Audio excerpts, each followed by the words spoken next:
Hello everyone, and welcome to Skyward Sword Randomizer, All Sanity.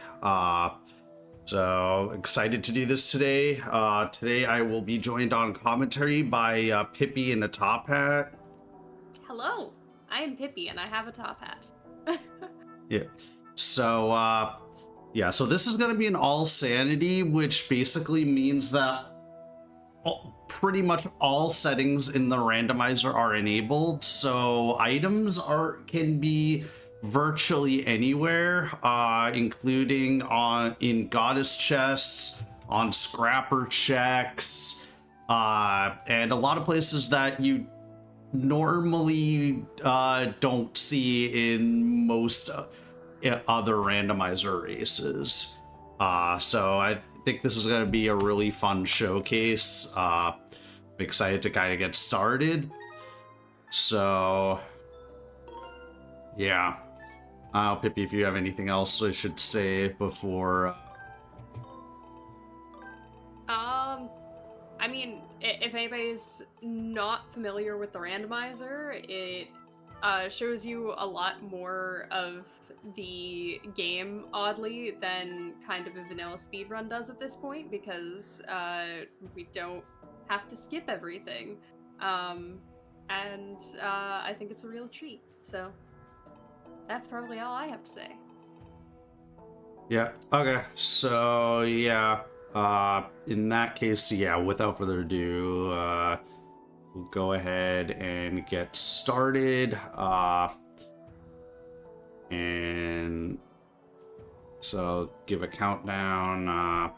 5, 4, 3, 2, 1, go. Good luck, good luck. So the first thing is we're going to have a random starting location on the surface, and in this case we're in Deep Woods at a very seldom used statue. This is like one of the awkward statues to get in the 100% speed run, but there is a chest right here. But I suppose before that I should call Phi, because Phi has some hints for us, which are barren regions. So we have Volcano Summit will not have anything. Sandsea will not have anything, which is something that I'll be very happy about. That's big. That's big. Yeah, and then Sealed Grounds. So here's our first. We're having a couple of stream issues. So please excuse that. Well, hopefully we'll figure that out. Yeah, I think I'm dropping some frames. Hopefully that will stop. We also have this hint stone down here. And the Water Dragon scale will be in Upper Skyloft. So I'm gonna go ahead and check this more convenient statue, and then do a couple checks in Main Fair before going to the sky. Yeah, of note, that we are starting with a little bit nicer of settings than the meatest settings possible in the main randomizer, because if you really wanted to randomize everything, you would start with no starting tablets. Which would mean you'd have access to no surface regions, except for being able to call Phi and warp to your starting location. Which would mean checking those statues, which usually gives you a place you can kind of quick warp to when you're returning to a region, would actually not do anything until you found the tablet associated with the region. So in this case, the Emerald Tablet. But because 64-bit values your sanity, mine, and his own, we have started with our starting region tablet. Meaning, we do already have the Emerald Tablet, so checking statues is just a great way to make retreading an area much faster, which is something you definitely have to worry about in all sanity, because there's no way you can single dip most areas. There's too many checks that are locked behind items that we probably won't have for a long time. Oh, wow. Okay, sword right away. So this is one other thing that I don't think that we didn't point out yet, which is that we're starting without a sword. Yeah. So now we have the practice sword, which is like not particularly great, but I will take having a sword 3 minutes in. Yeah, the first two swords are kind of some of the most important items. One, because being able to have a combat item is really nice in a game where you're fighting things. But also because our first sword has got unlock chest dowsing matches contents, which isn't super useful in this area. There aren't that many chests, but is really useful in most areas because it'll tell you if you need to go check what's in a chest or not from a distance, and means we don't have to physically go up to every single out-of-the-way chest just to go, it's a dusk relic! That doesn't have any usefulness. Yeah. So we have a heart-shaped object on that ledge over there. So once we get a beetle, we'll be able to get that item. Over there. So once we get a beetle, we'll be able to get that item. So that harp-shaped object could be the harp, it could be any song, including a Song of the Hero part. The Song of the Hero is divided into 3 parts, and we need all 3 parts to be able to access the Skyloft Silent Realm. Once we get those songs, then we'll be able to get a hint as to what is in those trials. The Beetle's Island Goddess chest is dead. That's good to know. Yeah, because that isn't out. The cube for that is out of the way. Also, so I went into Lake Floria early using a fence hop. Now, this check and everything in Lake Floria is completely out of logic right now, but I will take the opportunity to get a beetle right away. Oh, that's really strong. So, a strong start. Yeah. Now, I mean, one could question the wisdom of going here when I know that there's a scale, yeah, I mean, having that beetle's gonna be really helpful in when I go back to Skyloft. Also, just in general, like, that fence hop is a really quick, easy trick, and it usually is kind of worth it, because you also grab the statue over here, so we can return here when we do get scale to get all of the rest of the checks in Lake Floria, which are all... The game expects you to have Water Dragon scale so you can dive. In order to get any of them, but all of the rest of them we actually do need the scale for. This one we can just kind of nab from the back. I suppose it is also worth saying, if anybody's not familiar with how randomizers typically work, Skyward Sword Randomizer, we typically use logic will never assume that you know how to do tricks and silliness.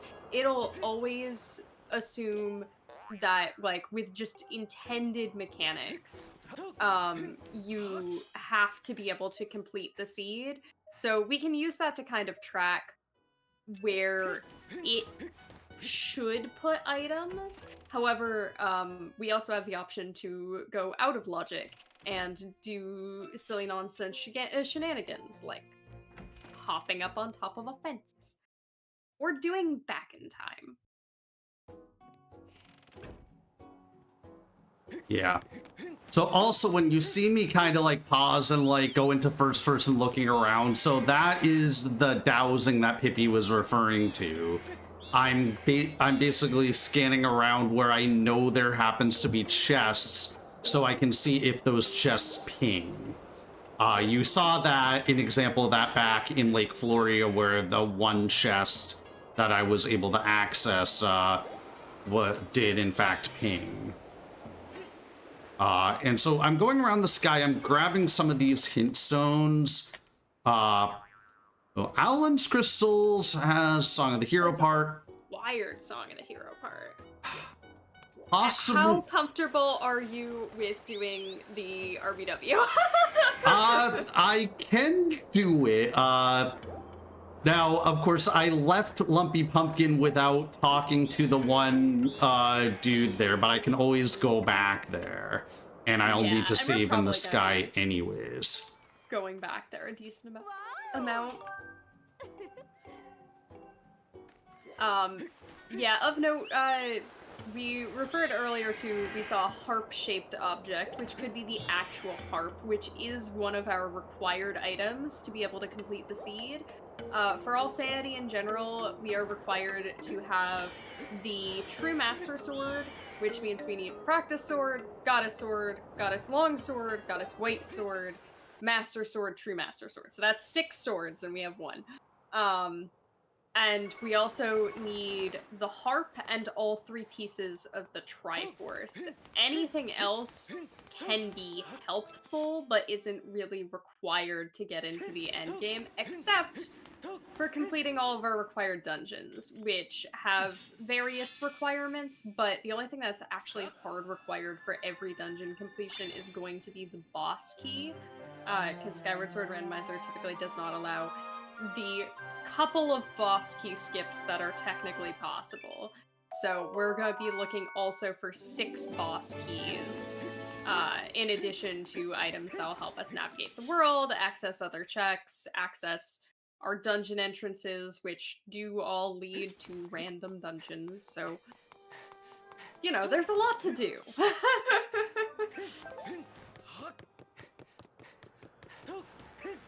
Yeah. So the next thing I'm going to do is I'm going to save and quit the game here, and I'm going to copy my file. This is for potential back in time shenanigans later. So back in time is this game's one big glitch that lets us play on the title screen. So having a copy of our file on Skyloft is going to be very useful, and in particular, having it be before I open a particular chest is also going to potentially be useful for one particular back in time. Oh my god, that's another sword. That is... So that means that I can now strike goddess cubes. Yes. Which is... one of the roughest possible things to have to retread for. That's incredible. Now, this goddess sword is still out of logic because of... Pouch right away is also huge. Because now we can get bottles and do all the bottle lock checks. So you saw me talk to Oriel on one of the Sky Islands, which is unlocking the beginning of a quest chain that leads to 3 items, 2 of which are bottle locked.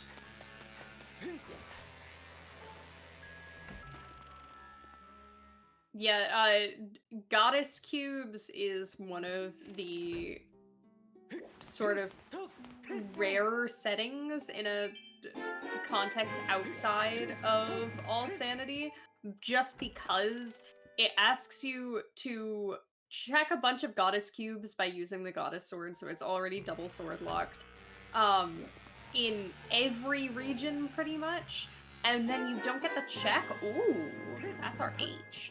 you don't actually get the check until you go to the sky. So it tends to slow things down a lot, especially if you don't have 2 swords and you have to come back to an area to clear out all the goddess cubes later. So having 2 swords early is an incredible sign. Oh, and that's an Earth Temple key piece. Yep. So, Beatrice there. So we need to talk to her at the bazaar 4 times, which is reduced from the 6 times that you would need to in vanilla. For the purposes of these settings, I chose to do it for 4 just because I think it still has some of the routing implications without just making the check completely terrible.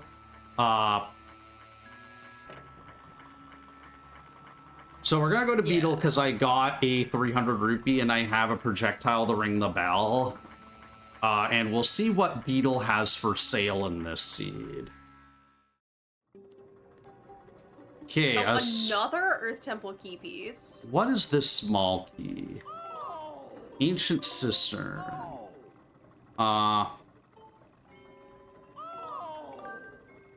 Yeah, so an Ancient Cistern small key is actually, not really required in any way. We can break Ancient Cistern, but it can be nice to have. It can speed up the dungeon a little bit, and be a little bit more comfortable. However, since it is on the shop item that costs 300, we're probably gonna wind up buying it at some point anyway. Yeah. Because we need to see what's behind it. So when you purchase an item, Beetle's gonna restock what's there. So behind the 300 cost item, there will be a 600 cost item and then a 1200 cost item. And even if we don't technically need that small key, there could be things on the item stuck behind it in the chain that we need. So 64 just went and bought out the entire chain that's all costs 100 apiece. So we're done with that chain. That chain has nothing else in it. If now that we've purchased the final thing in the chain, he's not going to restock that position.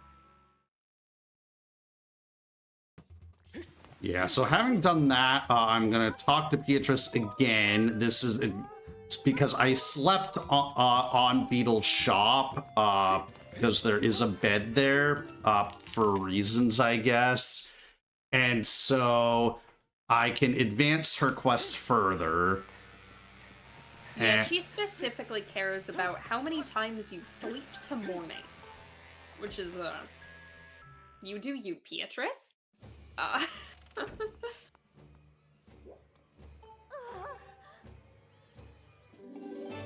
Okay, well, I guess we are exhausting our luck of finding good items. So we've gotten 2 heart pieces in a row. I mean, it is really nice to have the 2 Earth Temple key pieces. I guess since you get to make the rules for your own showcase, do you want to do the door skip for skipping the Earth Temple key pieces, or are we collecting all 5? We're gonna collect all 5, like, unless the seed goes, like, really, really, really long. This is a smart idea. Yeah. If I'm at risk of going overestimate, which should absolutely not happen, but if that were to be the case, then I would probably start, like, doing some RBMs that we would ordinarily not do. Okay. Well, that's a tad tone. Yep. There are 17 tad tone groups, and they unlock 1 check, which we're going to hope is not relevant, but nice keys. I think that yeah, that thing is dead. Okay, so now we're going to do something called phi warping. So this is a feature added to the randomizer where we can warp back to our starting location at any time by just calling phi. it was introduced because with any kind of entrance randomizer, there's a chance that, like, you don't have a way to get back to your starting location. But it's very convenient for basically getting back to that surface region quickly. So we're gonna get our first few goddess cubes as well. It's also a really nice kind of soft lock prevention. There's generally a lot of little ways where not having all of the items you're intended to have when you enter an area, you can soft lock yourself, and Phi Warping just gives you a emergency backup way to get out of an area. Also, if you see random bomb flowers scattered around that aren't in the vanilla game, those are also soft lock prevention. They can help you death warp back to safe ground in places where that type of soft lock is kind of common. This is a vanilla dungeon entrance. Yeah. I'm gonna go ahead and explore at least the start of this dungeon, and actually, technically, I can go ahead and beat this dungeon. You can. It's not necessarily convenient, but, we'll at least see what's here. Yeah, so unlike a lot of other Zelda randomizers, we're kind of lucky in that all of our boss keys already look different because they're all the little fit the shape in the hole puzzles. So we know that the boss key we picked up goes to this dungeon, and the only other requirement, the only other hard requirement, let's say it that way, to beating this dungeon is to have the goddess sword to strike the crest at the end. We cannot access every check because one of them is locked behind having digging mitts. And we are not logically expected to beat this dungeon because you are expected to have 2 small keys, but since when do we listen to logic? Yeah. Actually, now that I think about it, yeah, it's gonna take so long to get this two eyes check that I might just not bother with the front half. And you could also save scum it to try to make sure that you can you don't need Water Dragon Scale on a revisit. Yeah, true. We're dying, by the way. Yeah. It's yeah, I don't know. I just can't move my character right now. I don't know what's happening. Oh. So rip Link. My favorite thing to do in those moments is engage in Baba dentistry. Just, ooh, let me see those chompers. So, yeah, so I'm gonna just reset the game while I hit the continue button. Let's see what happens. Oh, wow, we're in... So this is back in time, the glitch that I alluded to earlier. Actually gonna make another copy of this second file. And now I'm gonna bonk this tree over here, and now the academy gates are open. I'm gonna... Yeah. Yeah, if anybody is not familiar with how Skyward Sword generally functions in a speedrun context, Back in Time is essentially a very tiny oversight with how the game processes Link dying, that you actually have a pretty wide window. It's like a second or more, where you can reset the game after hitting continue, and it'll give you full character control on the title screen. This is very exploitable, and we use it to do all sorts of silly shenanigans. 64 just did a couple of things in quick succession right there. One of them was copy that file and then delete the file and then save it while the deleting screen was up. which is gonna make a corrupt file, which we'll see more of later. Don't worry, it's funny. And then the other thing he did was what we call a bit warp, where you save your file at a bird statue and also start it at the same time, which is going to steal like the XYZ coordinates that are associated with the bird statue that you saved at, but put you on the map that file was already saved on. So that put us at the coordinates of that statue, but in Skyview Temple, which, oh hey, puts us at a very useful location. We are now like 2/3 of the way through the dungeon and able to bypass both small key requirements, and also able to open up some of the way back for retread. So really useful place to go. Great coordinate choice. I don't know where the other bird statues take you in this dungeon. Yeah, it's virtually like everywhere you wind up just having where okay, yeah, so there's a few cubbies holes up here. There's a case that's going to just get me if I so there's like 3 rupees are in these cubby holes up here that we can get with the beetle. So this one is a small key, not necessarily to this dungeon. So oh, that's the Linaire mining facility small key. That's actually more useful than a key to this dungeon. I like that. Yeah. I might get got here. Yeah. Oh, come on, keys. Yeah, it's like yeah, I was playing a bit of a dangerous game there. Okay, that's a Rupor. I definitely do not need that. This Boko will definitely get me.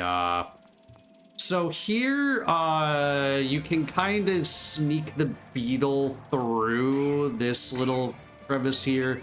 I'll definitely take a gold rupee.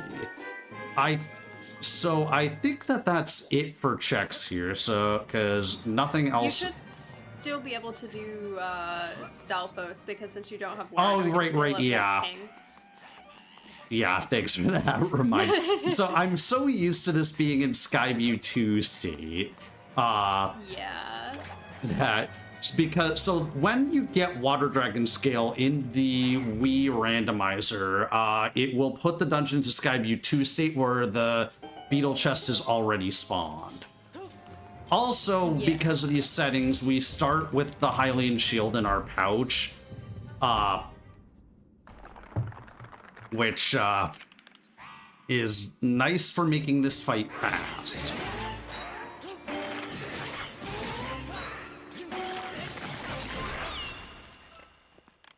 Yeah, very quick. Yeah, this is the only dungeon that really has 2 very noteworthy states, because in the vanilla game it expects you to do a retread here. Well, it was bug mail. Yeah, I probably should have pinged that first, but the way the game figures out if you are walking it for the first time or if you're doing the retread is based on whether or not you have the Water Dragon Scale. So if you do come in already having the Water Dragon Scale, just like a couple of little weird things are different, and it tends to be a tiny bit faster. So it's good to, you know, keep in mind the things that need to be different based on what version you're in. Also, a reminder that this game has motion controls, and they are mandatory. Yeah, and yeah, they got a little bit desynced there.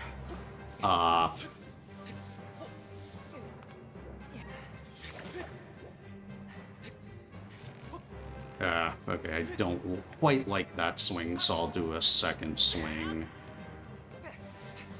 Yeah, so these ropes are, or these vines are kind of notorious. I'll use the beetle for the second one. The second one you can also get with a skyward strike with a jump slash, which, by the way, yeah, like I think we've kind of alluded to.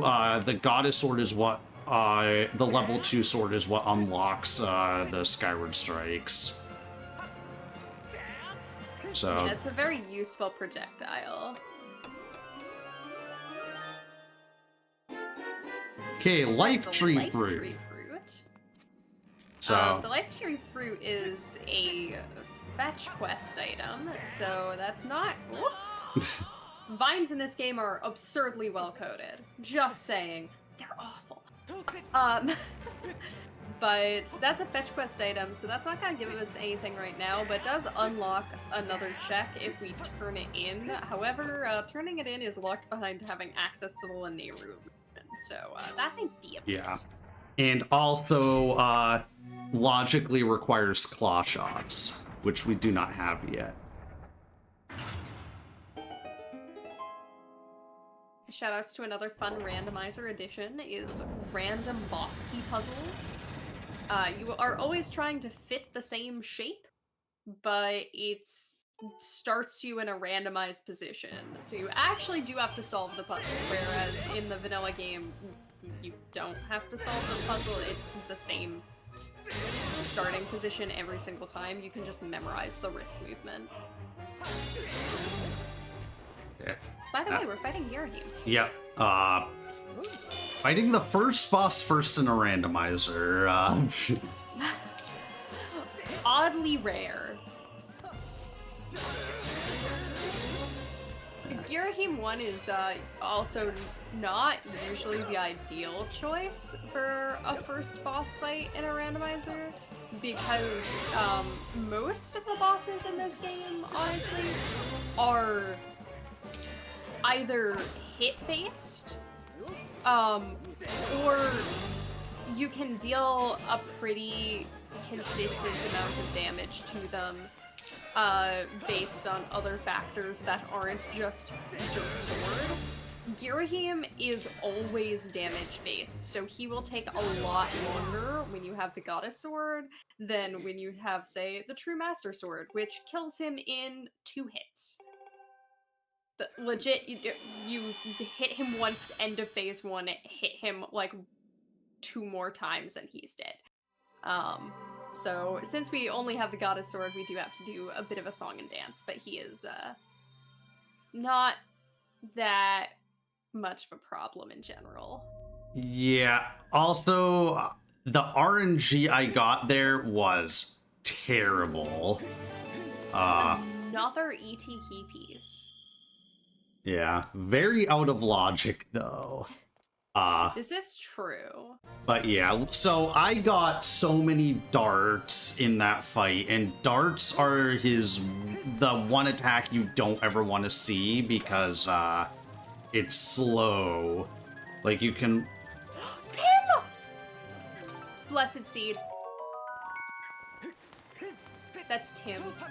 Yeah. Now, one very important thing about this dungeon.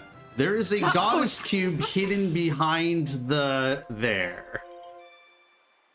It is so easy to just accidentally forget about that, and it's a pain to get back to.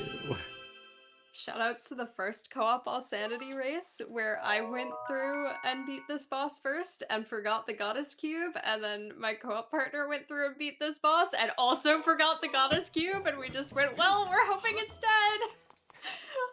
Everything is fine! Yeah, so now we're gonna backtrack into the main, into the main, Farron area. Farron has a lot of Goddess Cubes. Unfortunately, we can't access most of them at this moment because a lot of them really want us to have claw shots or be able to get to the top of Great Tree, which either requires claw shots or requires you to have both the Water Dragon Scale and the Gust Bellows, and we don't have those, so we will be having to come back for those.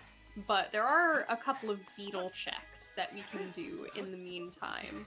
Yeah, including, the couple that pinged earlier. Yeah.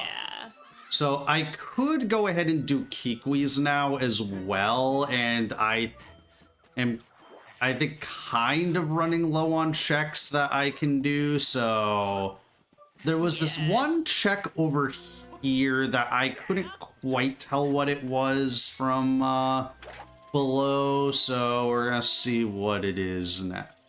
It's a shield. That is the wooden shield. Yeah, we do not need that. But then back here,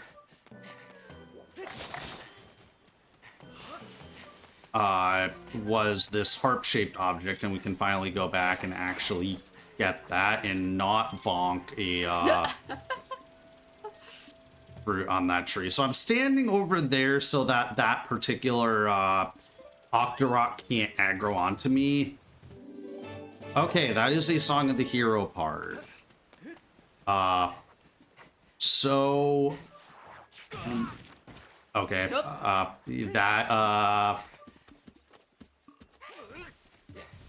Sealed Grounds was dead, but have you checked the hint yet? I have not checked the hint. Yeah, I should probably do that. So what I will do, just for ease of moving around this area, is I'm going to climb up here. I'm going to go around this way and push down this log, which will let me get back up here despite not having claw shots. Probably don't actually need that statue, but I just tend to like grabbing statues just because sometimes it happens to be convenient. This statue is really nice to have at the end of the game because it's right by the final boss gauntlet. Ruby Tablet can be found in Lake Floria. Okay. Forgive me for being terrible at remembering things. Where was our water dragon scale hinted to be? Upper Skyloft. So it's one of the upper Skyloft checks that we aren't able to get yet. Yeah, so that could be Zelda's Closet, Fledge. Hope it's not Fledge, that'll take a while. Yeah. Could be Ghost and Pivots. Ooh.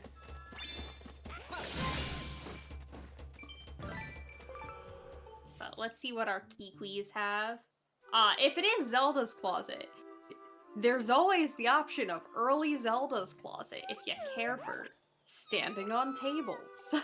Yeah, that's one that I've not put enough practice into. Like, I could attempt it. I vaguely know how to do it, just something that I haven't put a ton of practice into. Because it's one of those things that, with these settings, doesn't tend to come up a ton. Like, I think it came up a lot in Remlet settings, just because you started in Academy.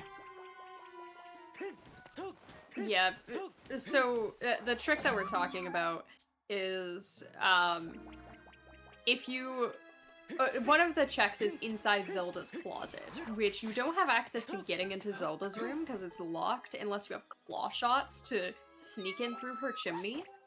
But if you go into the room next to hers and jump on a bunch of really janky furniture, you can floor is lava your way across the room and then sleep in Zelda's bed through a wall. And then when you wake up, Link will get out of bed in a state where you can nudge him very carefully to the other side of the room and, like, be able to go do the check. The big problem with this trick is, one, jank collision is jank, and there are people who are pretty consistent at it. Every once in a while, it still just says, no, and you wind up slipping onto the floor. But also, it doesn't actually unlock Zelda's door So once you get in there, you're stuck and have to 5-warp to get out. Because the thing that unlocks Zelda's door is actually going in through the chimney. Like, that's what sets the flag for the door being unlocked. So, it's not very relevant of a trick, usually. Usually you'll only see people do it when they know they can warp to start immediately afterwards, and it's like, you know, the next thing they wanted to do when they're routing. By the way, we're just, saving some kiwis. This is one shack. Yeah, unfortunately. I am going to push down this log. I mean, we're probably not going to do Owlin's crystals. We're probably just going to break our way into that trial. But, yeah, it's kind of one of those things. So, pushing down that log basically means that if we are to do Owlin's crystals, you can,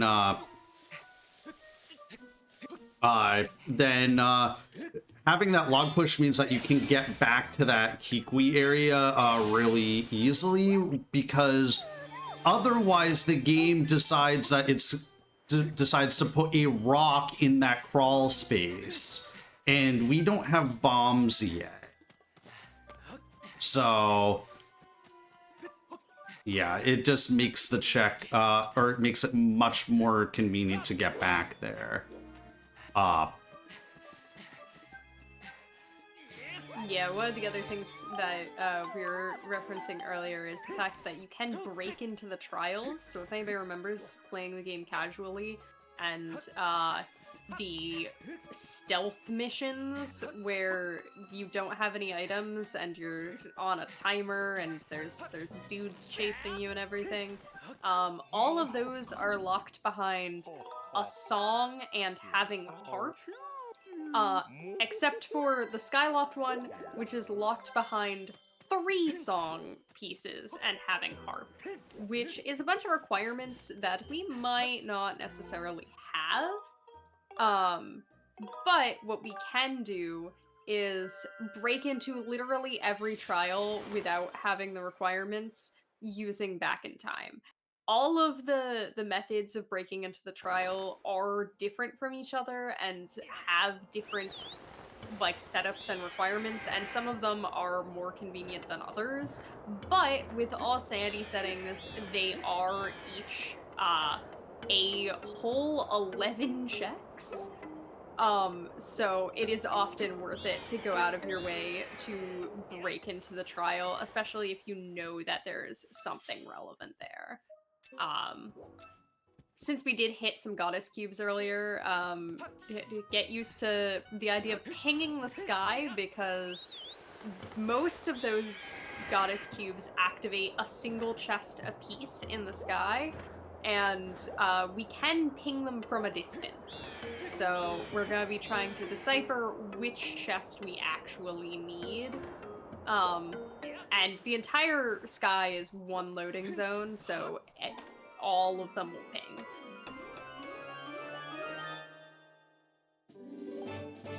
Fire Sanctuary Small Key! Very interesting. We get, yeah. Okay. It might be break into trial time. It's not necessarily like the most convenient setup for it, but you could also grab loose while you're here, because right, yeah, 10 might have your progression. Yeah, I'll do that as well. So I'm gonna talk to this dude, and that's going to set a flag in this area that is part of what makes breaking into the Skyloft trial possible through something called bit magic. Basically, each region in the game has a set of flags that, I did not mean to open the door.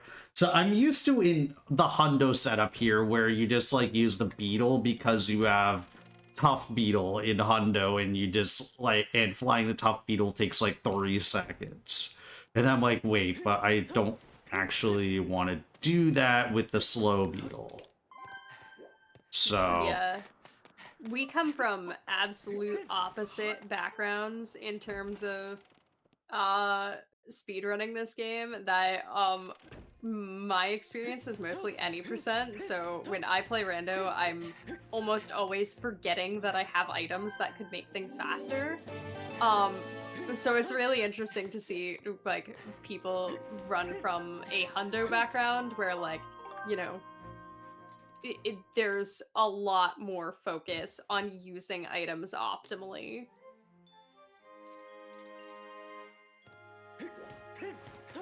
yeah. So yeah, so I got those 2 loose crystals. So about loose crystals. Loose crystals are in the Wii version of the randomizer. I should have exited out the front doors instead of the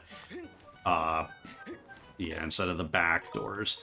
We're gonna save and quit, and there was that weird file that I made back when I was doing the bit warp in Skyview.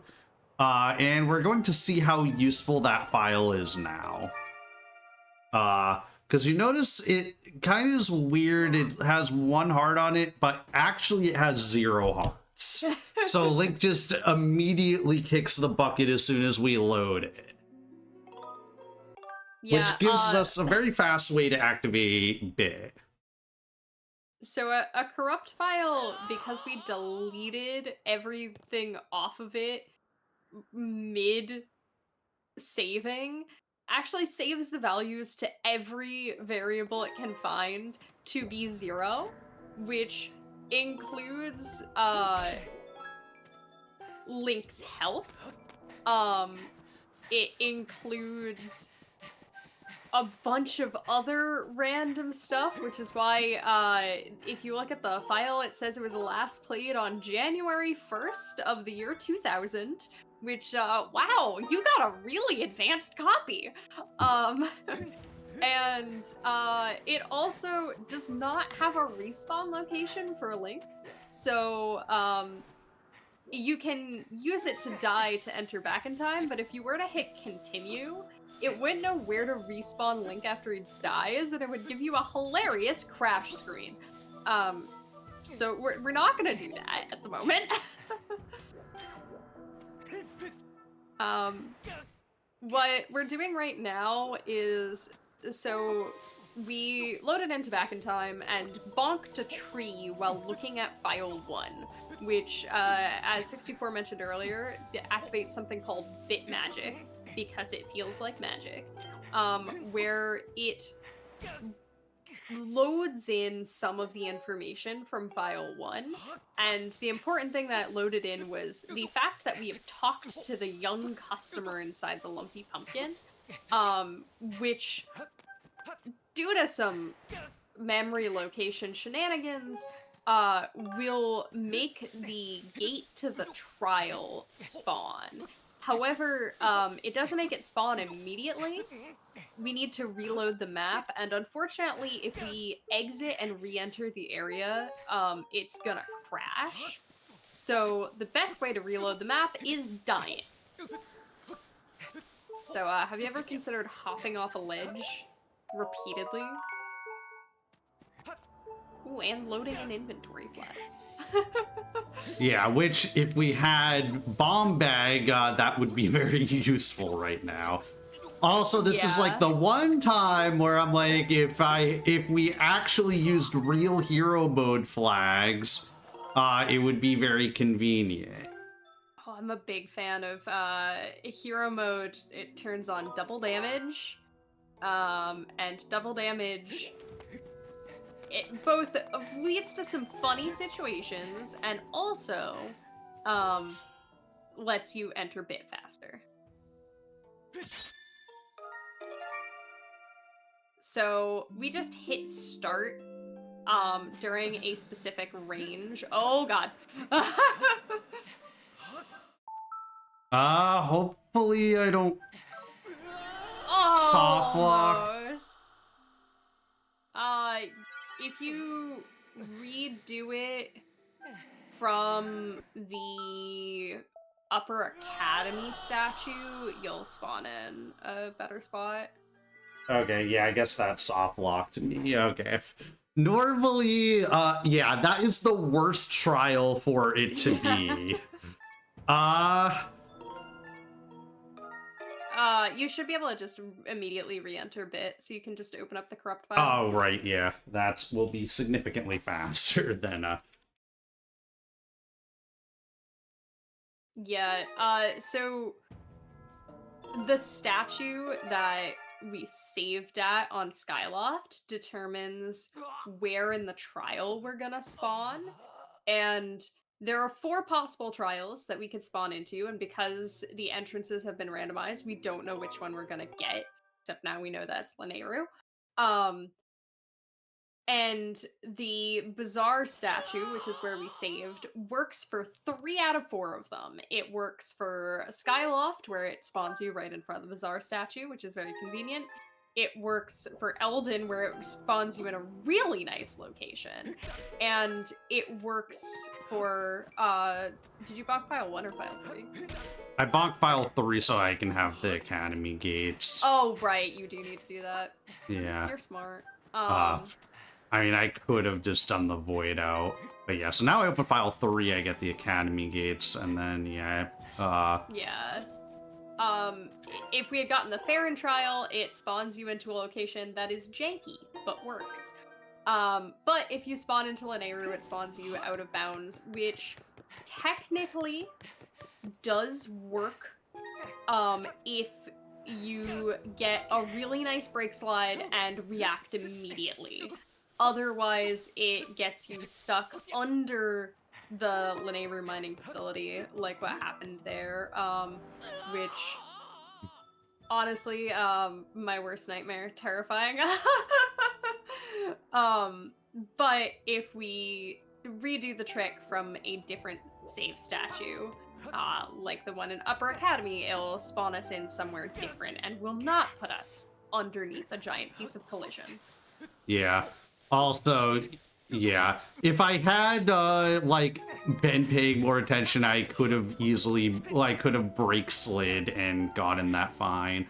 Also, I am out of practice with killing post, because, it's not really Killing post. Yeah, it's the way that vanilla speedruns start, but,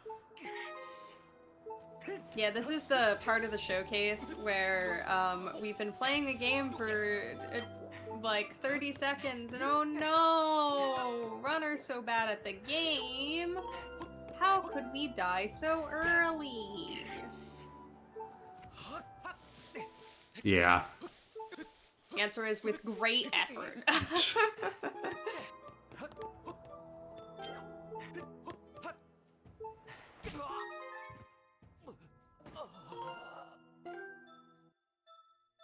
You'll notice also, whenever we die on the title screen, that 64 is just bringing up the copy menu. Because it's not actually going to copy a file, because it gives you a confirmation text box before that happens, but it does make it so that you won't accidentally start your file while you're hitting continue in back in time, because if we start a file for any reason in back in time, it is going to take us out of back in time. And then we have to redo a bunch of stuff. And we don't want to do that. We want to see new content. Okay, so this time we'll get into the trial and we won't immediately void out in quicksand. So I'm just gonna go in here so that we reset the trial to a kind of like sane state. Yeah, if you don't do that, some jank things can happen if you get caught. Yeah. I might. Okay. Yeah, I would. Yeah, so we'll pretend that that didn't happen. So the tier locations are randomized. Yeah. So where I went is kind of the way that you would go with vanilla tier layout, but okay. Now I'm going to follow a bit more of the vanilla route. Light fruits are actually useful when everything is randomized. So yeah, that is not a useful item. This, I can't quite tell. Oh, Nice fire shield earrings. Oh my goodness. yeah, not immediately useful, but that will eventually let us get into Volcano Summit. Those can be a really annoying item to have to be looking for later, because they do just gate several checks, and there is no alternative to that. You need fire shield earrings. Yeah. Now, the other thing is, so I don't have a hint for what is actually in this trial, so I need to go everywhere. Okay, I do not need a second pouch. Now, you might think, oh, but if I get that other pouch, I can hold more items. And therein lies the problem, because there is one item in the randomizer pool called the Cursed Metal that prevents you from opening your pouch if it manages to land in your pouch.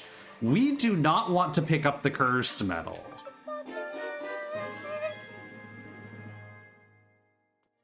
Important, because this is all sanity. We do have... Oh, there's another beetle, too. We do have mini-games turned on. And one of those mini-games is the Bug Heaven mini-game. So the bug net actually gives us access to one check if we choose to go over there, which we don't logically have access even to where the Bug Heaven minigame is.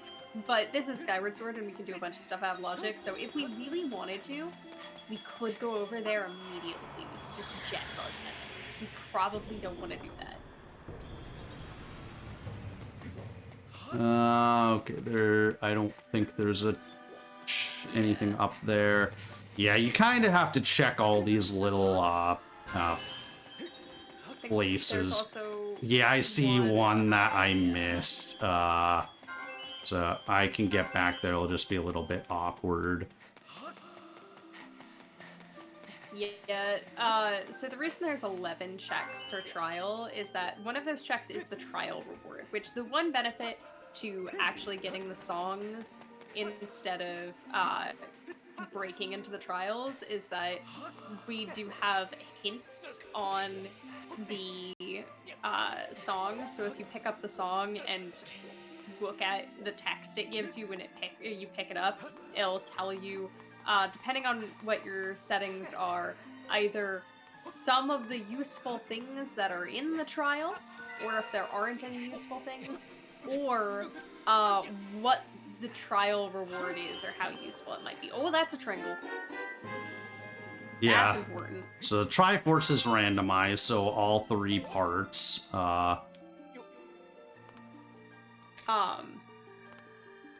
So potentially we might not have to turn in for the final trial reward. We might only need Dusk Relic checks, which are the ones that are just hanging out randomly. But since we didn't pick up the full song, we don't know whether or not we need that. So we are going to go ahead and pick up all of the actual tiers that you would be expected to pick up to complete the trial in the vanilla game. Yeah. Yeah, did you see any, like, of anywhere that I missed as far as, like, the other checks? I think that was all of them. Okay, yeah. It's sometimes, like, there's a few very sneaky spots where, yeah. you can I would just pick up a light fruit and then look at LMF, because the only locations that I couldn't, like, see super clearly were the ones that are, like, on the side of LMF. Yeah, no. Yeah, I think I got everything. There just weren't a lot of things on the side of LMF. Yeah. Yeah, I'm not gonna really be able to dodge around that, or it would take too long.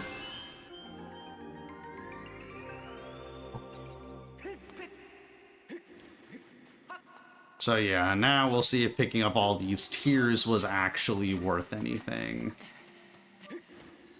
of note, one of the reasons why we are willing to invest more time in not picking up the song for this trial is because this is the trial that requires 3 song pieces, and we know that one of those song pieces is stuck in a really annoying to access location. So by breaking into the trial, we are skipping that annoying location and an entire other item that we don't know where it is. So nothing immediately super useful in that trial, but that Triforce piece is going to be hard required to be able to finish the game. And also, the Fire Shield earrings will be super useful later. They'll give us access to an entire dungeon entrance. And a couple checks in Boko Base. Oh, and the bug net. How can I forget the bug net? And the hook beetle. Okay, we did get a lot of cool stuff in that trial. Yeah. Yeah, I mean, hook beetle's also not necessarily immediately useful. So yeah, I am going to buy this Ancient Cistern small key that we kind of talked about earlier. Just so that we can kind of progress beetle as... Also, I'm going to get the single crystal that is there. I think we started to mention earlier that, so when you pick up gratitude crystals as a randomized item, you get a pack of 5. The crystals that 64 is going out of his way for that are just scattered around the world are single gratitude crystals, and in the SD version of the Skyward Sword randomizer, those are not randomized because due to memory limitations, if they were randomized, you would run a risk of crashing.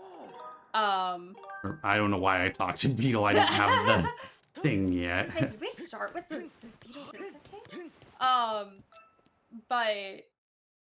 So those are not randomized. Those are single crystals. There are 15 of them scattered around mostly areas of Skyloft, but also a couple, as you saw on Lumpy Pumpkin, and that one on Beetle's shop. Because speaking of gratitude crystals, there's gratitude crystals we can't afford. Yeah, they cost 600. Picking up those loose crystals is a logical expectation. And gratitude crystals can be turned into Betrow, and he'll give you checks based on how many you give him. He'll give you 1 check for having 5, which we have access to even without loose, 1 at 10, which we have access to with loose. Then the next 2 aren't until 30, where he gives you 2 checks at once. Why does he not like 20? I don't know. He's a weirdo. Then in All Sanity, he'll also give you 1 at 40, 1 at 50, 2 at 70, and 1 at 80. So 80 requires every gratitude crystal pack in the game, and also every loose crystal, and generally the hope is not required, but it happens.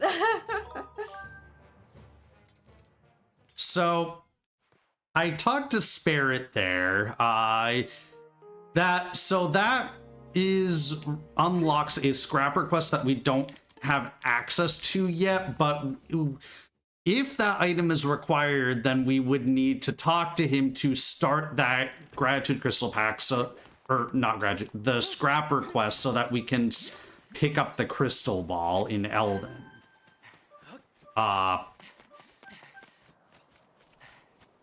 So because I need to sleep tonight, I just figured I'd go into a house where I probably need to enter anyways, and then I'm gonna get 1 more loose crystal. That is, I'm gonna just... This guy will latch onto me while I'm flying the beetle if I don't take care of him. So I'll just fly the beetle over here. And that will bring me to 10 gratitude crystals total. Yeah, it's kind of nice having the first 5 loose that we're grabbing be some of the more out-of-the-way ones, which just means later when we go back to grab loose, we don't have to invest a huge amount of time in it, which we most likely will be going back to grab loose just because, oh, there's another piece of the Triforce, my goodness. But just because, that is a logical expectation, it could be that there's a giant bottleneck on, picking up loose gratitude crystals, and, there's no other way for us to progress.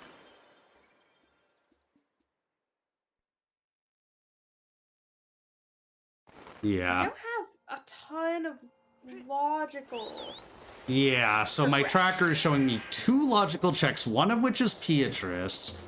And so... Beatrice should give us a hint, though, first. Yeah, Right? there is one hint zone that I haven't checked yet, though.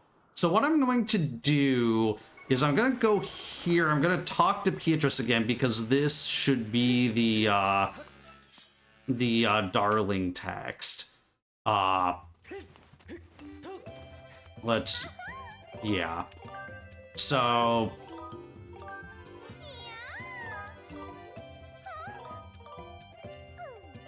Yeah. So this we're- is basically going to unlock, like, the next big part of this quest.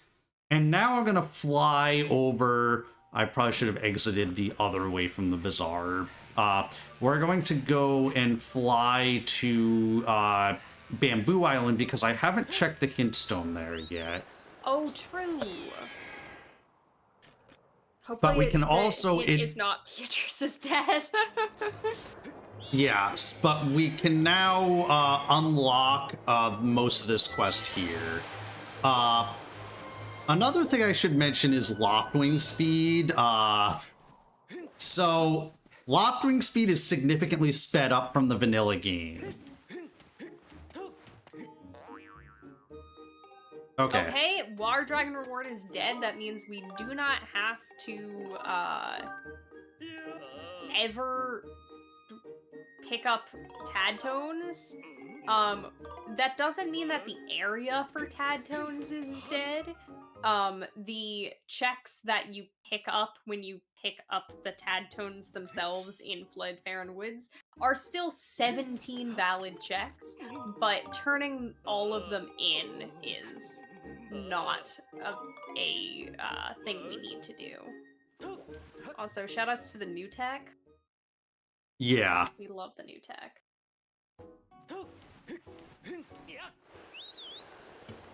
So now we're gonna fly back to Skyloft and basically turn this in, because, yeah, and just complete this quest. And otherwise, it's that one check in Skyview that we decided, we'll skip it because it's slow. Yeah, In the fact, only it other thing I can probably think of- is that one because we have not gotten a hint for Beatrice yet. Yeah, the way hint logic works is it's never going to expect you to do a check that's considered an always hint that will always be in the pool of hints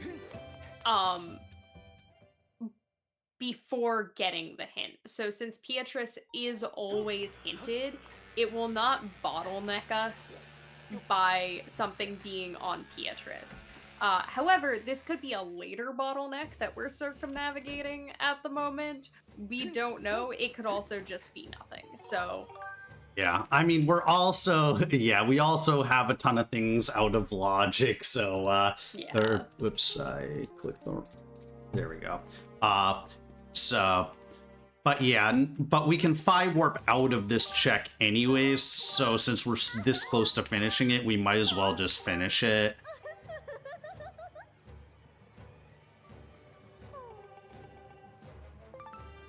Okay, junk. Just a Dusk Relic. Yeah. So, we're doing the slow check in Skyview.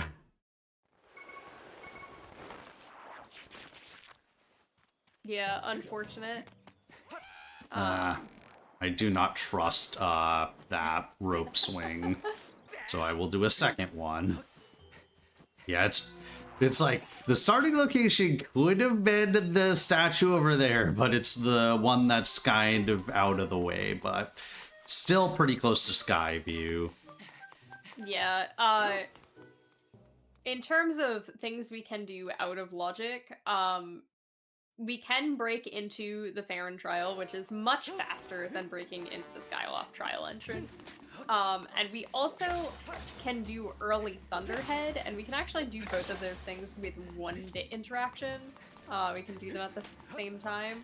And Thunderhead would give us access to 2 out of logic checks. No, 3, because we can do Bug Heaven. But also would give us access to a hint stone and various other things that we would care about much later.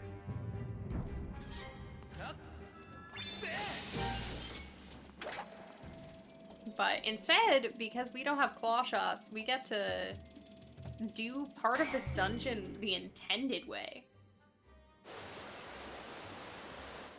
Yeah. I mean, I can still kind of circumvent a little bit with the beetle, but it's still,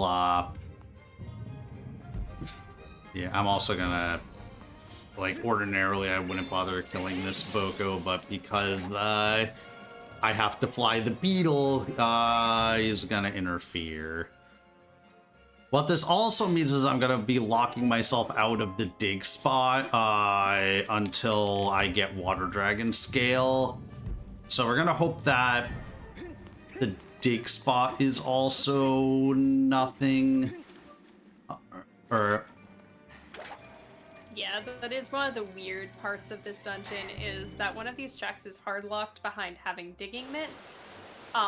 But is not logically expected to be picked up until you have the Water Dragon scale as well, because otherwise you can lock yourself out of the check by raising the water level to access chests behind 2 eyes, because that's required if you don't have claw shots, and not being able to get back into that room because you can't enter through the exit, and the entrance now requires Water Dragon scale, where it didn't before, as there's no way to lower the water level. Also, this is like the intended layer with the spider. I'm used to now the Staldra being there in Skyview 2. But yeah, so this chest pinged a long time ago, and I was like, yeah, this is slow, but this is almost certainly our progression. No! Do you want to reping the sky? That's always my first thought when you hit 0 checks. Yeah.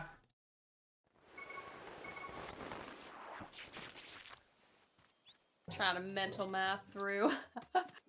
Yeah, so, okay, so... Yeah, so I think we're gonna open the Farron trial while I try to think of, like, what else we can do. That's a good idea.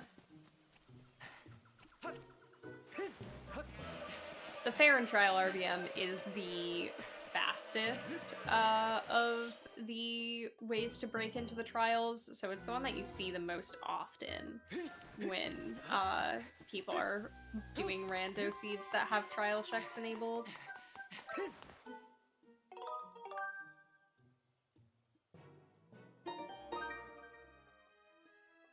Also, I guess because we haven't quite gone into specifics yet.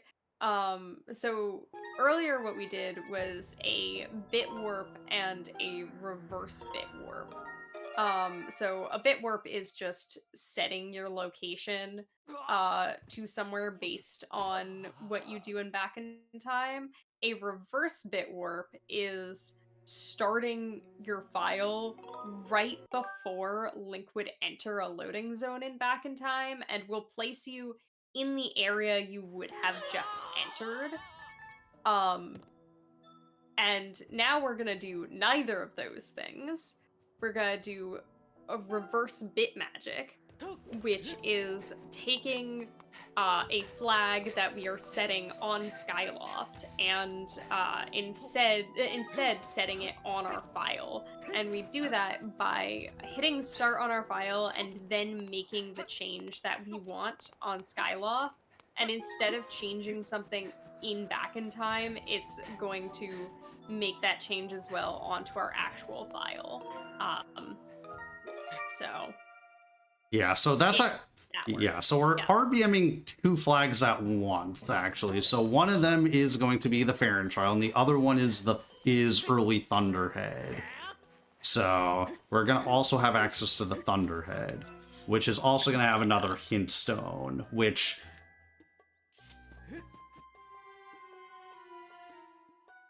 yeah, if you saw that like couple of frames of the like looking at the top of the light tower there, where it just completely moved the camera angle, that was it trying to start the Thunderhead opening cutscene.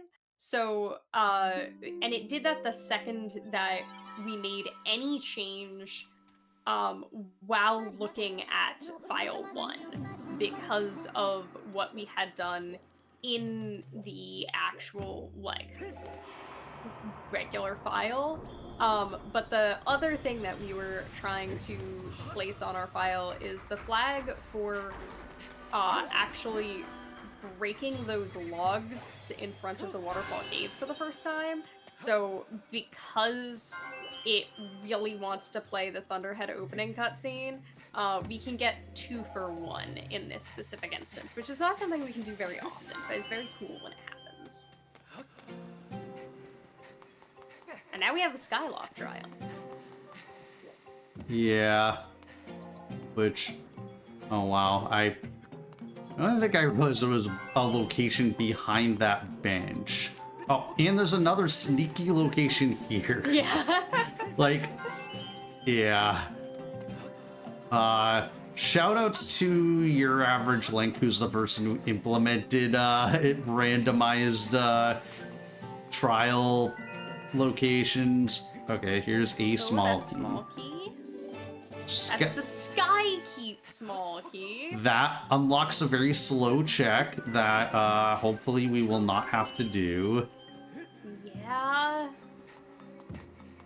Skykeep is kind of an interesting dungeon, in that, so if you look at the tracker, Skykeep is not actually listed as required, which is why it's grayed out instead of blue like the names of all the other dungeons. It doesn't actually have like a completion state like the other dungeons do. It just has the checks for where the Triforce pieces would be in vanilla, and then it has a single chest and a single randomized rupee check. It is also the last dungeon of the game vanilla, so it kind of expects you to have every single B-wheel item, which is why it is horribly slow, very, like, check sparse, and requires a lot of things that we might not have. So we're gonna hope that that is not required. Also, I'm doing something that's maybe a little bit more dangerous than it would be in vanilla, because I don't necessarily know where all the tiers are.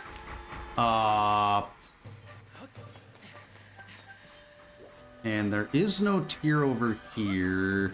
So, there was one up top, yeah. Yeah. Okay. So I ran by a sword. Okay, we love those. Yeah. Not immediate progression, but It does unlock 1 out of logic check. Oh, that's nice to have. I don't know why there's that one where, like, there's a light fruit and a ear on the same location. So I believe Yal, and I believe it was Yal who told me that in that location in the vanilla game, there's just 2 items duplicated on top of each other. That it's like supposed to be either a stamina fruit or a light fruit. I don't remember which. But it just, there's 2 copies of the same thing on top of each other, and in the vanilla game you would never notice because it only really like applies the change to your state once. But when you turn on object shuffle, those are 2 separate objects, and the game sees them as 2 separate objects, so they can randomize to be different things from each other. Yeah, 2 stamina fruits sounds correct. Game got a little bit jank. Okay. Now, this is gonna be a little bit dangerous, but I'll wait a little bit. Oh, I did not read the hint, but there's stuff in there. Unfortunately, we do not have access to Linear yet. Yep. Got that. Did I get anything else worth no? Oh, Skykeep small key. Okay, so nothing that's immediate progression. However, that does mean we have access to 4 out of logic checks in Thunderhead. Yeah. Where was our second sword? It was in logic, right? Yeah, it was on... Yeah, it was on Skyloft somewhere. Okay, there is something that I think I might know where our missing progression is. Okay. So, because we start with a starting pillar, we also get another randomized statue. And there is one statue that we don't have access to yet. True. I always forget about that because I'm always mean and I don't start myself with a starting pillar. So, yep, our starting statue is in fact the Lake Floria statue. Oh, I wasn't even thinking of Lake Floria. I was thinking of Top of Great Tree, but Lake Floria does also give us access to 2 more checks because it also gives us access to the Goddess Cube. Oh, that's a ping. Oh, did we solve it? We very well may have just solved this puzzle. This is a big brain play. Oh, yeah, there we go! That is certainly progression. Oh, God. That gives us access to the entirety of the Elden region. That's very funny.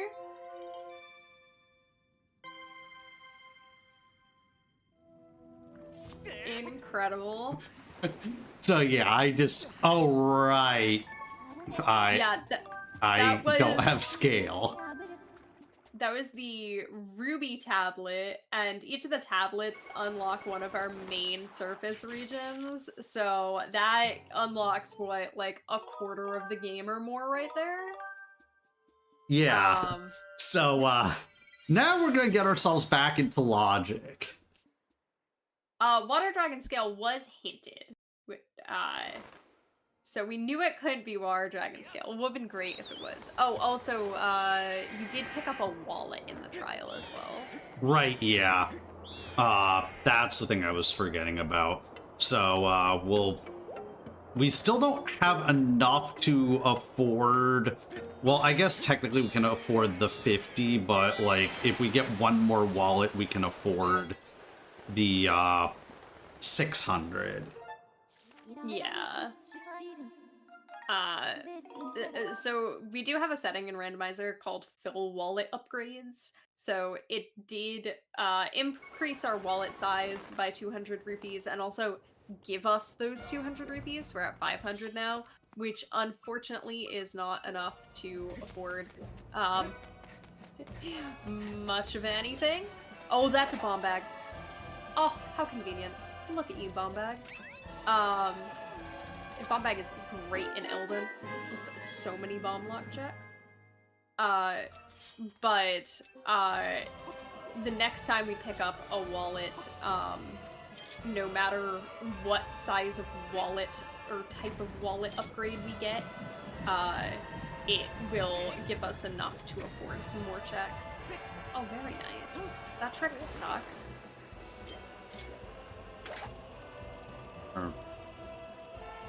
Oh, that is Scrapper! Which is like... Yeah, so Scrapper unlocks some very slow checks, and the other one is, I think, like, above me somewhere. Yeah, it's the other side. And up. If you go a little more right. Right? Yeah. Yeah, it should be on that one. So it's Can't- something small. Okay, Oh, that's... it's a bluebird feather. Yeah, so we do not need that. That can be sold for a decent amount of money. However, we are at wallet capacity, so it doesn't do us any good.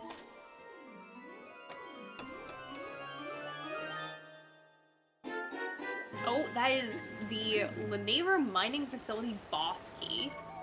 That's required.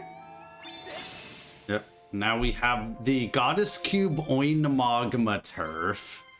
Because in the original, early on, there was a typo in the tracker that made it be the Goddess Cube Oinamagma Turf. This is the deep lore. I didn't know that. Not mean to There talk. are two other checks in here that 64 was just using the sword to douse for. However, they are both locked behind having digging mitts, which this would be where you'd pick up the digging mitts in vanilla, and we do not have those. So one of them was pinging, but we'll come back for it later. And defeating those Bokos gives us the check that would be digging mitts, but is instead a Tad Tone. I'm so excited to dig a hole with my Tad. Yeah. And yeah, unfortunately, the Tad Tones are just dead checks in this seed. Well, I guess like, fortunate in the sense that we don't, getting those is kind of awful. I think I'll go this way, and, backtrack from here. Aw, almost circles.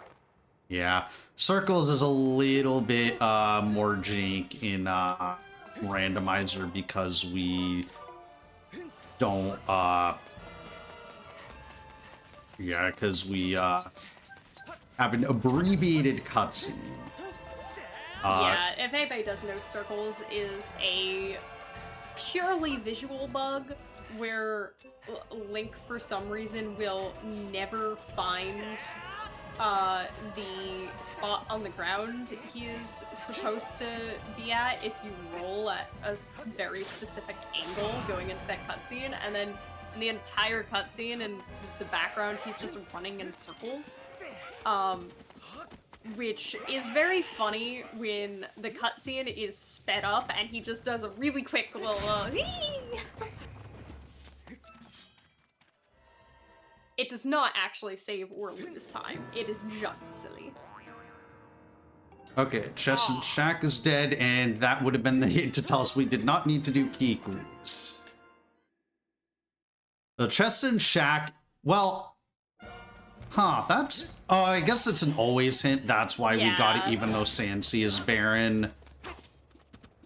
Yeah. Unfortunately, that is kind of useless information because one of our barren regions was the entire region that check is in. Yeah, okay. I need to stop being so brazen with my health. No, you're just setting up for a death warp. Which death warp? I don't know.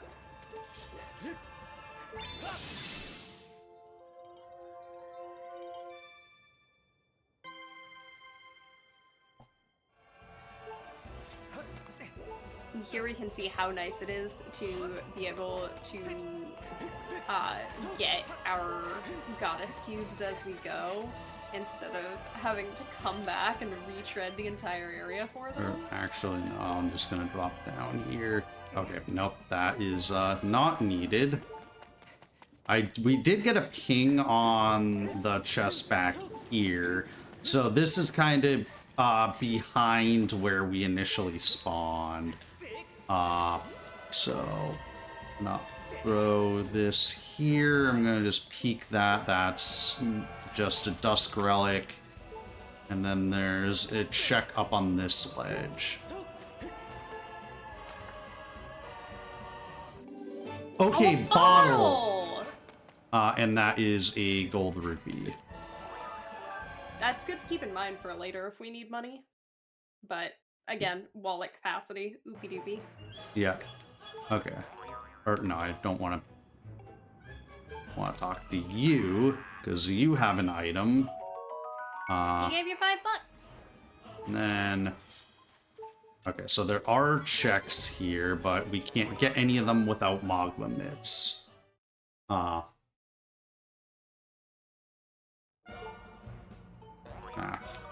Keep on like holding A to run like too close to stuff I can interact with. Yeah, so I need to go over here.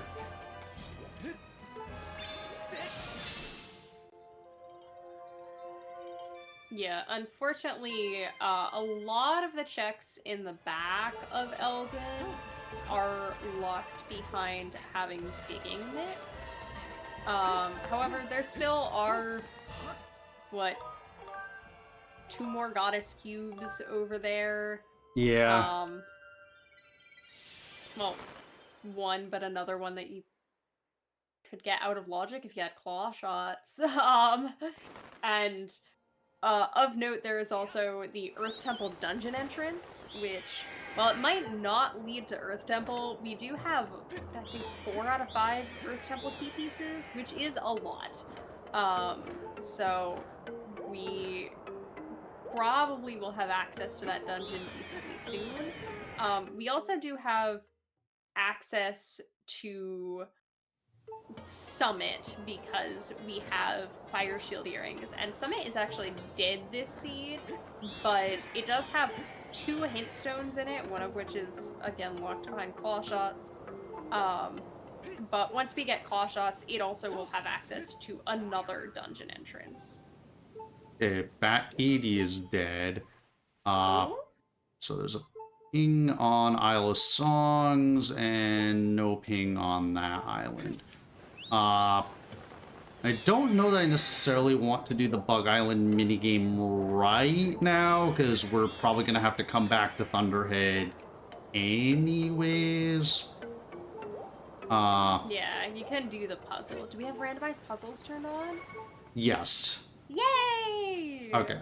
So, yeah, I'll just hold this to kind of get an idea of... Oh, okay, well, I didn't want to push that one more time. Oops. We'll fix that. Yeah, shouldn't be too bad to fix. Yeah. So, shoutouts to RoboJumper who implemented these randomized puzzles. So it's this puzzle, and then the combo lock puzzles in Ancient Cistern and Sandship are randomized. Okay, this one is not bad at all. Also, don't forget the most forgettable randomized puzzle. The order of hitting the crystals in LMF boss key room. Oh, is that one randomized That is too? also randomized. Well, I have not had to do that check, so, well, I could have been... That would have been funny for me to find out live. Oh, But it was very funny. The first time that I had to do. Oh, that's Colin's letter. Okay, so that means that because we do have Scrapper, all 3 Song of the Hero parts are in Logic now, so that means that except for the harp, we have all of the pieces to enter the Skyloft trial entrance. But also that gives us another check in Upper Academy. The letter is a fetch quest item that we can turn in Upper Academy, which might be our Water Dragon scale, I believe. yeah. Which would be a really good pickup. Yeah, Water Dragon scale would, well, I guess, like, I would still need Claws or Gust Bellows, but once I can get Water Dragon scale and I can get access to Tad Tones, that is the most item-dense region in the game. And also, Water Dragon scale would also give us access to the rest of Floria, which is like, what, 5 more checks? 4 more checks, something like that. And also another dungeon entrance, because it would give us access to where Cistern would be usually. Which, if Cistern is vanilla, then gives us access to one of the other most check-dense areas in the game.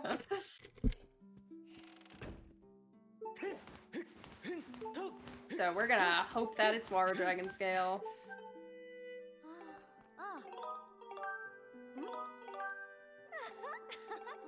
Shoutouts to playing Wingman for Pippet, my brother in Pip.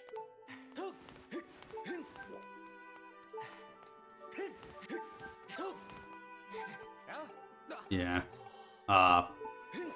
So yeah, this is just, yeah, another fetch quest, that, turns out really poorly for Colin. Yeah, so you have 2 options with a couple of the fetch quests on Skyloft. This is one of them. This is either Pippet's Crystals, if you choose to play Wingman for Pippet, or the Ghost's Crystals, if you decide to give the Toilet Hand some toilet paper. Oh, there's our Water Dragon scale. Excellent. The Ghost is just a little bit slower, because we have to mess with setting it to night and day a couple times. But neither option works out well for Colin. Both options are bad for him, so kind of pick your poison. I like Pippet, so I'm gonna choose Pippet every time. Yeah, it also happens to be faster, in virtually all circumstances. Yeah. So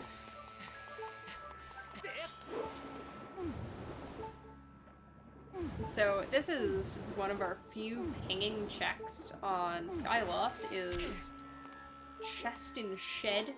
yeah, which, yeah, I mean, ironically, I probably should have gone up to get the goddess cubes. Okay, that's not the chest that pinged. that was one of the goddess checks, or cube checks behind it, I guess.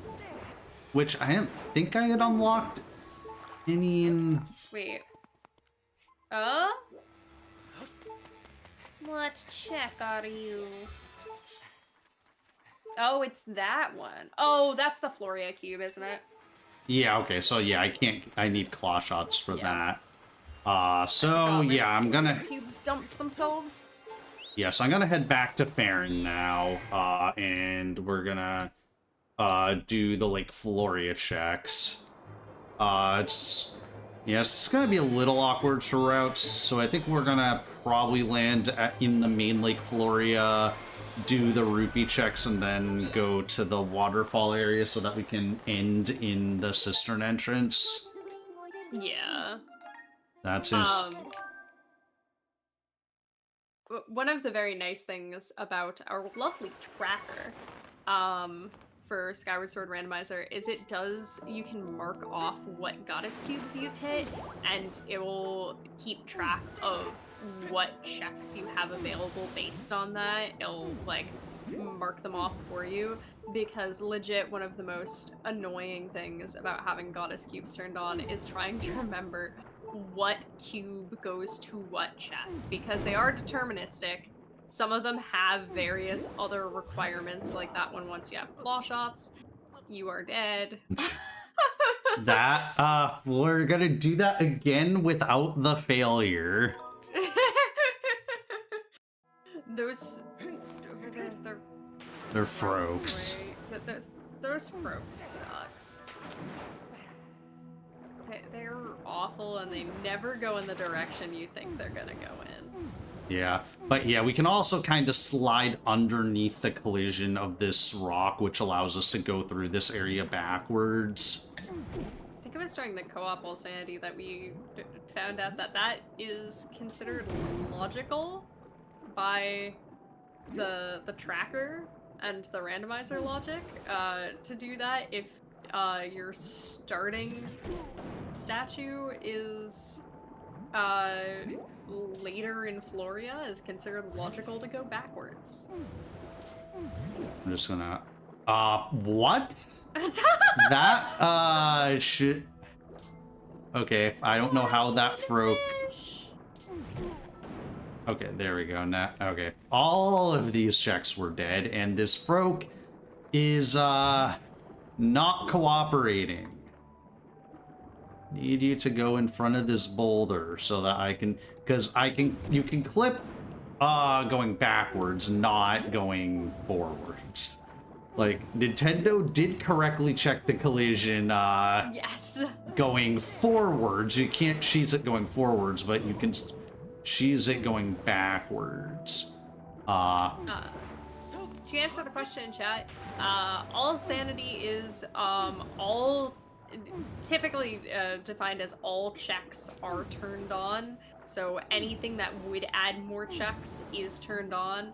Also for Skyward Sword Randomizer, we have a couple of other fun things, such as dungeon entrance rando and randomized puzzles, and basically it's max settings except for the settings that were added for April Fool's Day. I'm assuming we're not fighting 10 demises. No. I'm pretty sure I pinged this one earlier, but I'll just check it again. Yeah, that one's dead. If you are interested in experiencing pain, may I suggest 10 demises? It sucks. I think also just will completely lag out your game. Oh, yeah. Because... yeah, that was, I think, added as an April Fool's joke, and but it's, because it was added, it's still in the rando. Yeah, you can still turn on multiple demises if you want. It is, Fire Sanctuary. Fire Sanctuary is interesting because we do have 2 small keys, but also Fire Sanctuary, you really never need more small keys. Yeah, so this is going to be I think, like, yeah, I'm not gonna try to like beat this right now, but I'm gonna go as far as I can before I'm locked out. Now ordinarily I do an RBM here to skip this first small key door, but because I already have 2 keys, I'm just going to use them. Because ordinarily it's nice to be able to save the key on that first door, and the RBM to open this door is relatively fast. But the third small key we're gonna see later on is basically optional. Yeah, this is the only dungeon in Skyward Sword that has 3 small keys. This is it's the one behind it. Yeah. I think that does mean that we're locked out. Oh, no, are we? No, not quite yet. We can climb the vines. I'm wrong.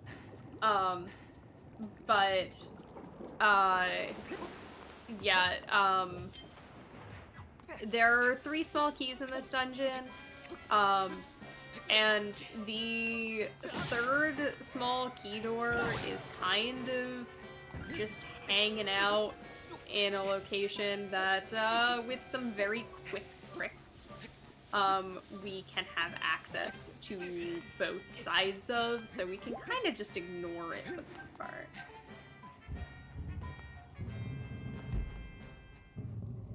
I cannot personally tell you what the difference between Demise and Ganon is. I can tell you lots of stuff about how Bit works. I cannot tell you anything about how the lore works. Somebody's name is Zelda. Yeah? Think? Yep. Yep, somebody's name is Zelda. So we're gonna be attempting a trick here, where I can blow up these rocks by just taking my own bomb with the hook beetle. You're supposed to fly the hook beetle basically around the room to where there's a bomb flower, but that's slow. I'm so bad at that trick. Yeah, I'm hit or miss with it, but like, I've gotten better at it. Yeah, that's another one of those, like, it's not something, you see in a lot of the other speedrun categories, because, if you're doing even all dungeons, we don't get the beetle at all. So we skip that by necessity.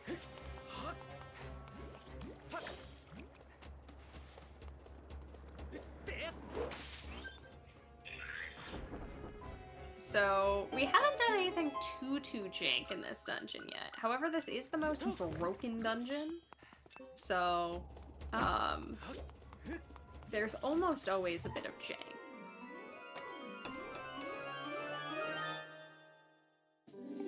Oh, that's gratitude crystals. Yeah, and that other chest is dead. And then I think the only other logical check we can do right now is this double Migmanos fight, which I'm going to attempt to go for the quick kill strat here, but I'm not terribly consistent with it. So, we'll see how this goes. Yeah, manipulating how the Megmanos move is kind of annoying. Yeah, okay, I missed it. I think I need to wait a tad longer before throwing it.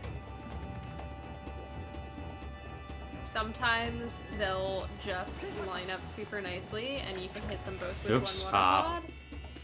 Sometimes the wall was dirty and we needed to wash it.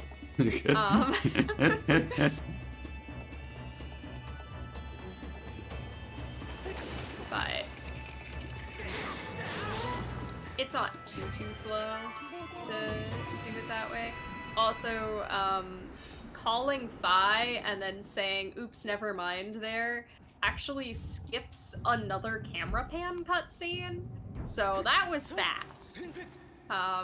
If you, like, wait for the Megmanos corpses to despawn and then call Phi, it skips half of the cutscenes of it showing you that the room is changing. Which is kind of nice. Oh? We got stuff? We got the harp! Yeah. Okay, well, that... That doesn't actually put Skyloft Trial in logic yet. I forgot because we don't have valid, so Thunderhead access is not logical at this moment, but it is, it does unlock quite a few checks. Yeah. Also, there's one check in main Farron that I can do now that we have Bomb Bag. So it's probably maybe faster to have flown up to the sky and back down, but I'm halfway there anyways. Yeah. a lot of the thing with rando is on the fly routing and being able to be like, okay, well, I have this and I need to do this, and when is the best time to get this check that unlocked, and that comes with a lot of experience and game knowledge, and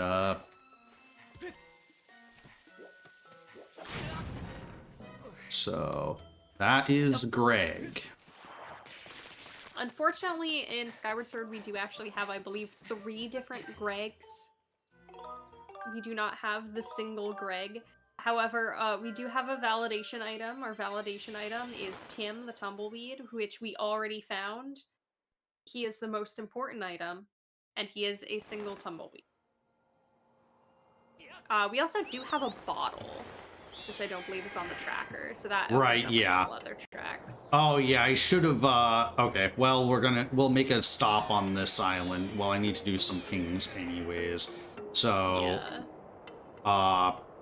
yeah, so we will be doing a little bit of a sky loop here. Yeah, thanks for reminding me of that. So, we need to get mushroom spores, and then because that's going to allow us to continue the Oriel quest chain. Because we talked to her at the start of the seed, that unlocked 1 single check on Skyloft, but now giving Oriel these mushroom spores is going to unlock 2 checks. Her reward, and then Pero is also going to give us a reward. Yeah.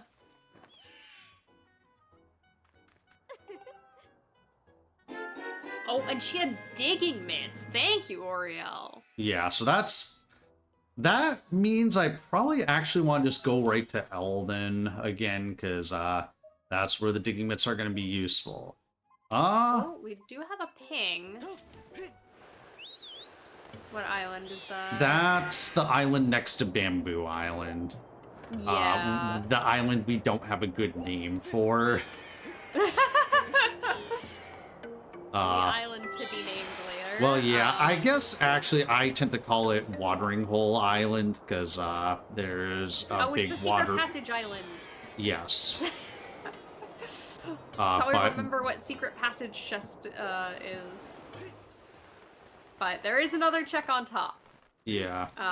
There is another goddess chest that is locked by Water Dragon Scale that's in there, but we don't have access to. Oh, another Fire Sanctuary small key! Okay, so in the end, like, I mean, I'm not going to use that 3rd key most likely, but we have it.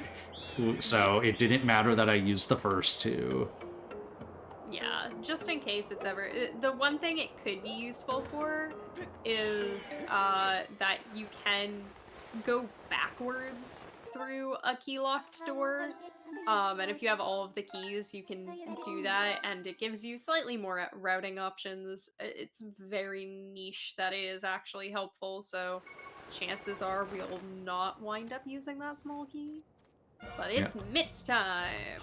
Yeah, actually I'm gonna go back to Magma Turf, because I kind of was like blanked on the fact that there was one check that pinged in Magma Turf.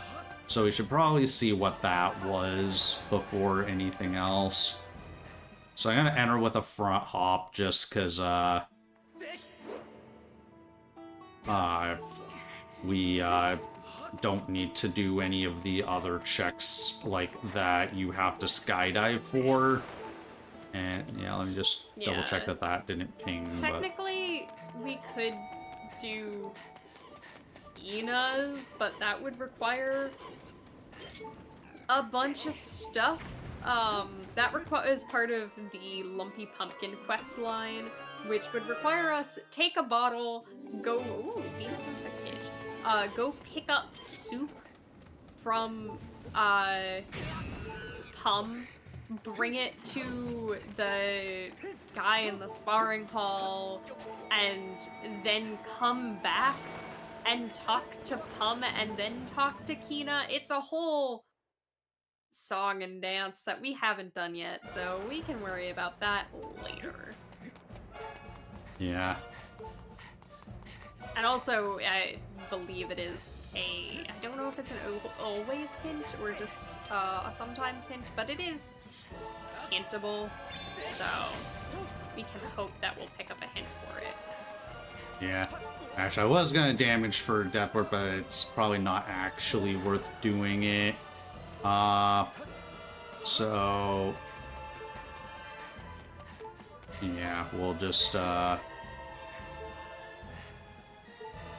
because I kind of forgot. It's like, we need to do these couple of MITS checks. Now, there is an RBM I could have done earlier for one of these dig spots, but swag, incredible. yeah.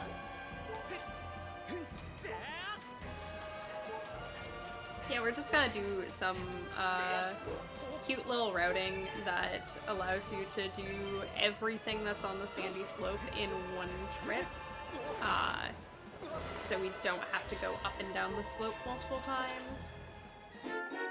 Oh, another beetle! Yeah, Quick Beetle is really nice because it actually does make the beetle go significantly faster. As long as it's... I also do believe that's logical hook beetle, so that means getting the harp, I believe, is now in logic. Right, yeah. Because our hook beetle was out of logic. There are 4 beetles. Beetles are a progressive item, so every time you pick one up, it's just gonna give you the next one in the chain. It's not a specific one. Sand shit. But we never really need the tough beetle. There is one logical place where it could expect you to have the tough beetle, but you can get away with, like, lesser beetles if you know what you're doing there. The one thing that we do need Quick Beetle for that you cannot get away with anything other than the Quick Beetle is 2 checks in Sandsea. They're both dead because all of Sandsea is dead. So, we don't actually need the Quick Beetle, it's just a nice quality of life gun.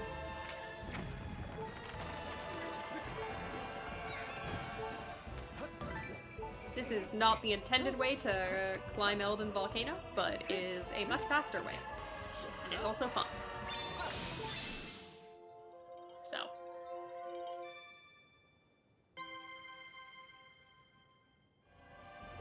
Yeah, and actually, like, none of this, like, in this area is in logic right now because the logic expects us to have a projectile, because if you notice the first time that I climbed the volcano to get that one hint stone, there was a,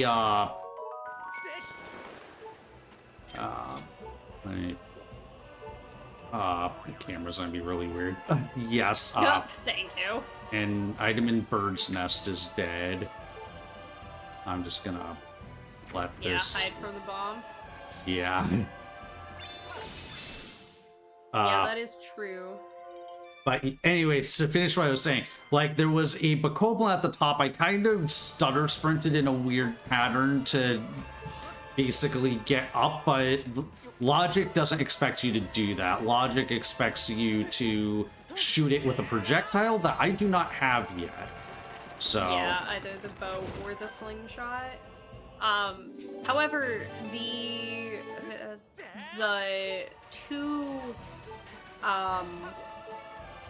two dig spots that we did that were on the slope both are in logic, because since we have bomb bag, it is fine with the idea logically of us going backwards through that, like, bomb shortcut.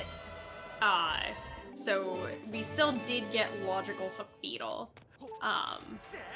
Just all of these things at the top are not logical. It also does, we have logical access to Summit, which again doesn't give us all too much because we don't have claw shots.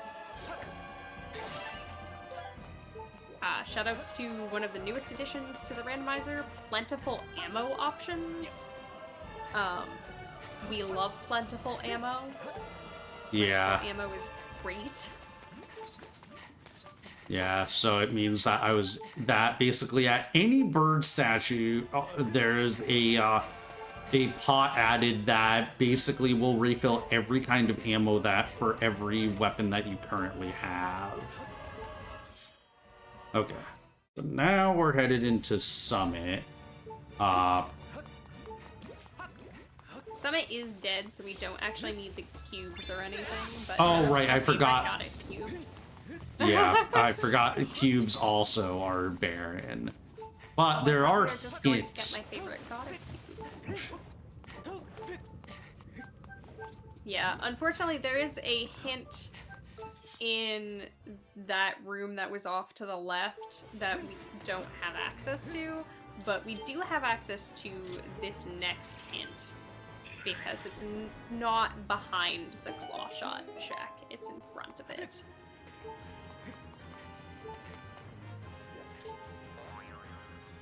Legends Crystals is dead. Okay. That's good to know. That's a pretty long check. We didn't have access to it yet, but now we know. Okay, so we're going to do an RBM here so that we can see what's at the Fire Sanctuary entrance. Oh, this is an RBM. I don't usually do. So, and well, yes, we'll take advantage of the fact that I'm at a quarter heart. Yeah, sometimes it's just convenient to die. So, yeah, this is an RBM that way back in old any percent routes used to be a thing. But yeah, so what we're going to do is there is a cutscene of a Sheikah stone that pops up in the vanilla game when you, after you get the practice sword chest. And although, like, you don't get it in the randomizer, you, like, it still exists, so we can still access it in back in time. So we bit save to load the story flags, and I'm gonna go about here, start my file, and roll into the cutscene trigger, and the camera kind of froze there. So that means that.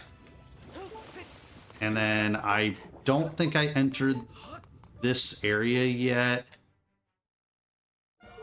But yeah, just in case, I'll bonk this, which I guess I'm gonna pick up the ferry, but that's fine, actually. Now I don't have to be so worried about my health. Yeah, so, the way a lot of RBMs work is that we need to do something called a commit. Oh, very nice. So we just set the flag that corresponds to the same memory location as, that wall of fire being down. And it sets immediately on the title screen and then gets carried over to your file when you're doing reverse bit magic. Oh, the LMF. Let's go. Yeah. We have keys here, but the thing that it doesn't do is update whether or not the flag is set. So when it loads in, the flag has been set, but the game doesn't really know that it has been until we make some other change, and then it'll go, oh, another change was made. I should copy that down to remember that for later. And when it goes to copy down the change you just made, it also sees the other one and copies that one as well. This is only relevant in certain areas, which is why we didn't have to do it for the RBM we did in the to get into the Farron trial. But it is relevant there, I believe, which is why, just to be safe, we go pick up the ferry, because bonking the ferry out of the wall counts as a change that will update all of our flags. If this sounds like comp sci nonsense, it's because it is. I love this game. It's comp sci nonsense. Yeah, why do you think I love this game so much? I want to say like 80% of the Skyward Sword speedrun community have comp sci degrees. Yeah, also, yeah, I don't have any other projectiles, so... Luckily, we have Quick Beetle, so I can fly the beetle relatively quickly. Imagine intended strats. Doing intended strats despite the fact we're in a dungeon that's completely out of logic. Yeah, so I'm pretty sure the chest that pinged was the one in this room. It was both. It was at least one in the other room as well. Yeah, so... Yeah, so it's really nice. It's really good that we picked up the small key. Yes. Which I'm pretty sure we picked up in one of the trials, so this item is out of logic, but... Yeah. Well, this item's still way out of logic because we're not even supposed to have access to this entrance yet, but... Oh, Linear Caves key. That's an important pickup as well. Yeah, that will give us a dungeon entrance because everything else in Sand Sea is out of logic. There is a possibility that that dungeon entrance is completely irrelevant because since Skykeep is not actually required to be completed to beat the seed, one of our dungeon entrances will just lead to Skykeep and does not need to be completed necessarily. However, there could still be items in the 6 checks in Skykeep that are relevant, so it's not necessarily that we just have a guaranteed dead dungeon entrance. One of the reasons why I said it's good that we picked up the small key is that there's actually a lot of ways that we can go out of logic in this dungeon. What is this rope doing? Yeah, I have never seen this before. That never happened before. He said the thing. What a jerk. Oh wow, it's all of them. Yeah, okay. This loaded.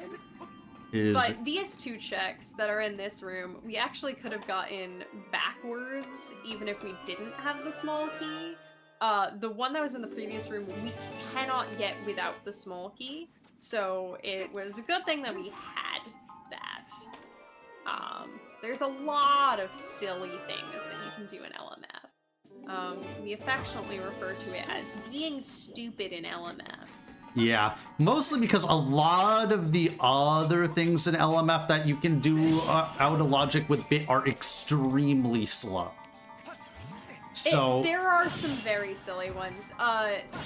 It's interesting to me, like one of the reasons why I really like LMF in a rando context is that there are definitely ways to save time by doing ridiculous stuff. There's just also a couple of things, like there's a few bit interactions you can do that require either multiple RBMs that are all very jank, or bit warping into LMF while it's not loaded and potentially soft locking yourself. And those ones, yeah, please don't do them in a race.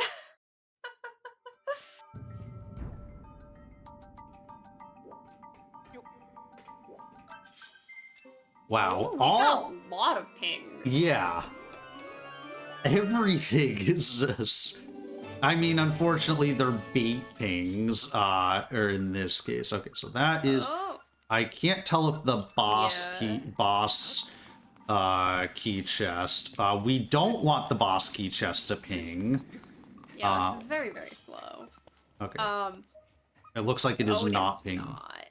Not. Okay, so... So, there's a lot of pings here, that are all unfortunately locked behind the gust bellows.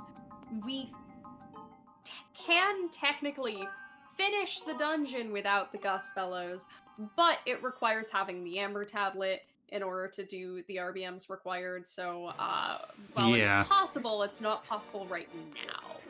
Yeah. So- Also, we're like very out of logic, so I think instead of trying to push that dungeon any further, we're just gonna take what we got out of it. I think we're at 25 crystals now. Yeah, that We sounds have correct. Beetle's insect cage. We also have Harp. which Right, is yeah. marked. Just trying to get my tracker updated.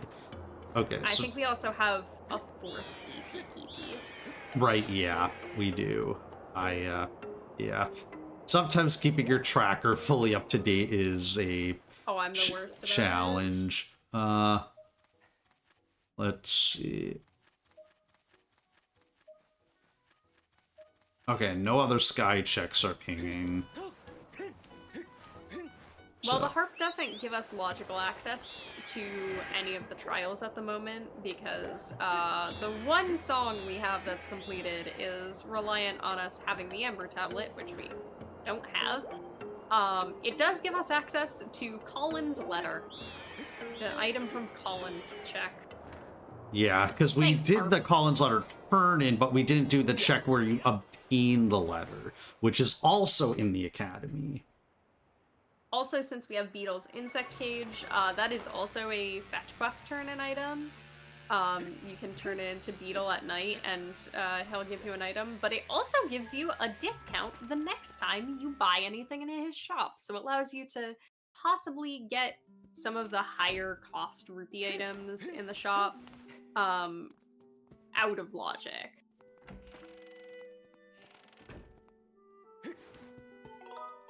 No silly tricks required. It would be nice if we had some B-wheel items. Or some more B-Will items. Like, the bow Yeah. is the one that, like, I'd really like to have, because the bow is incredibly powerful in this game.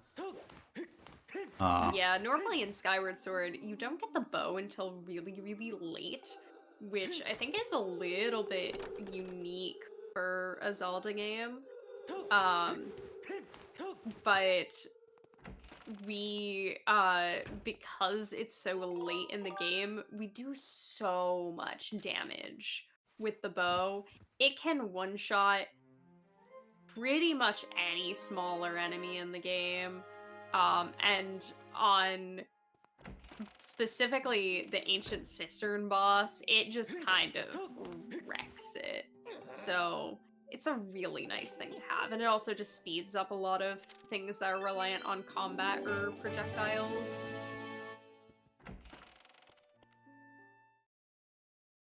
The claw shots also open up a lot of movement options that would be really nice.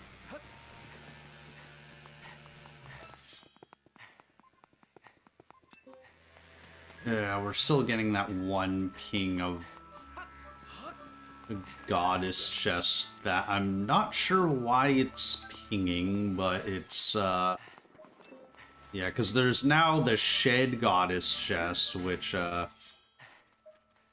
appears Does to not not. seem to ping, yeah. Okay, so those two, so I can,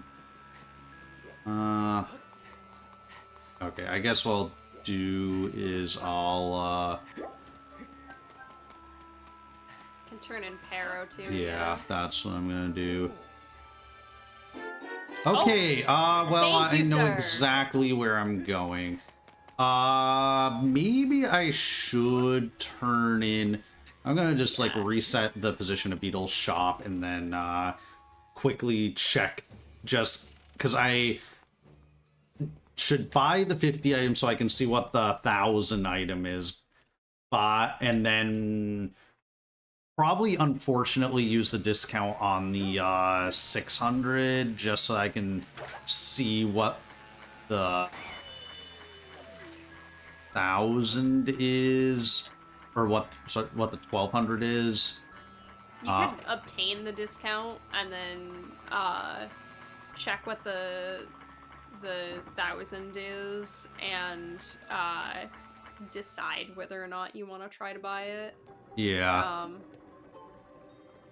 or whether or not you want to try to. Yeah, well, I won't have the rupees for it. Yeah, but you can at least see it because the discount is a one-time use. We do not ever get it again. So using it on the 600 does seem a little unfortunate. But if the 1,000 is something, we could go pick up 50 more rupees and try to get that, because that's a little bit further out of logic. But if the 1,000 is nothing, then might as well, you know. Yeah, the thing with the discount, the thing is, I like whatever I can spend out of my wallet right now would be nice so that I can kind of, like, any rupee checks that I happen to pick up will actually go into my wallet instead of just being purely wasted. So, Alright, let's see what the 1,000 is. Nothing! Alright, let's buy the 600. Yeah, so we'll only be paying 300 for it.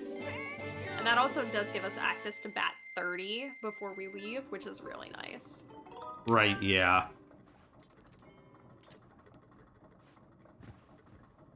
Because once again, Betro will give us 2 checks at 30, despite the fact that it gives us 0 checks at 20, which is really silly. Yeah, so the 1,200 is, dead.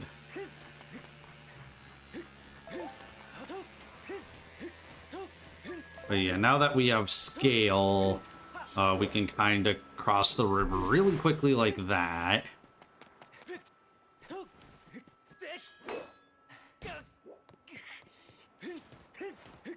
Yeah. Yeah, there are various, there's a fun little hop you can do to get down to Betro during the day without having ever set it tonight. But it does cost a little bit of extra time every time you do it. Ooh, that'll be possibly important later. Once we have claw shots.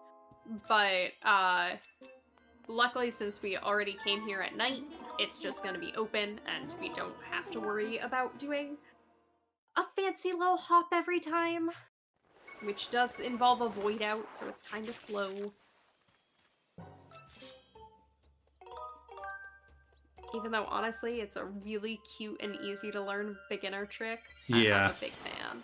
Yeah, I mean, I will generally go for it, but the thing is, I had already, like, it was already nighttime, and if it's already nighttime, you might as well just open the shed. Yeah, you see it a lot more in shorter settings, because you can hold out hope that you can single or double dip Betro and you aren't coming back like 4 or 5 times. Because once you're coming back like 4 or 5 times, it is much faster just to set it to night once and not have to worry about the void out every single time. It seems our entrance to Lanayru region is vanilla. How boring. Yeah, I was about to say that, yeah.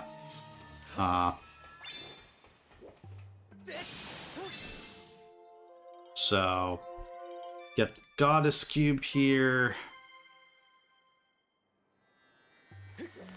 And then see... Was the Nope. chest behind you pinging? No pings, it seems like. Okay, well, we can just skip this whole area. Yeah, either... Except for the fact that I don't have claws.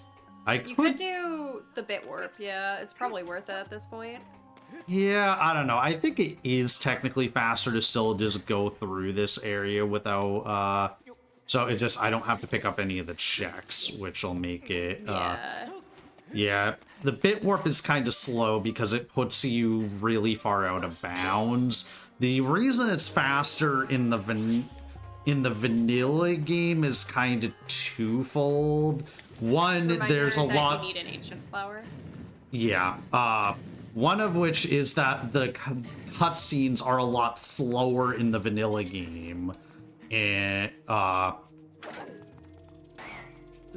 okay, there we go. We got the ancient flower. Let's hear it for Quick Beetle. And then, the other thing is that in the vanilla game, we would also want to go to Lanayru Gorge early, which I guess technically would be nice here, but yeah, so now I'm gonna do the first, hopefully successful break slide. Yeah, brake sliding is a very silly trick that is all over HD speedruns and all over Randomizer, but is actually like barely used in any percent runs anymore, just because like it's been routed out. But essentially what we're doing is holding the control stick on the nunchuck just outside of the dead zone in what's called ESS positioning, or extended super slide positioning, which breaks a lot of things in quite a few Zelda games. Extended super slides are not a thing we have in Skyward Sword, but it's named for, I believe, Ocarina of Time. Yeah. But essentially, it convinces the game that your momentum is going in the wrong direction, and lets you slide forward while also regaining stamina a little bit while you're sinking in quicksand, which can let you get a little bit further than you're supposed to, and lets you get somewhat out of logic and into some wacky areas before the game intends you to.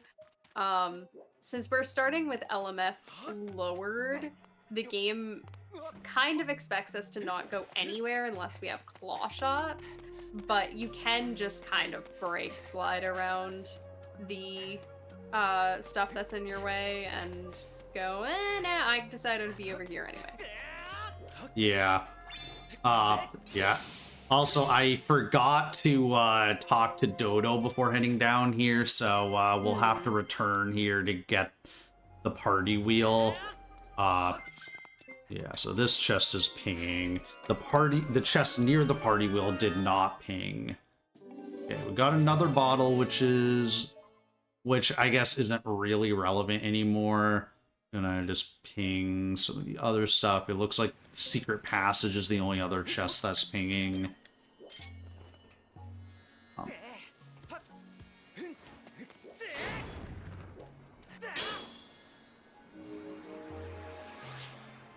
Yeah, here we get what would be in the vanilla game the hook beetle pickup. But here is just a randomized check that still visually gives you the hook beetle. I front hopped way too early. Yeah, you want to front hop into the cutscene with a specific timing, and then you overlap the cutscenes in a way that this cutscene starts early, but I jumped way too early. Yeah, it saves like a second or two max. Okay. A cute little optimization, but... and here's our long break slide that I was talking about. This is referred to as Temple of Time skip, because the other way to get over here without claw shots would be to use Hook Beetle to go through Temple of Time, which is what the game expects you to do, and is really slow, and Temple of Time doesn't have any checks in SD Randomizer, so we'd really prefer not to go there if we don't have to. Yeah, also the Goddess chest for the Goddess Cube in that area is hinted dead. And even if it wasn't, like, whatever dungeon is inside of...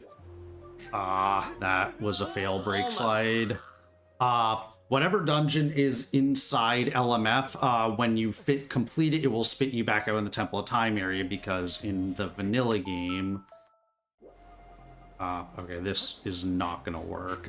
That was a poor break slide. Okay. Let's hear it for the worst version of this trick is if you don't have a sword, because as you can see, Every time 64 is jumping to begin the brake slide, he's doing a jump slash. Or at least to get attempting little a bit of jump extra slash. Yeah, yeah, a little bit of extra distance. You can make this without a sword, and it sucks. Yeah. You'll notice also that the like speed and direction. There we go. The speed and direction that you get with a brake slide are all variable. It depends on exactly where you are holding the nunchuck position, because the closer you are to the dead zone, the more likely you are to fail. But if you're just like the tiniest bit outside the dead zone, you'll get much more speed.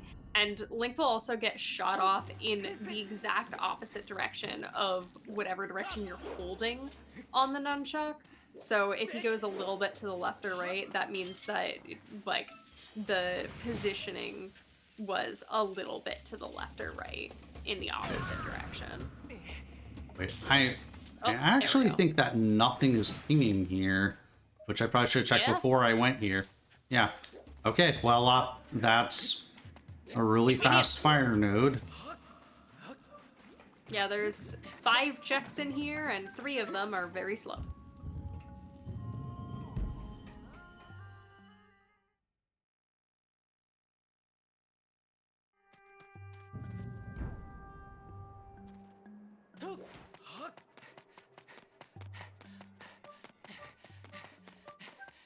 So now that we are on the other side of that wall, we are going to want to, you can either pull a lever to watch a cutscene to open up the way back, or you can raise LMF to make sure that we don't have to do that multiple times. Also, checking save statues will let us warp back directly to this side, provided that we have the tablet, which we do.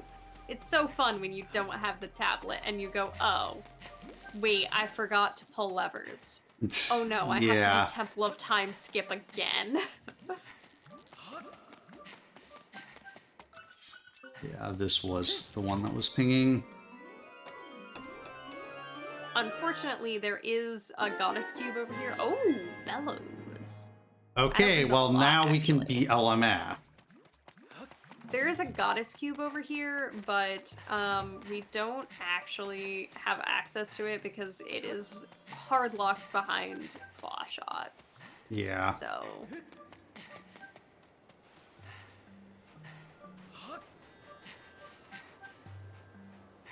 And then unfortunately getting out of here this way is very obnoxious. Yeah, I can just stutter sprint and make it. So we'll see if lightning node is also completely blank. Oh, we can also check what the reward was for the Linearu trial. Right, yeah. Let me do that now. Luckily, you can go into the menu and see what the hint is. Triforce of Wisdom and 5 other useful items. Oh my goodness. This is why, personally, I elect for the other hint style for all sanity, because it's very rare that a trial... Oh, that's dead. That a trial in all sanity will be able to tell you about multiple items, so we're probably finishing the trial.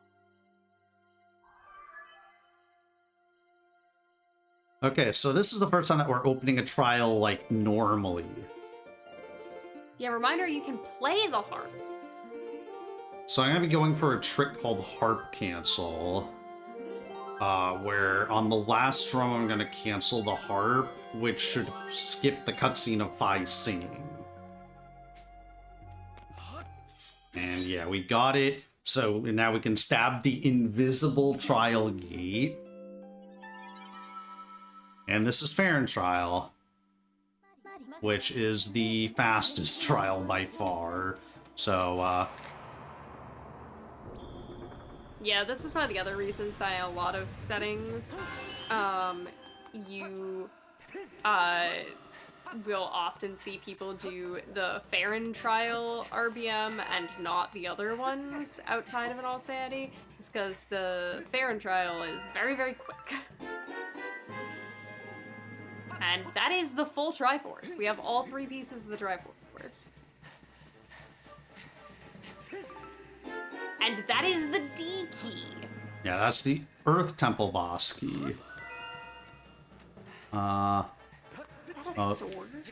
Yeah. No, that's a small. Oh no, that is a sword. Is it? I might be gaslighting myself.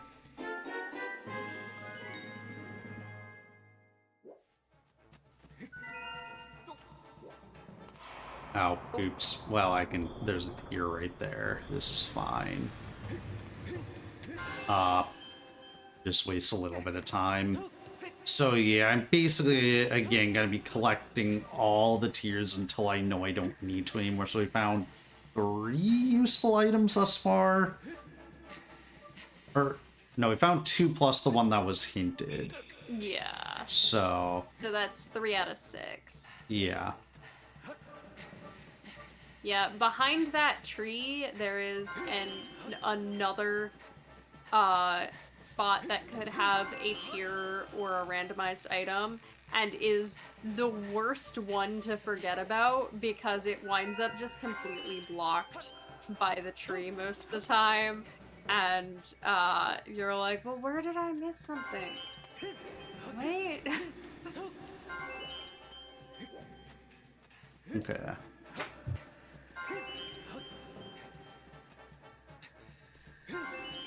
Looks like a gratitude crystal pack.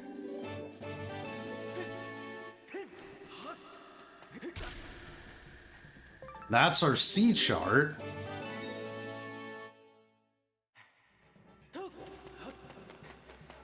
I think there's a beetle there. Oh, I was gonna try to do a fancy side hop, but I accidentally went too far into the waking water.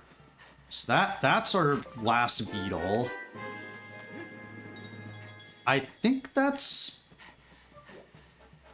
5.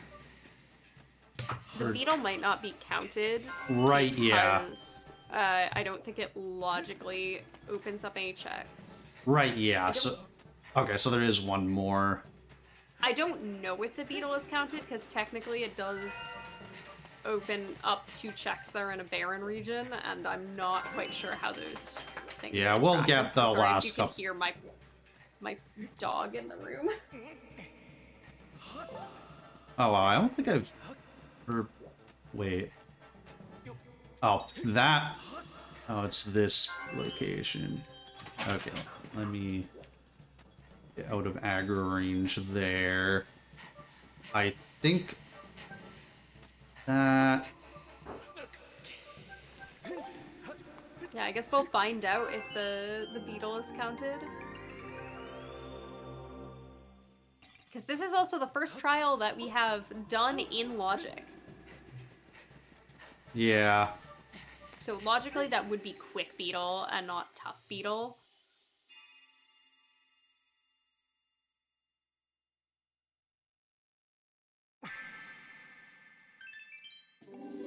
Okay, I guess it did count that. Okay, the beetle was counted. Alright. Good to know.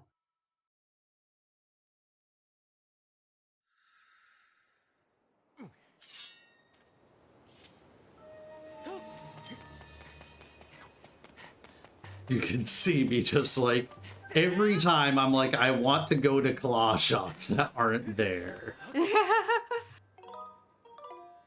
Yeah, while we're here, we can now raise LMF, which will give us another dungeon entrance, which requires us solving the map puzzle here, which luckily the map puzzle is not randomized because I have no idea how you would make it randomized. You can't randomize the positioning of the nodes on the map. I don't know, maybe just don't visibly give place them Robo... somewhere funny. Yeah, don't give Robo Jumper too many ideas. Oh, I love it when Robo Jumper makes nonsense, though. It's so fun. Just to Robo Jumper's most recent invention, Skyward Sword Randomizer, but you can't see any of your menus. Oh, so funny. Yeah. So also this raising LMF is going to open another check, which is the chest on top of LMF. So we're going to be able to ping that right now and see if that is required, which it is pinging. Doesn't necessarily mean it's it doesn't mean it's necessarily required, but means it's at least an item that could be progress. So Please be our claw shots. I want claw shots. same.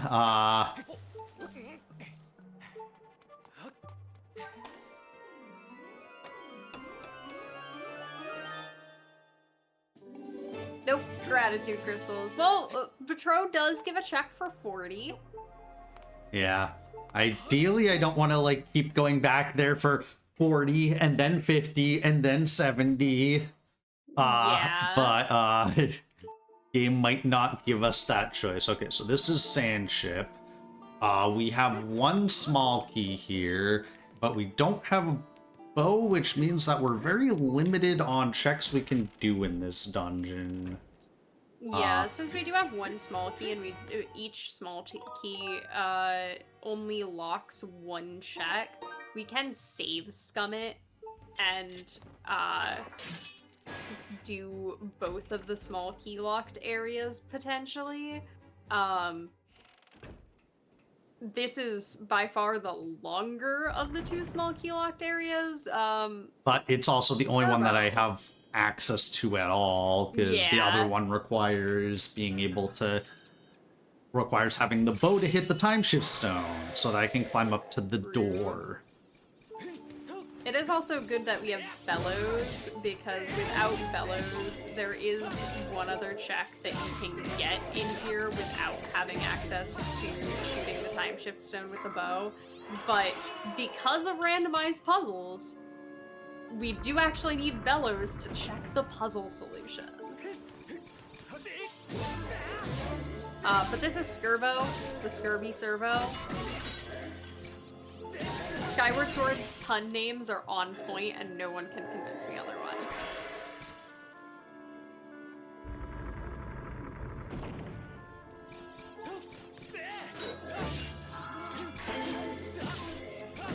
Yeah, so the strat for that is basically just stab over and over again.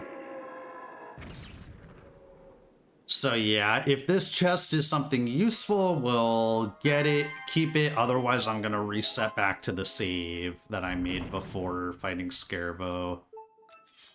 And it is not, so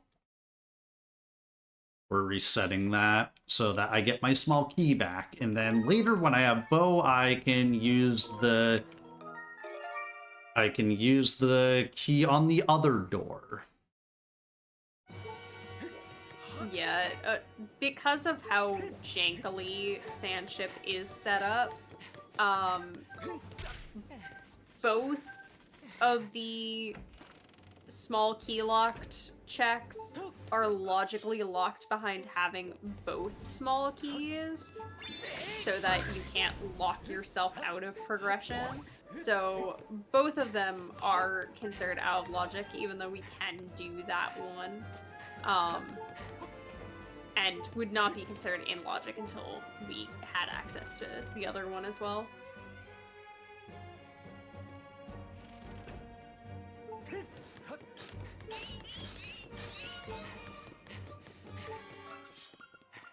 Okay, so treasure room in theory has something, and then okay, combo lock is dead. No playing more randomized puzzles today. Yeah. Yeah, that's it for in-logic stuff in, Oh, but you know what Gusfellows does unlock?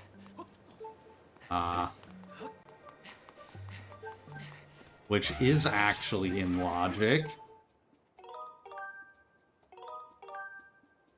We get to do tad tones.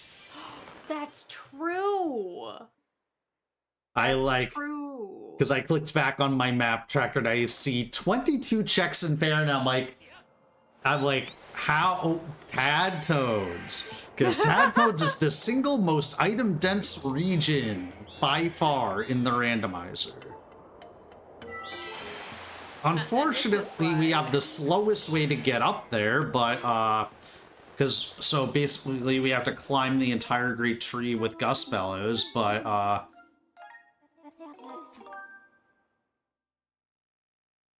yeah, being able to get into Great Tree gives us access to 17 Tad Tones checks, plus 2 Beetle Lock checks at the top of Great Tree, plus chest inside of Great Tree, plus lets us drop down off of Great Tree to get the 3 Goddess Cubes. So that's 23 checks in total. Jesus, thank you, Gus Fellows. yeah. Also, this is why it's nice to have somebody with hundo experience playing Tad Tones. I'm awful at optimizing Tad Tones because, wow, guess what we don't do in shorter categories anymore. Okay, so that is thing. So I'm gonna go twice on this just because this Froak is gonna interfere. Okay, he didn't.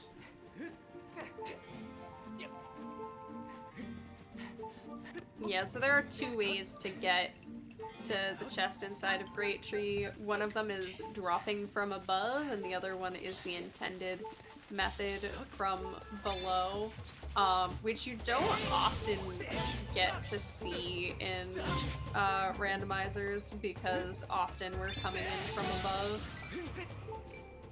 Yeah, so also you can see the tail of the water dragon, because it has claimed many a victim. Oh, magma mitts. Yep. Okay, so now we have Boko base access.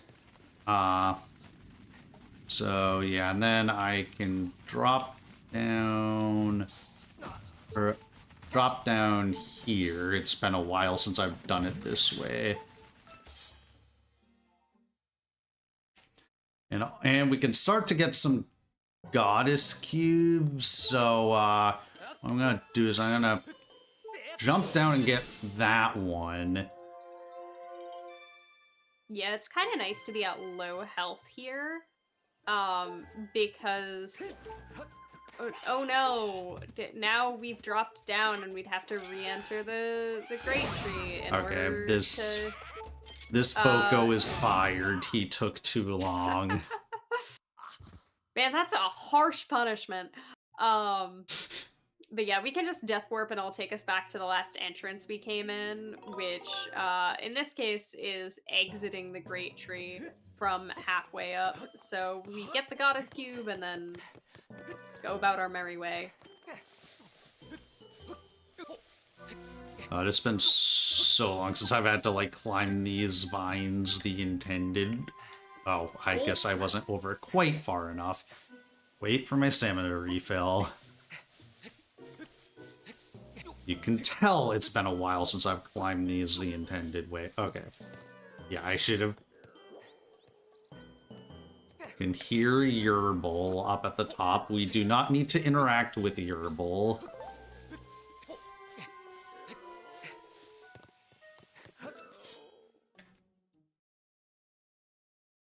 So magma mitts are pretty useful, even though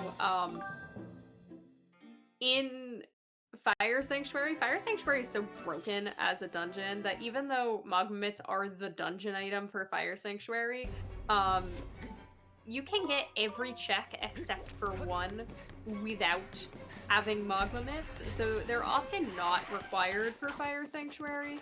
However, they are required for getting into Boko Base, which has a decent amount of checks in it, and also contains 2 hint stones. So we will probably want to go there at some point. Well, another adventure pouch. Let's hear it for potential cursed metal. Yeah, I mean, we've gotten most of the bottle locked things at this point. Okay. Ooh, that's another dungeon entrance. Yeah. That is our final E.T. Keepy.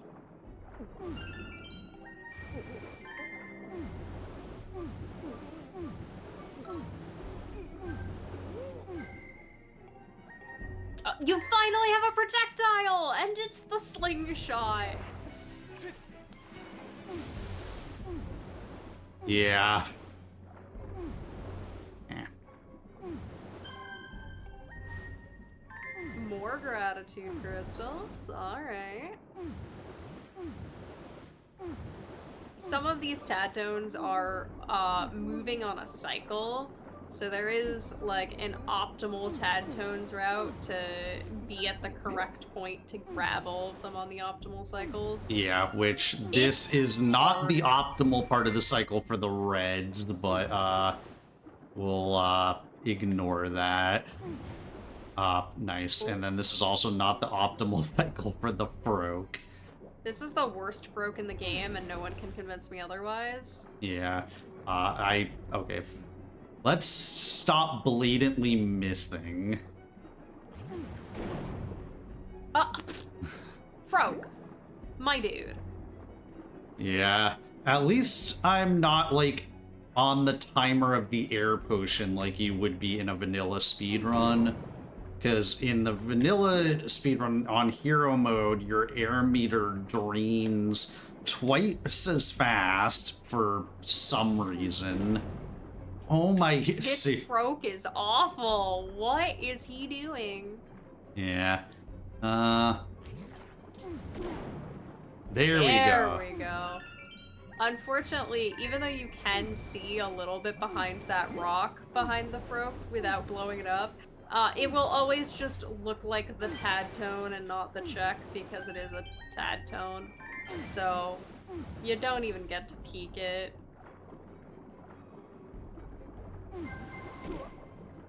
Don't Nice mind me bonk. just hanging out here stealing your routing. It's all good.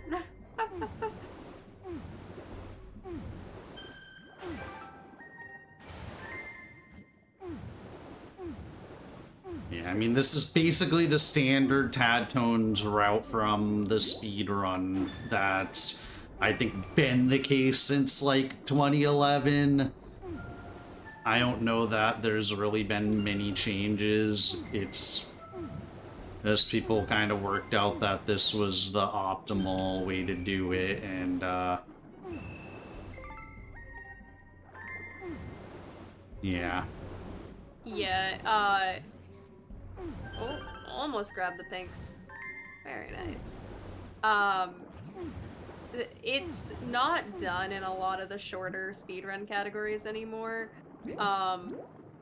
And thanks to G3 Escape, it's no longer really done in HD speedruns either. Oh, very nice. Except I got hit by these enemies. Okay. One more Tadtone group. Yeah. Essentially, G3 Escape is one of the only tricks that works in both HD and SD. That's like a major sequence break. In SD, it saved like 12 minutes off of world record, 13, something like that now. And in HD, it saved a lot more because it skipped the entire Song of the Hero quest, including Tadtones. So, Tadtones have been relegated as a hundo exclusive at this point. That was honestly a pretty dead Tadtones. Yeah. I got the Earth Temple key piece. I got, yeah, I guess I need to, reset this. So if I talk to the Water Dragon again, I can reset back to normal Farron. And that puts me outside, which is exactly where I want to be. Okay. Hi, Yerble. Bye, Yerble.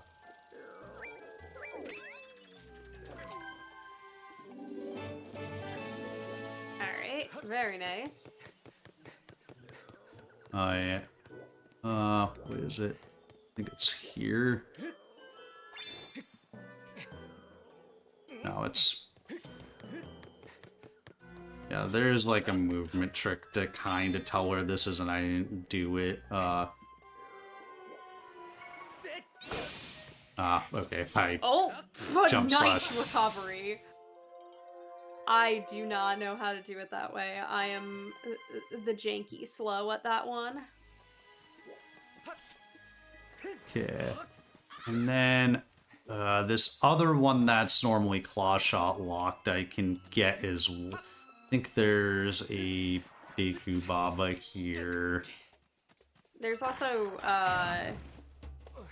the scrub that you die to in any percent on the other side of the tree that...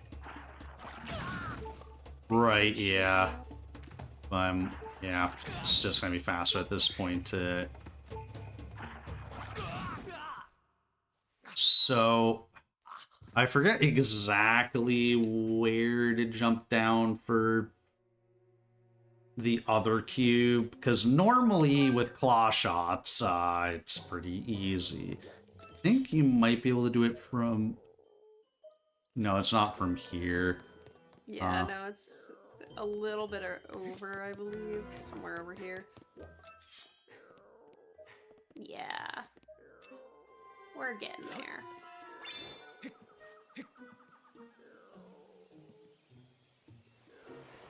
Yeah. Okay. Yeah, that's...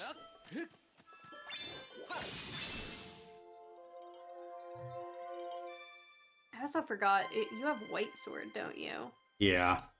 So the next time you finish, or you visit Thunderhead, you can finish the Isle of Songs. Yeah. So that is all still out of logic.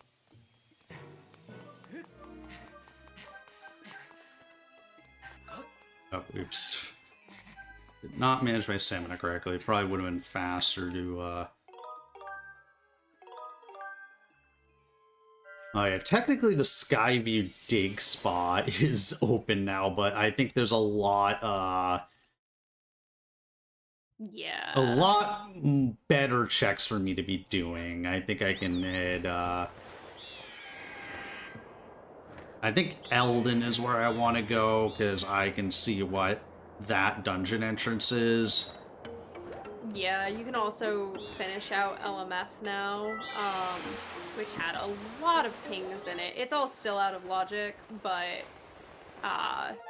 it did have a lot of things that you could possibly grab. Yeah, actually, I'm not sure if this if the Eldon or if this dungeon entrance is in logic, because like I'm not sure if all 5 of the key pieces were in logic. I feel like we got at least one of them in a trial. Yeah, we did. So I guess nothing I'm doing is in logic at this point. Don't worry, logic is a suggestion. Okay, 3 dungeons left that this could be: Earth Temple, Cistern, or Skeep. I hope it's Cistern. I like Cistern. Nope, E.T. Although actually, we do have the boss key here. Yeah, so we can beat this dungeon, and we will beat this dungeon. Yeah. There's a trick I can do with a camera manip, but because I wanted to ping that first check, it's really difficult to go for that. Yeah, essentially you can manipulate the cycles that the, little lava things are on by moving the camera. But it is really annoying if you're trying to do other things while manipulating the camera, such as look at what's on the vent chest. Because the game, the longer you are trying to hold the camera not looking at the rest of the room, the more it's gonna try to turn it around randomly on you, which is not fun. Please don't do that, game.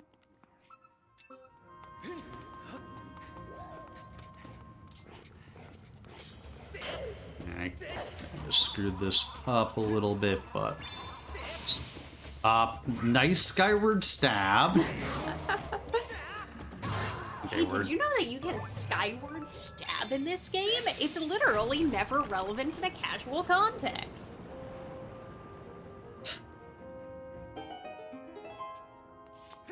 Okay, so this check over here pinged. You never got the hint for the rupee in the lava tunnel, so I'll probably just wind up doing that. I think that might also be a sometimes usually. Yeah, it's a sometimes, so yeah, the rest of these did not. There's our claw shot. Claw shots. Oh, now we're cooking with canola oil.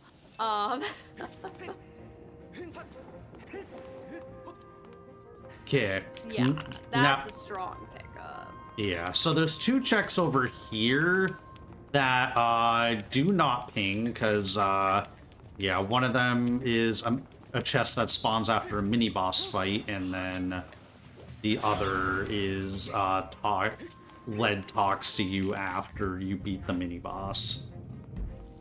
Yeah, unfortunately it does make you open the chest, even if it's not pinging, because Lead wants you to have opened the chest. Also, shouts to finally having Slingshot. There's a cutscene that's supposed to play there of the Lizalfos getting all geared up to punch you with their big metal arms or whatever. And it does not play if you can hit them with either a slingshot pellet or the bow beforehand. Hitting them with bombs and beetle does not count. Look, more gratitude crystals. Yeah. With 56, it's definitely going to be worth making a Betro trip for 2 of the checks. And then, yeah, this trigger's in a really weird location. And I got scammed! Yes, thank you, Link.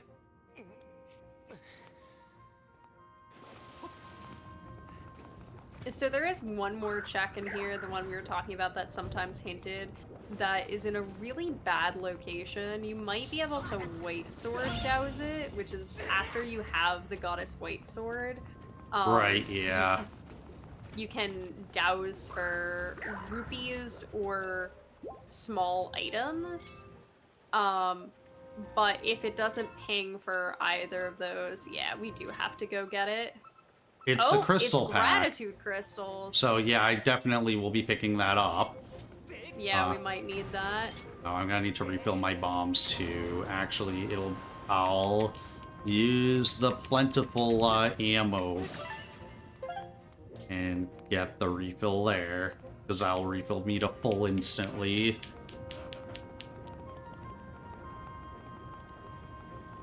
But there are bomb flowers along the way here, so even without the plentiful ammo, like, it wouldn't have been like I was completely screwed. It's just less convenient.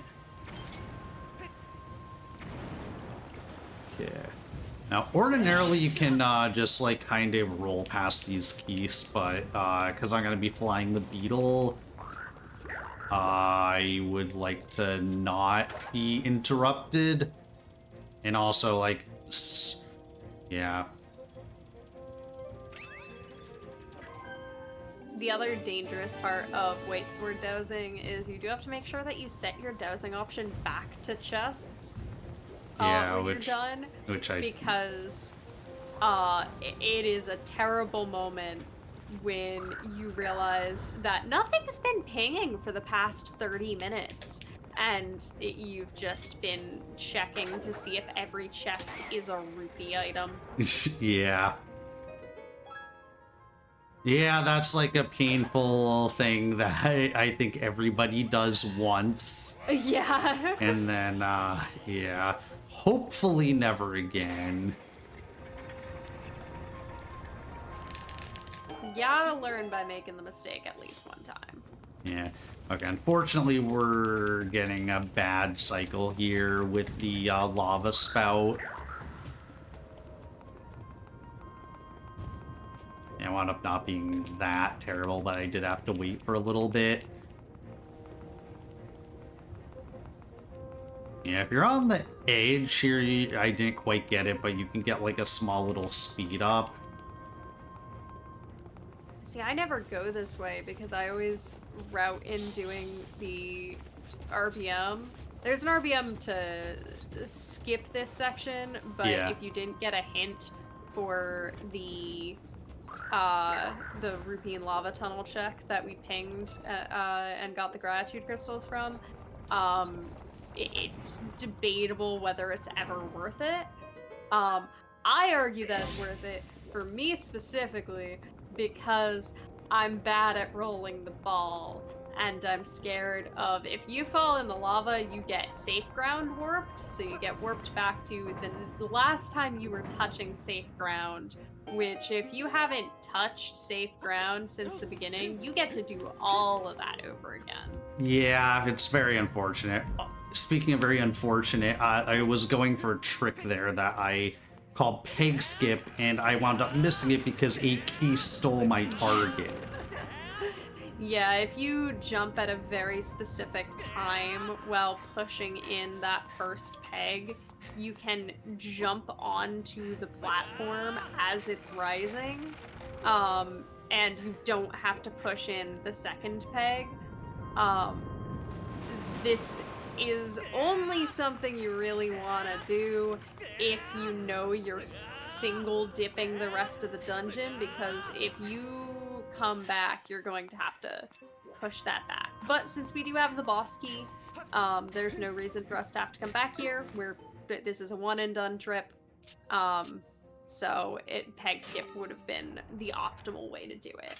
Yeah. It is annoyingly precise though.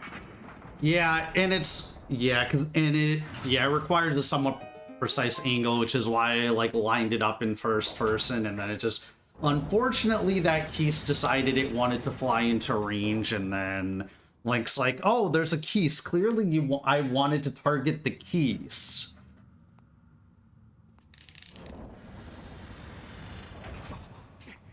So here is Scaldera, which Scaldera is affected by what sword you have, but it is unfortunately a little annoying in Rando to come in with different swords because all of them have their own optimal like damage cycles to put them on. So Yeah. it can be a little bit of a wild card.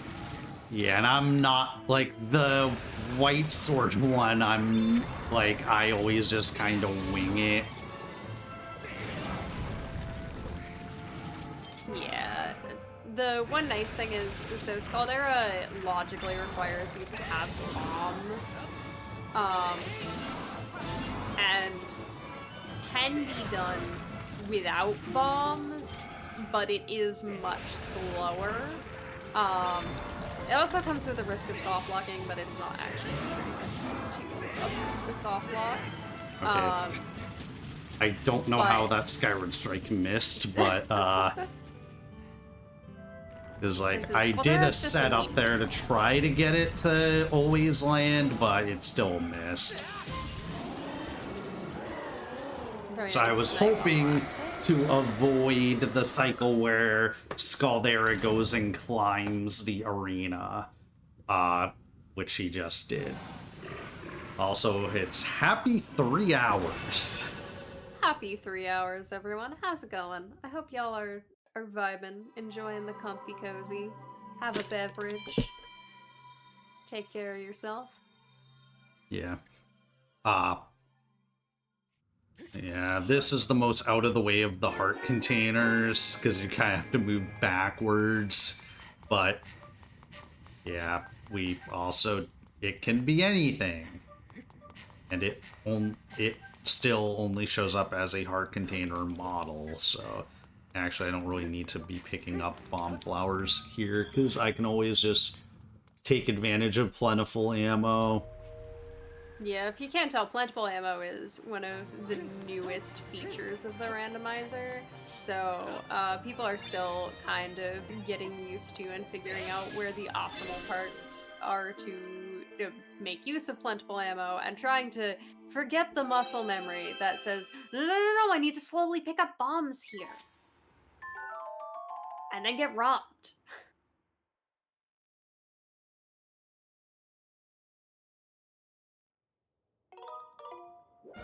Yeah. Yeah, now... Yeah, I think go to LMF. We can check one hint on the way. It is kind of a slow hint stone. Actually, wait, no. We going to Boko? Yeah, Boko base is the better play here, because that way we can... Because with Boko base, we're going to be climbing the whole Elden again, basically, so we might as well just... If we're going to go to Volcano Summit again anyways, we might as well do it via Boko base. So we're gonna... Yeah, also, since we now do have claw shots, a lot of stuff will be a lot easier.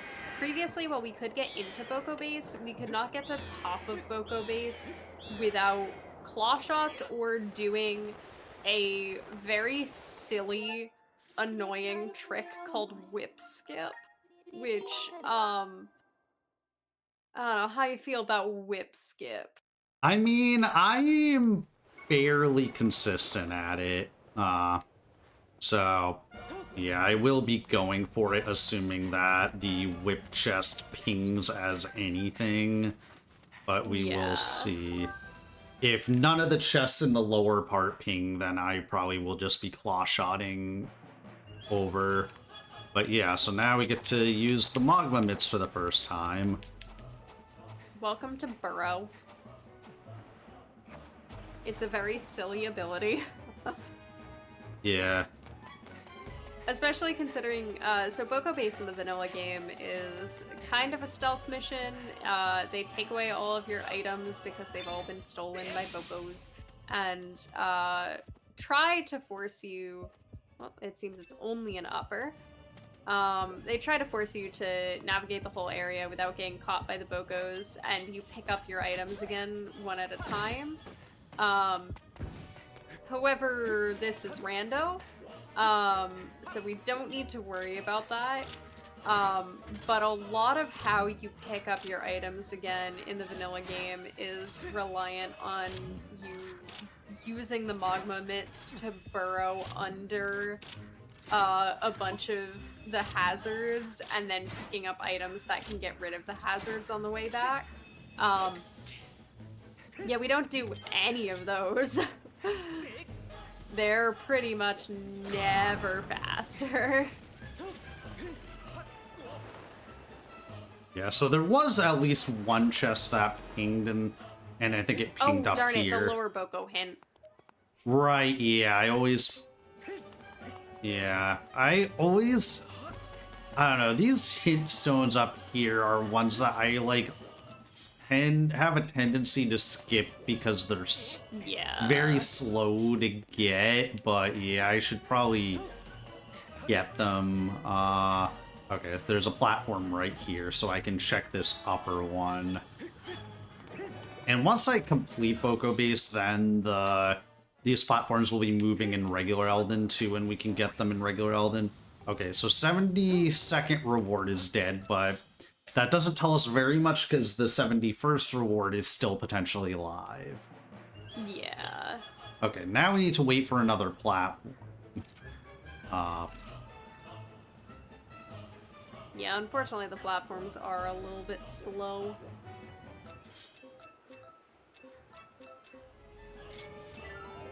Here comes our train. Oh, we can play beautiful music while we wait for our train. Again, reminder, you can play the harp. Yeah, it's funnier in, like, the vanilla game because it's like the Bokos take away everything except they forgot to take away the harp. So, Yeah, I am a big fan of, so we don't pick up the harp in SD runs anymore, but they pick up the harp in, like, HD runs. Yeah. And anytime that there's like downtime after picking up the harp, you can see people just like, oh, we're gonna play a tune. Oh, there's our Sandship Small Key. Yeah, which we do not need, yeah, logically, logic requires you to have both keys, because logic has to assume that you will use your keys in the worst way possible, so that you cannot lock yourself out of checks. Yeah.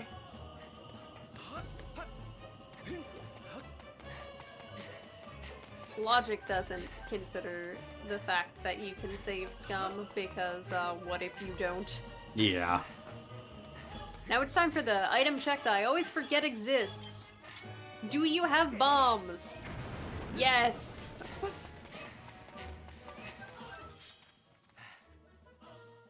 I way too many times have come up here being like, yeah, I did whip skip, I don't need bombs, and then gone, wait, no, I still need bombs.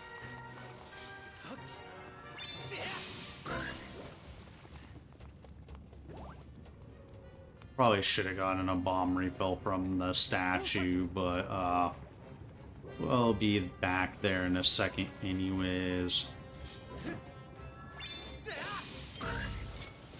Yeah, you probably also can go grab the, statue by Fire Sanctuary entrance for Yeah. bomb refill as well.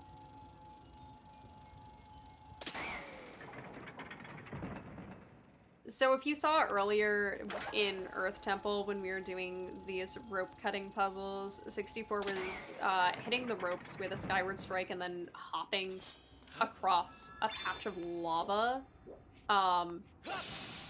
You can do that for this one as well. Ooh, very nice. That's way harder on this one. Yeah.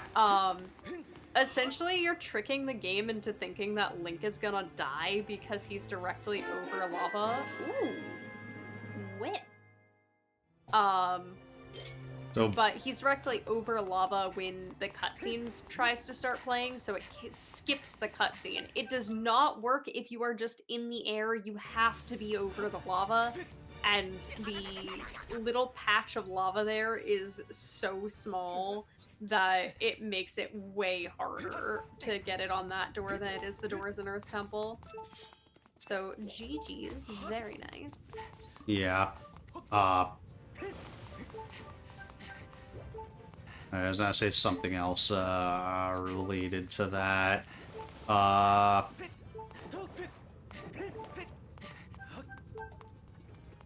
no, it's about the item.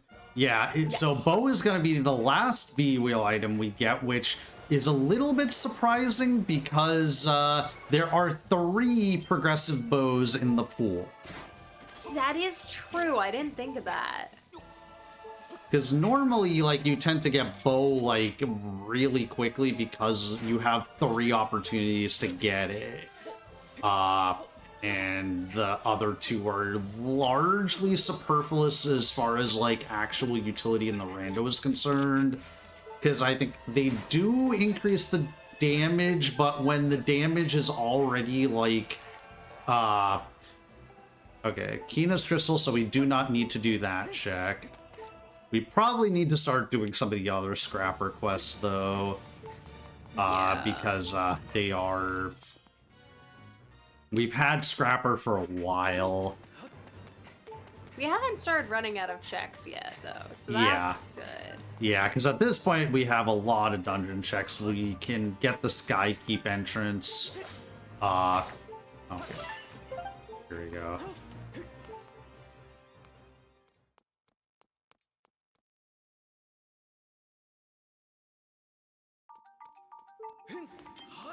So back to LMF, but now that we have Gust Bellows, we can go into West Side instead of going into the Keylock stuff on East Side, which had a bunch of other pinging checks. Yeah, I'm pretty sure everything...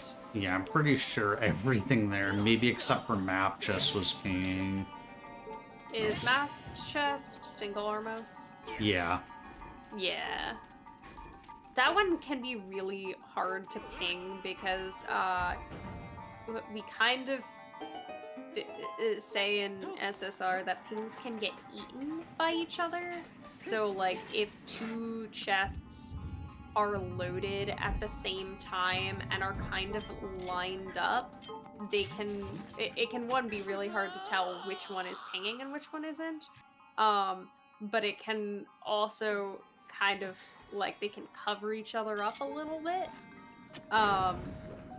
So it can be really annoying to tell specifically for that chest if it was that pinging or something behind it, because it only pings when you are using the sword from front half. Once you're in back half, it stops pinging. So, you know, when you could have a better angle.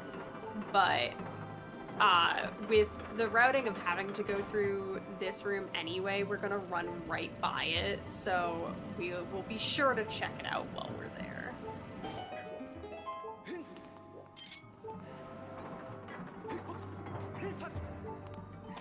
Yeah, so that one was definitely pinging.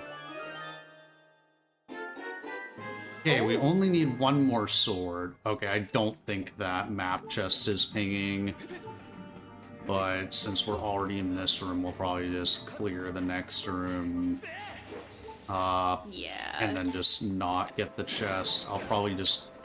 Okay, this Centro suddenly has gotten scary. Yeah, you can skip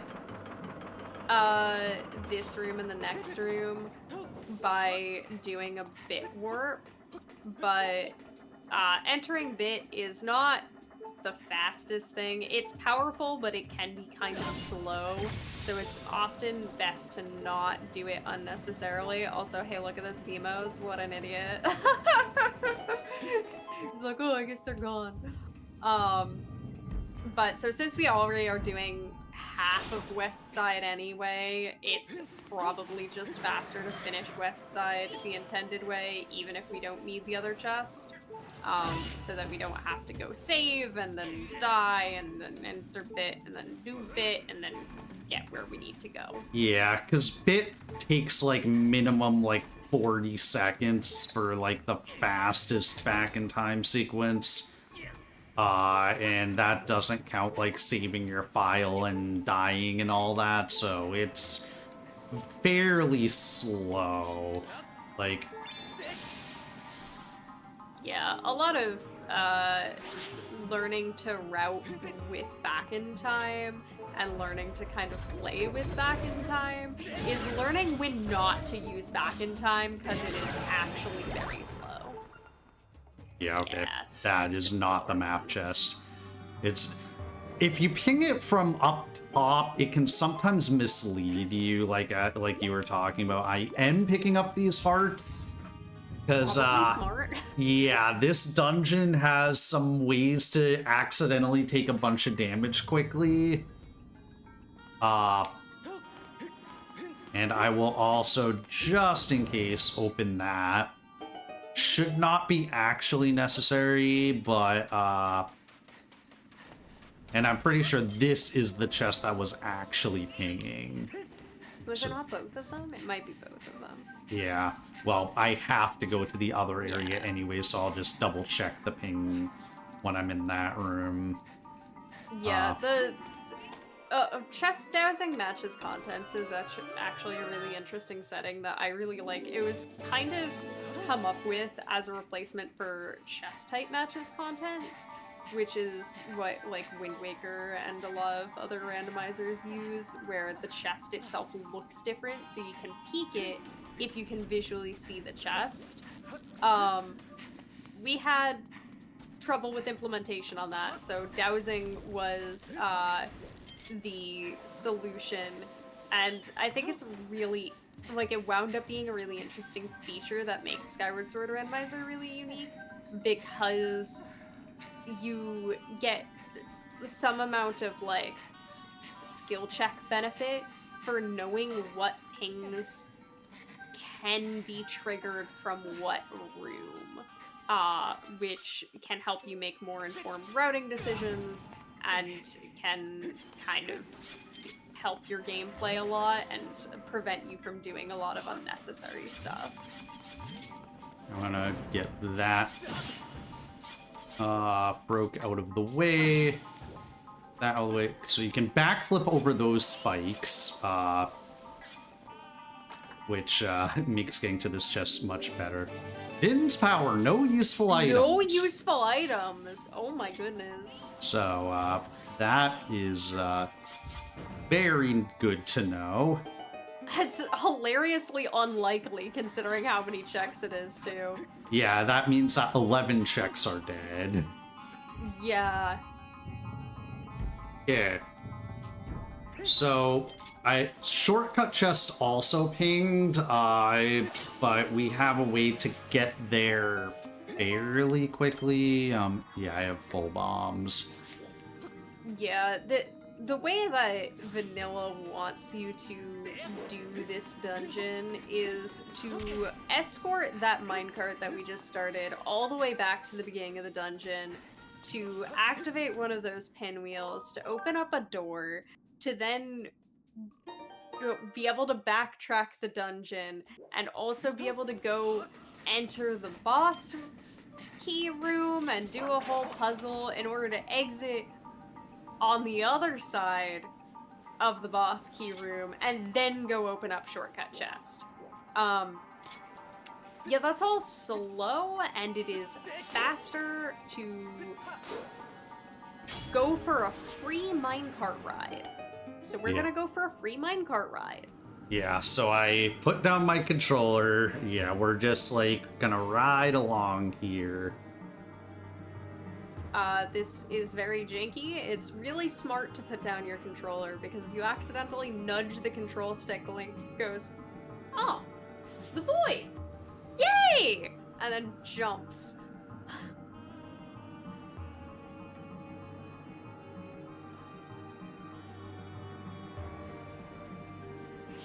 Yeah, and then make sure we're not over the void and then jump down. There is like a frame perfect side hop you can do there that's a little faster, but it's absolutely not worth doing. Yeah. Like, unless you're doing like a no-bit IL or something. Okay, well, that is very nice. required. So we can beat Fire Sanctuary now. Very convenient that... Or I should probably just, yeah, Death Warp. yeah. For the most part, you have picked up the boss keys for the dungeons you have access to. Yeah, I'm missing Cistern and Sandship.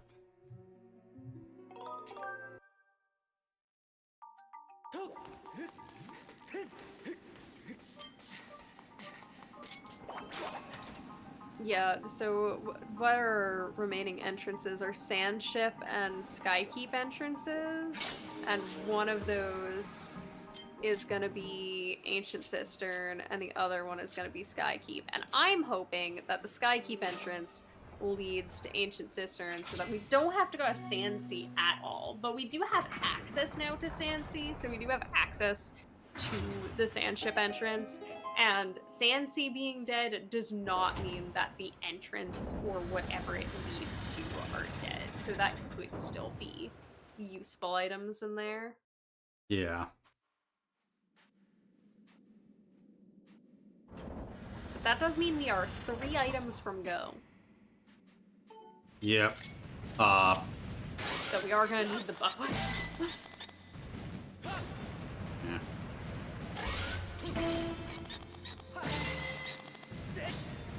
Okay. So, this is Moldarak, who's Yep. the most forgettable boss in Skyward Sword, honestly. The And optimal way to kill him is to stun lock his eye using either claw shots or the slingshot pellets. There we go, that was good. Well, Oh. yeah. So there we the go. one issue with Moldarak is actually having a longer sword is actually a disadvantage.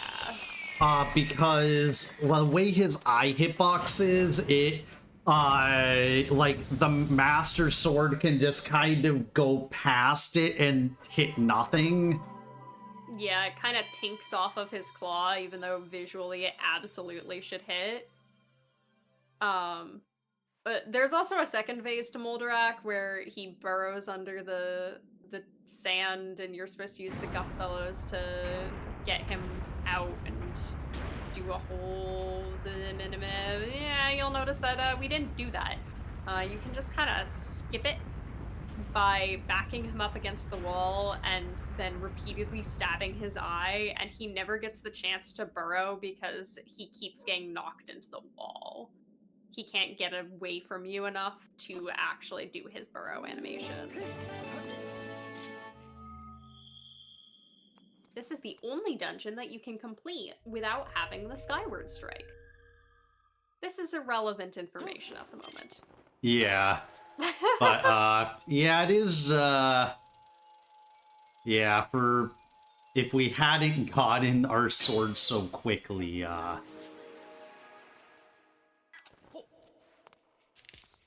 could have been more useful. It's spin time. Yeah. There is nothing to speed up this minecart. You can make the minecart look like it go fast by blowing the Gust Fellows behind you. You can give high fives to some robot statues. Like, you can play a tune on the harp. Make your own fun.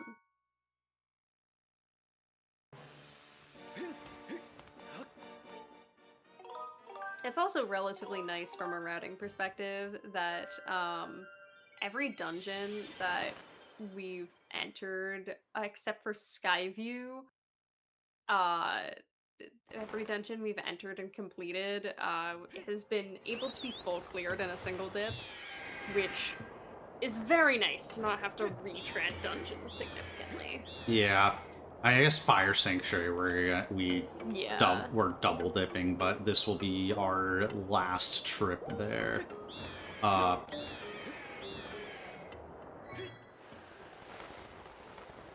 the question is, forwards or backwards for this trip? Yeah, I'm thinking about that, but probably backwards. Backwards is the fun way. Yeah. I have to decide if I'm gonna do the map chest RBM. Probably should.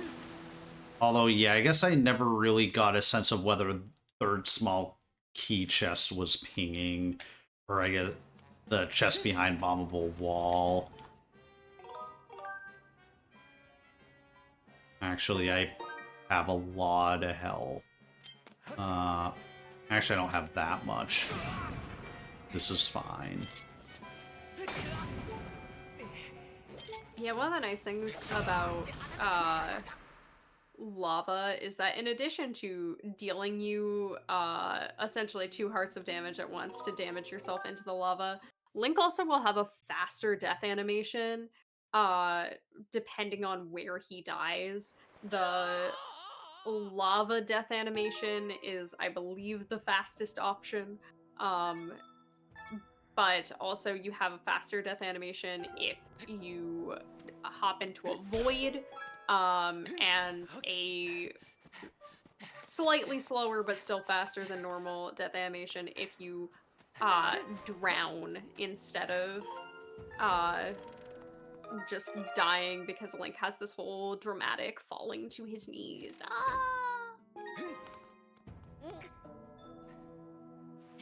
Now we're gonna spawn some chests. So by delivering this barrel, we spawn a chest that would normally be locked behind a very slow magma mitts puzzle where you have to burrow under the ground and move a bunch of levers and whatever, and you can assume how ridiculously slow it is that it is faster to carry a barrel all the way to the kitchen.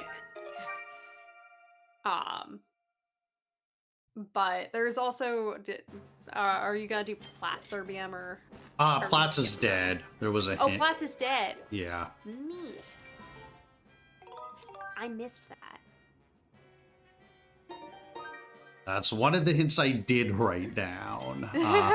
So, yeah, we can, yeah, so we don't have to do that one. So now everything is pingable. That we could potentially be a check. Yeah, the other RBM that people sometimes do at the beginning of Fire Sanctuary essentially is a break even in terms of time because it takes about the same amount of time to do the RBM that it would to do the puzzle that locks it optimally. But it's if you do the RBM, you can ping it from a distance, and you know whether or not you have to invest the travel time in going all the way over there, so it typically is faster to do the RBM. But also, it was just hinted dead, so we know we don't need to, so. Doesn't matter if it's pinging or not. So yeah, now we're gonna bit warp, and this bit warp is gonna take us to the middle of the dungeon, but we're not gonna be quite on the correct map.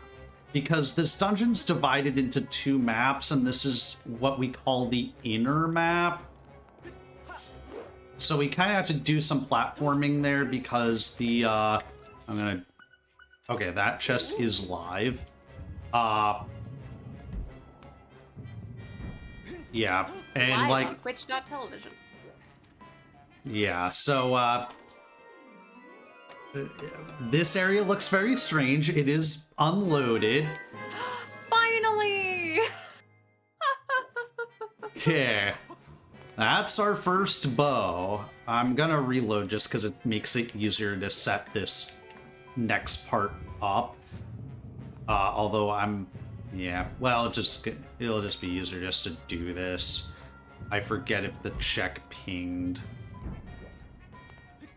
Yeah, so the only part of this room that's loaded is the floor collision.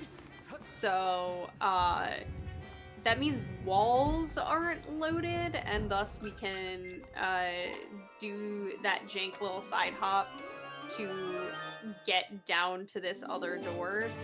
It does have a not too precise setup that's like pretty friendly, pretty easy to learn, but without it you are just kind of fumbling around trying to watch Link's shadow against the floor collision to hope that you aren't jumping into a void, and it's just a little bit easier and more consistent to enter in a consistent location and then do the setup.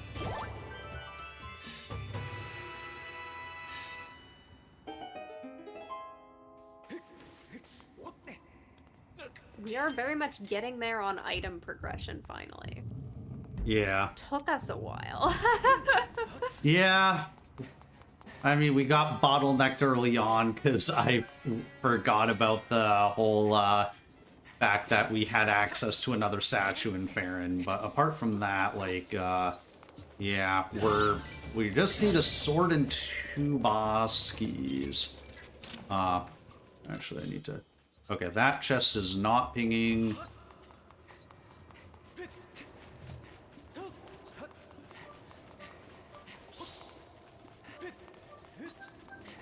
Yeah, so pretty much all that's left in this dungeon is the boss key chest, which we can ping right here, and then the actual boss fight. Yeah. Now, and then I don't yeah, there is one... The other two were pinging. Yeah, there was one check that we weren't able to do the first time because it's locked behind either claw shots or bellows, and we didn't have either of them at the time. So what I'm gonna do is I'm gonna save here. Now this statue is kind of interesting because it is actually, even though this is dungeon entrance rando, that statue will still show up on the map as a statue that you can land at. So sometimes it's useful in routing. But yeah, we can use this final small key. This is the final small key door, except we're going through it backwards. I hope you like the color orange. Well... Oh no, we already filled this. Oh no. Yeah. Oh, we don't get the jank version of backwards. Forgot Yeah. we killed them. Yeah, ordinarily, just imagine this room, but with you're just standing in, like, waist-high lava that doesn't harm you. Yeah, it's very funny.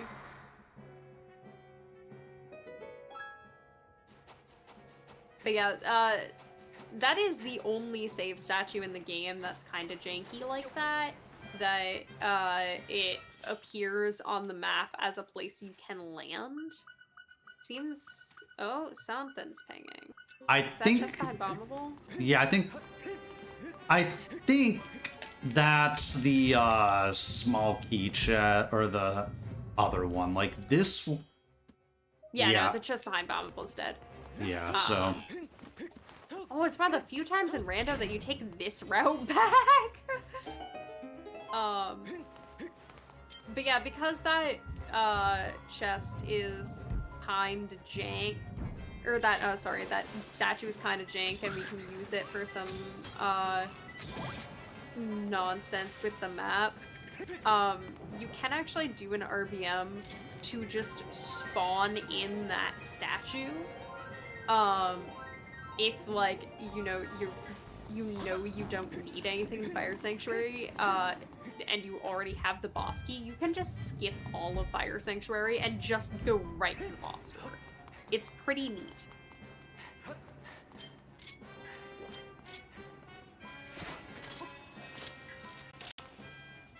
Yeah. Now, what is on our chest? A tattoo! Okay, that was a bait ping. But yeah, very important I get that. I was, I got iframes there. I was knocked out of the Season 1 randomizer tournament because I forgot that check. That was a very sad day.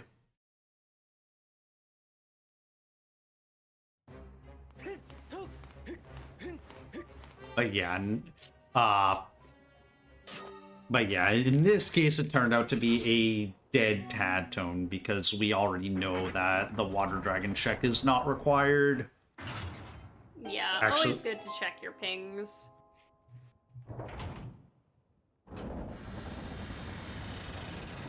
With the new method of hint importance that the randomizer uses, there actually can be things that ping in dead regions.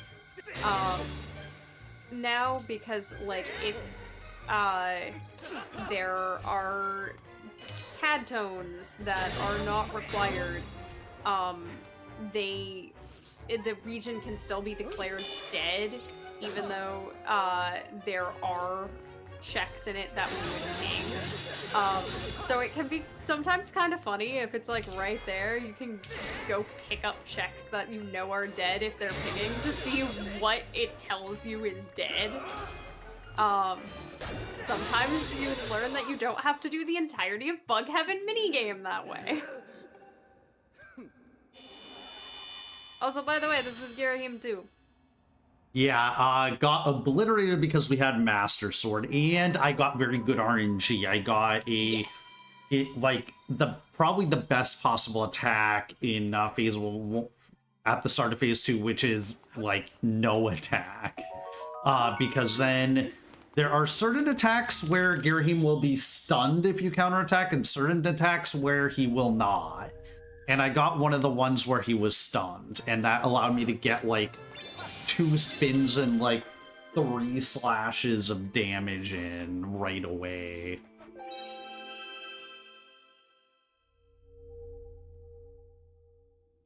Alright, what do we get?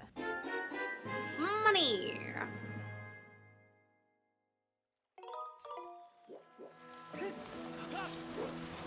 Yeah. Oh, we can get a goddess chest here. Or a goddess cube. Oh,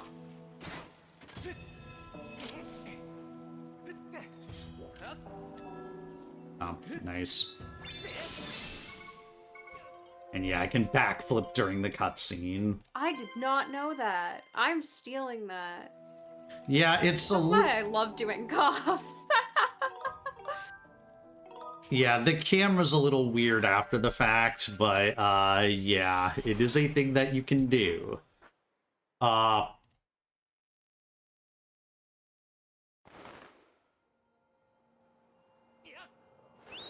Yeah, big fan of watching other people's gameplay for Rando. You can just steal everybody else's movement. That's how you learn. Best way to learn at Randomizer is to just see other people do things and then go, ooh, I want to do that too. So we do have this pinging chest, and there's also a hint stone that's claw shot locked up there. Yeah. And then So we did get a hint container. about Bird's Nest. I'm pretty sure. I didn't write it down, Yes, but Bird's Nest is dead.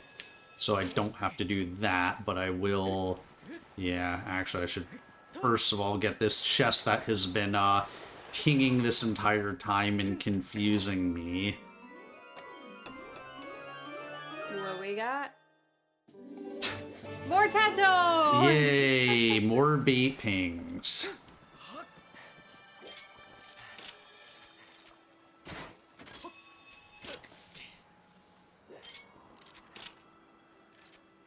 But now also we can use the Stone of Trials and go into the Skykeep entrance and hope that it's not vanilla.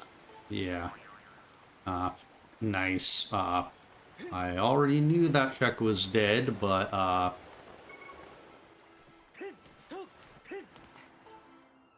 yeah. I guess now we double know that it's dead. Yeah, that hint can potentially be helpful because that's the Lanemer Mining Facility boss key chest. If it's like, you know, a tad tone or something like that, that's an awful lot of time investment for something that might not be required. Oh, where vanilla? Yeah, okay. I don't necessarily want to spend a huge amount of time here yet, but... Okay, wallet. I mean, that's nice to have. Yeah, so I'm gonna just note that it's here, leave for now, because this is a bunch of fairly slow checks. Yeah, what do we have left on beetles? I think it's just like the... I think the only thing we don't know is the 1600. Yeah, so which we will get a hint for at some point. Yeah, although in theory, yeah, it probably should check hints in gorge and caves at some point. Yeah, let me see. Yeah, there's... You can do patrol while you're here, though. Yeah, just trying to... Okay, we can finally do Zelda's closet. Oh, true! Yeah. Skyloft is interesting because there's so many checks, especially in All Sanity, that have really random requirements. So you wind up dipping it a lot of times usually. It's very rare that you don't pay a million visits to Skyloft. Yeah, I mean, that's kind of what happens with this kind of just having this just central hub and yeah. A lot of things just having a lot of different story requirements because yeah, so technically we could have we could have broken to here a lot earlier, but yeah, it would have been for nothing. So how do you feel about mini games? Oh boy, I love mini games when I'm not the one playing them. Yeah, because we're gonna be Oh, doing this especially one, this one. which yeah, so this one you can cheese pretty well. But if you do fall off the rhythm, it can kind of get a bit stressful. Yeah, because this gives you points, it gives you a multiplier based on your streak. If you miss one pumpkin, it's really, really punishing. And once you get up to the higher streaks, it becomes really stressful and like have nerves of steel or else this game is gonna be miserable.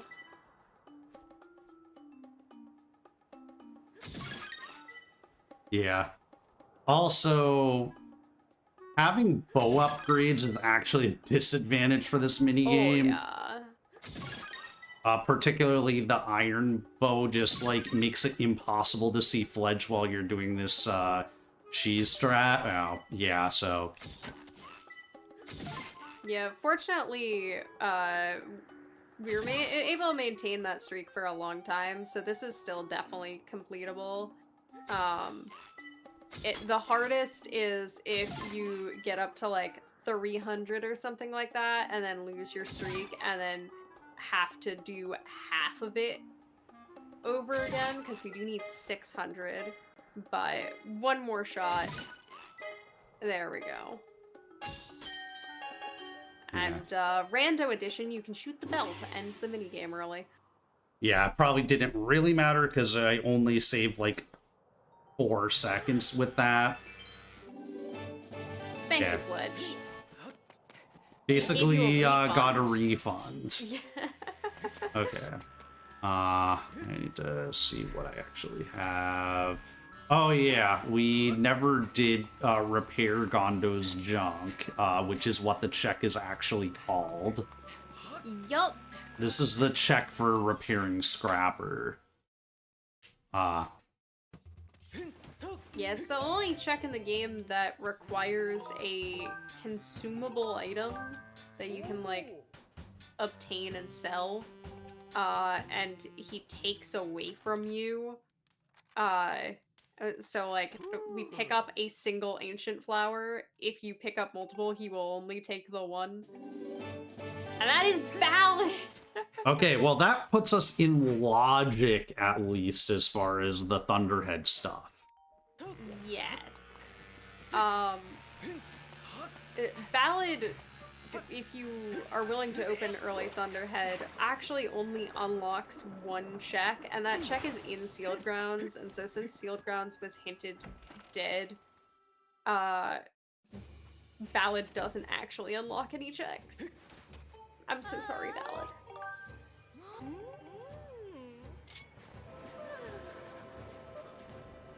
Yeah.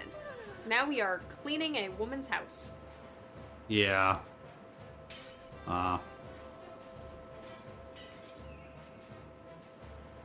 Who likes the cleaning the beach part of Super Mario Sunshine? It's like that, but less pretty.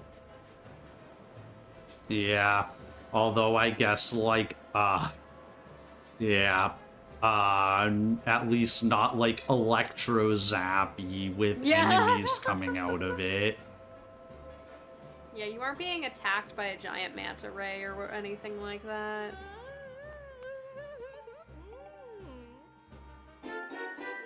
Oh, another bow! Thank you, Melara. Yeah, so this is why it was good that we did the archery minigame before getting this. It would have made that archery minigame a lot harder. Because the thing is, like, so when you pull this, I can just take the time to kind of show. So, like, these, like, big straps, iron straps on it, would make it much harder to see Fledge. Yeah, they make you kind of have to go by vibes for the minigame, which, Vibes are good, but they are less consistent. Another wallet and garbage. Okay, I'm actually gonna just go to Beetle now. I probably should have done that before, but yeah, because now we have one at capitalism. We can buy anything in Beetle Shop. Yeah, I'm also not sure where Beetle Shop's gonna be because it takes so long to get out of, but luckily the boat can shoot a pretty significant distance. Yeah, that snipe feels really good and isn't actually that difficult to get.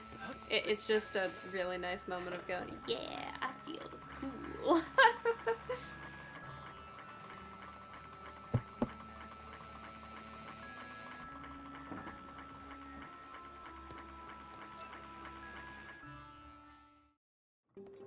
Let's hear for Beetle Shop, the Zelda shop with the most non-existent clientele.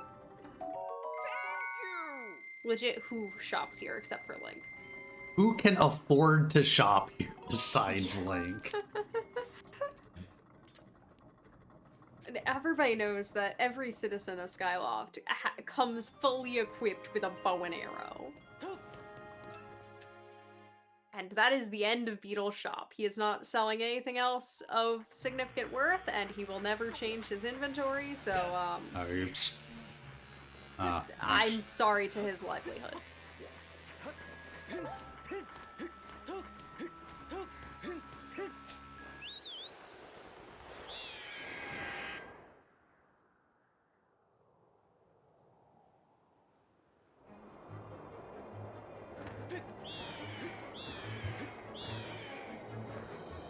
Yeah, so there was a bunch of stuff pinging in Sandship.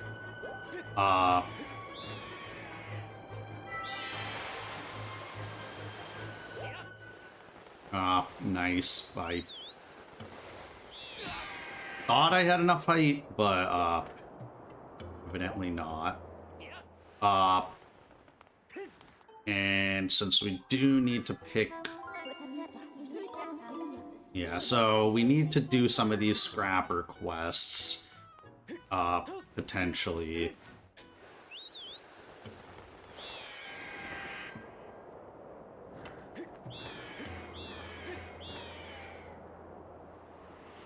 Yeah, scrapper quests are a little annoying because each one...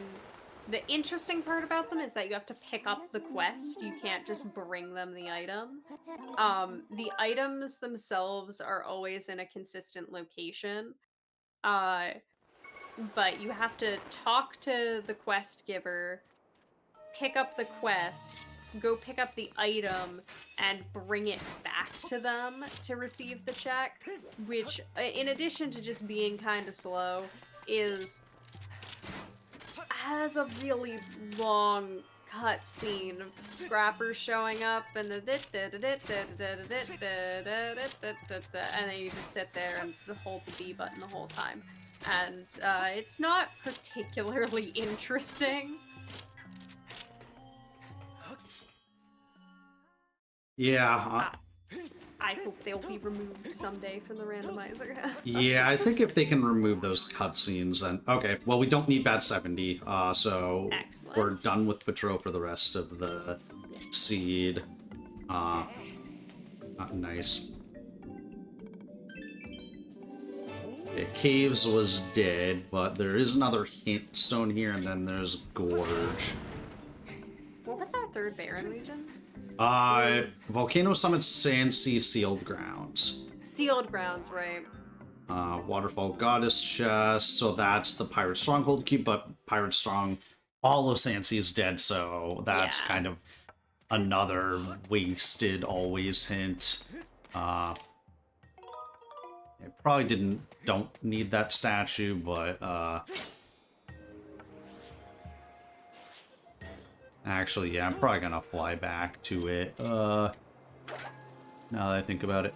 Okay, that's just a heart piece. We can finally see what, life tree fruit turn-in gets. We got the life tree fruit, like, hours ago. And then there's a couple checks over here. Well, there is a goddess cube here. Yeah, that is like actually picking up the check for this goddess cube is locked behind a bunch of stuff, but we happen to have all of the stuff now, so it is accessible.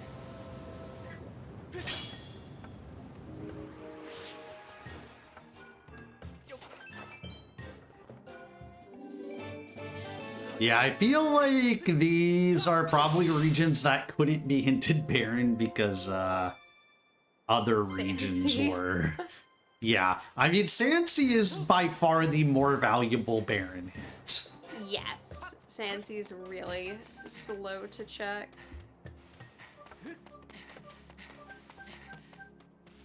Okay, here. Right, how snipe are we feeling?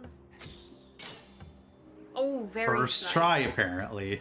Yeah, that is a much more difficult shot than it looks because the hitbox doesn't quite align with, like, how you think it should look.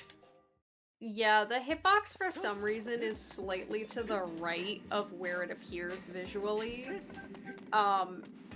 And, like, it almost feels inconsistent at times. It's so bad. It's not inconsistent, it just feels it. Yep. So yeah, now we're entering the desert from the other side. Yeah, okay, I don't think I need this statue, but we might need this goddess cube. After a while of no goddess cubes, we're back to the goddess cube grind for...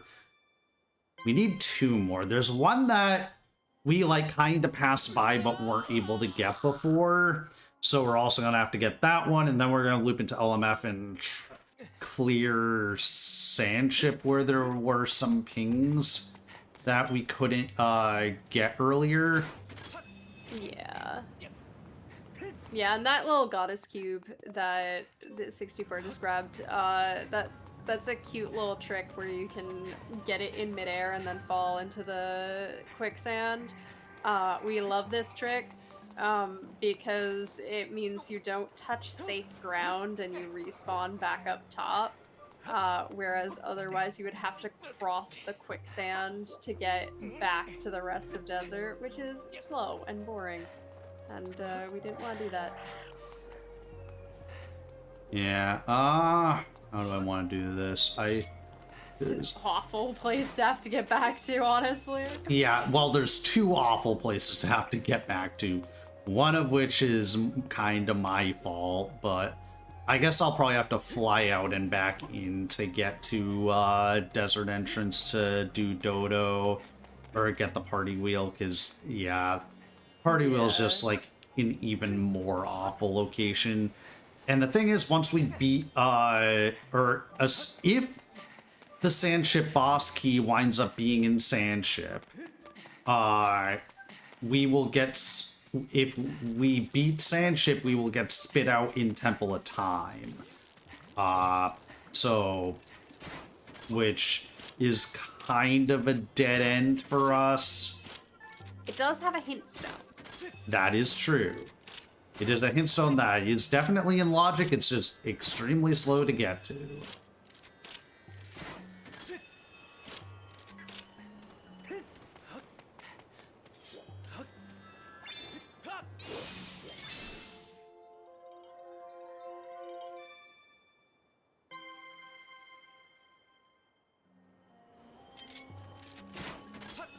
So, I believe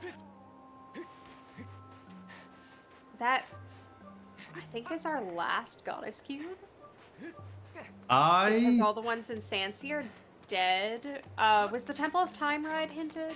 Yes, that was hinted very early.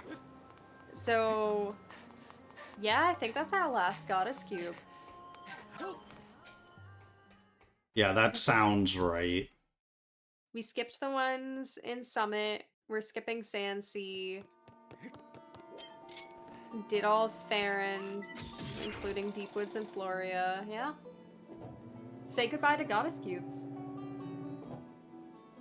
Also, this is another awkward thing because, okay, I think actually I have probably too much health to do mass skip effectively, but, well, actually I can quickly damage for, mass skip, but I'd have to save inside, so let's do that. I mean, you could do the mass skip with the small key, since you can spend your small key, instead of doing the damage down. Right. The Remlets mass skip. It's hardly ever relevant outside of Remlets, but essentially there's two ways to skip the entire masked sequence, and both of them involve saving while the ship is turned on, or rather accessing a save statue, and then leaving the area and coming back. The way that you would do it in a speedrun context involves saving inside and then dying in a very specific way to reset yourself to the bird statue inside while the ship is still turned on. But you can also, if you have a small key to spare, just come in here and use this one. You don't even really have to save if you don't want to, but... Oh, yeah. Yeah, actually, I don't think I've done this, so... And then... Wait, have we pinged in here? I believe this that is... looks dead to me. Yeah. Okay, so, wait, yeah, so how does this one work? Or... You can just say go outside at the save statue. Oh. And then re-enter the dungeon, and it skips mast. Oh, right, yeah, that makes sense. Yeah, this one I haven't done yet, because it's not relevant terribly often, but just so happens to be relevant now because of, yeah. Because there are, like, no pings over here, so... Yeah, even though you can skip the mast, oftentimes you don't want to, because... Also nice, cute little cutscene skip. But oftentimes you don't want to because there is a check that you can only get by getting to the top of the mast, and if you do it and get mass skip, it can behave pretty jank. And also then you're not really skipping anything anyway. And there's also a check on the inside that can very easily be confused with the chest at stern, which is the one that requires climbing the mast. So a lot of people just don't do mass skip because it's safer to just be sure.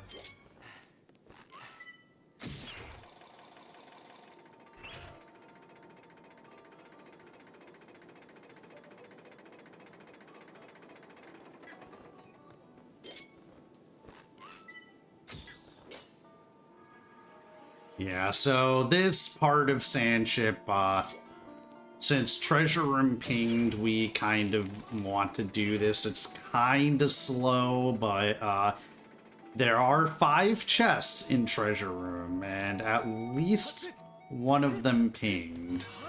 Yeah, there's also...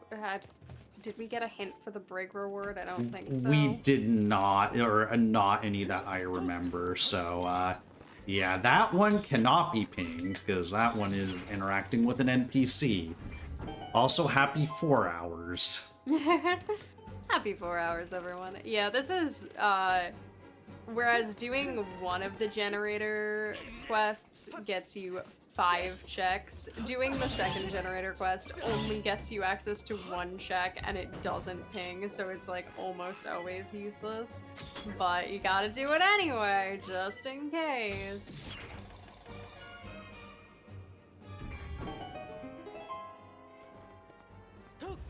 I don't know what that camera was. That's not the camera angle I expected. Gonna take some damage here. I'm gonna keep myself at 2 hearts just in case I do a dumb.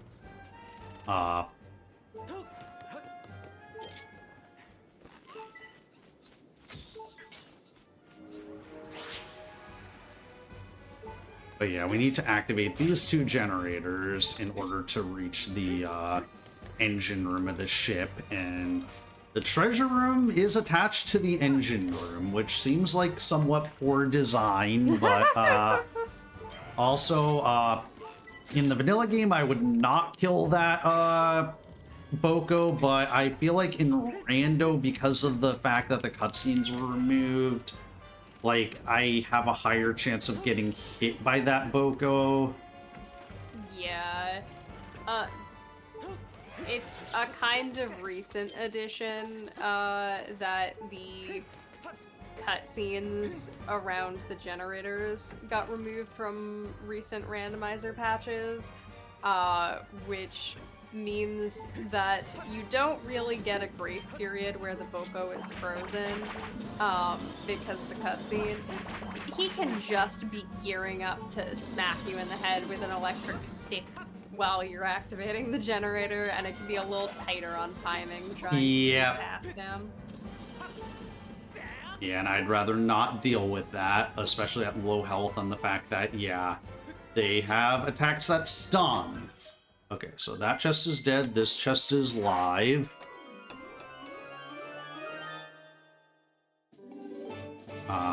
Gate ping.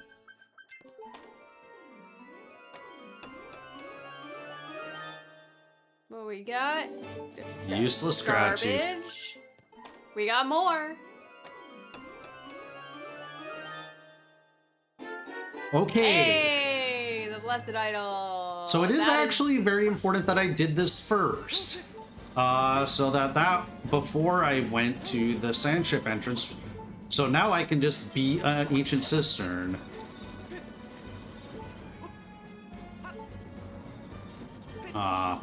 Watch ancient cistern have the have this dungeon's boss key. Have a complete codependency. Yeah. Confuse. That's like, well, it was a forced double dip, but we'll see.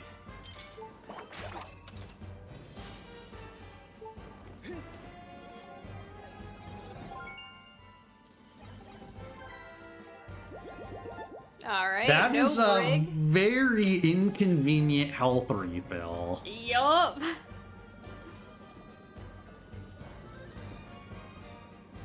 But since there aren't any other checks I can do in the dungeon at this point, I'm going to Fire Warp and then fly back to Lanayru. And since I can full clear Cistern, and Cistern is one of those dungeons that full clearing it is fairly fast, I think I will go there next. Because at this point, we're 2 from go. Yeah, Cistern is also the fastest, well, the dungeon that's most affected by the randomized puzzles. So we get to play with some new funnies. Yes.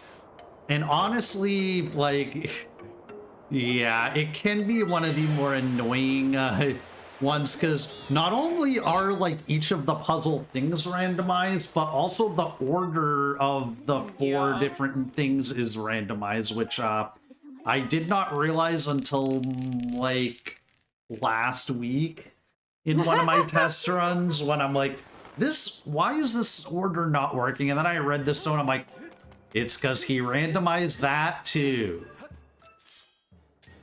Let's hear it for the SSR devs, keeping us on our toes. Yeah. That means we are finally going to Dead Sand Sea.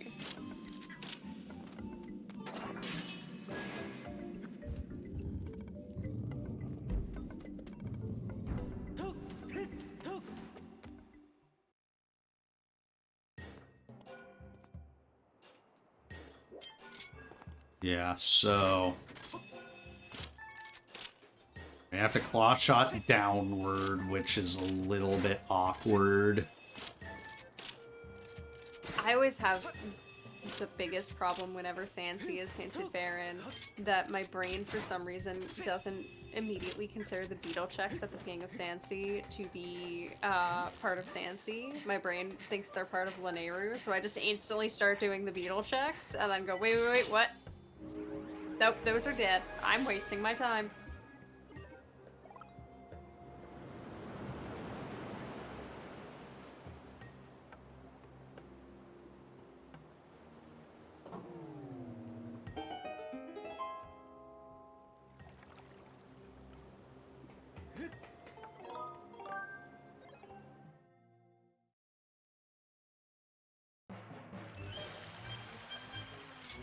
Alright, let's hear it for one thing that isn't randomized is the position of the sand ship when it spawns in. So if you know where it is, you can snipe it without actually having to douse for it. However, it does not actually spawn at all if you don't have the dowsing option, so you do need the sea chart in order to be able to get it. You can't just know where it is and skip picking up the sea chart, even if that would be nice. Okay, so we do need to okay, so this is a small a small key to this dungeon. Okay, Right, so right hand is if I can turn around, it is right. right. Which means that the left hand is left because these two happen to be mirrored because of limitation of the is that code. true? Yeah. RoboJumper did tell me that because I was like, these always seem to be the same, and then he's like, yeah, because they're mirrored. Okay, so then we have the back is left, and then rear is not is right. Now, okay.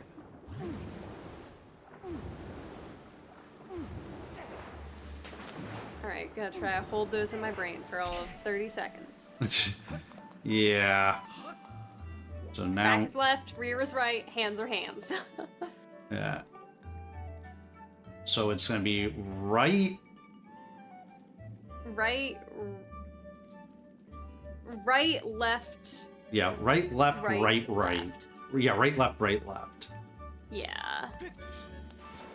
I'd like to give a special shout out to one of my favorite pieces of fun trivia. If you look up the translation for the Hylian text, because it is just kind of a text cipher, you can look up what the text says. If you look it up on a wooden sign, it translates to "you can read this." Regardless of which wooden sign it is, they're all actually the same. And if you look up what the text says on a stone sign, it says "you can read this also." Nice. Thanks, devs! Okay, well, okay, shoutouts. Yeah, shoutouts to Sledgen. Yeah. Okay, so that one's dead. I never, well, I'll just flip this lily pad anyways. I didn't ping the chest here, but I'll be able to ping it in a second anyways. Okay, so this all is, Yeah, it technically is slightly faster, apparently, to go back the way you came instead of continuing forwards if you don't have to, but it's barely a difference. Yeah, so, and almost definitely if I can't, like, do the spin jump out for some reason. Okay, but yeah, that chest is dead. But there are other live chests. Okay, Thank you, Baba. Yeah. Yeah. Gonna move away from that and then... Okay, map chest. Oh, both of those chests. Yeah. And then I'll probably have to ping after those two chests, because those two chests are stealing my ping for waterfall. How do you feel about the vine clip for lily pad? It might take me a couple tries, but I should definitely be able to get it. And of course it's a bait ping.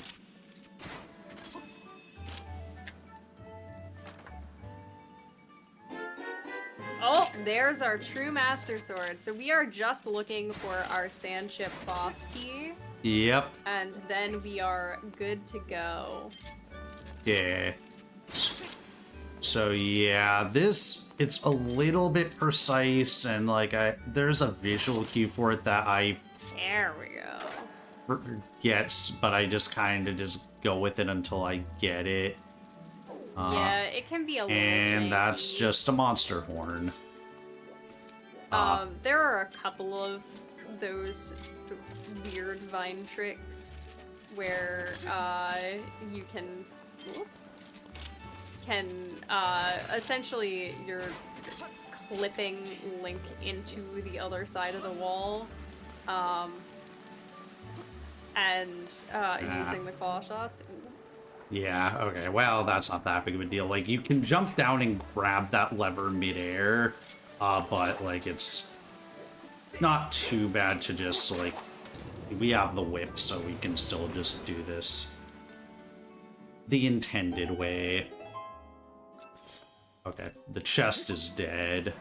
Actually, I should probably first ping, see if either, whip chest or... Yeah, those seem pretty dead. Yeah, so now it's just the Boko is the only other kind of wild card check here. It's a little unfortunate that those lower checks are dead, because Cistern Clip is always fun to get to show off in a showcase context. Yeah. Everybody loves randomly falling through the floor.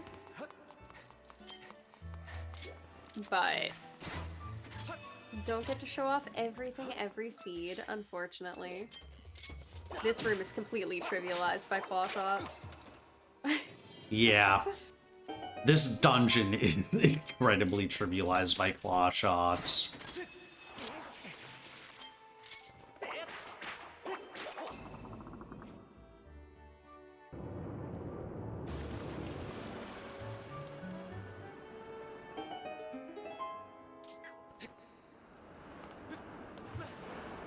Yeah, so now we get to do the check that's at the bottom of the Toilet of Doom.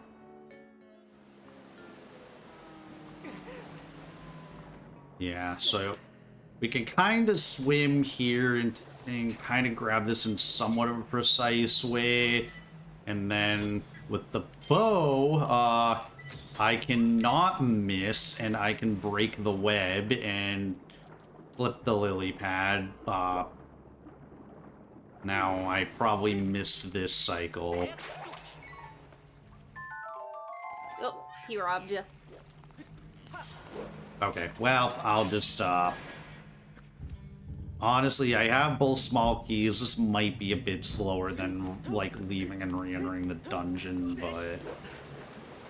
I have both small keys, I might as well use them. Because this is the room where that, rupee item that I, flew the beetle towards, actually is. And then, yeah, this is where this gate is where the map chest I opened earlier was. Nice lily pad snipe.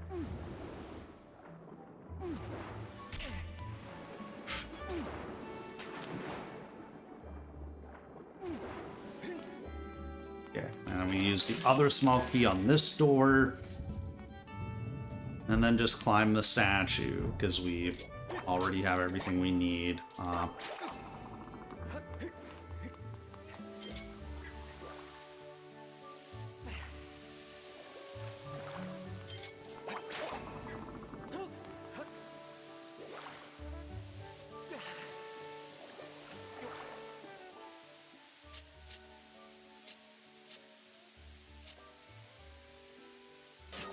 Shoutouts to the C key. That doesn't really look like a C, but it's fine. Go with me on this.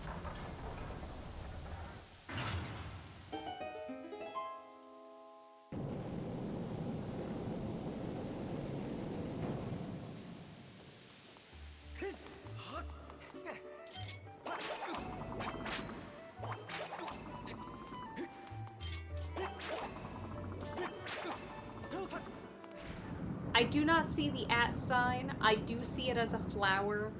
I will accept flower because it is just a flower. Unlike most of the keys that are kind of a nothing shape.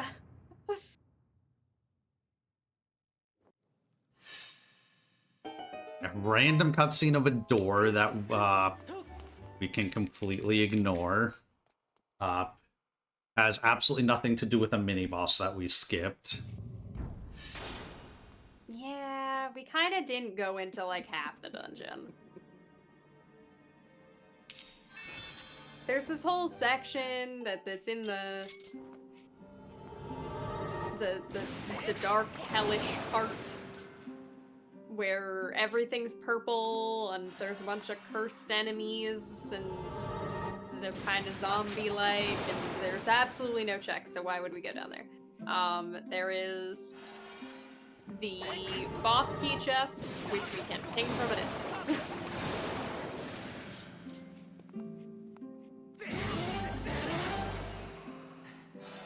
Yeah, shoutouts to this boss being absolutely trivialized by any number of things. You can one-cycle it very easily if you have the True Master Sword, just by waiting for it to raise its arms up and then attacking the core with quick spins. You can also trivialize it by using bombs on the first phase to deal enough damage if you don't have a big enough sword. And then the second phase, we're gonna probably just trivialize with bow. Yeah. If you don't have bow, you can still trivialize it with Skyward Strikes. He's just got a lot of vulnerabilities.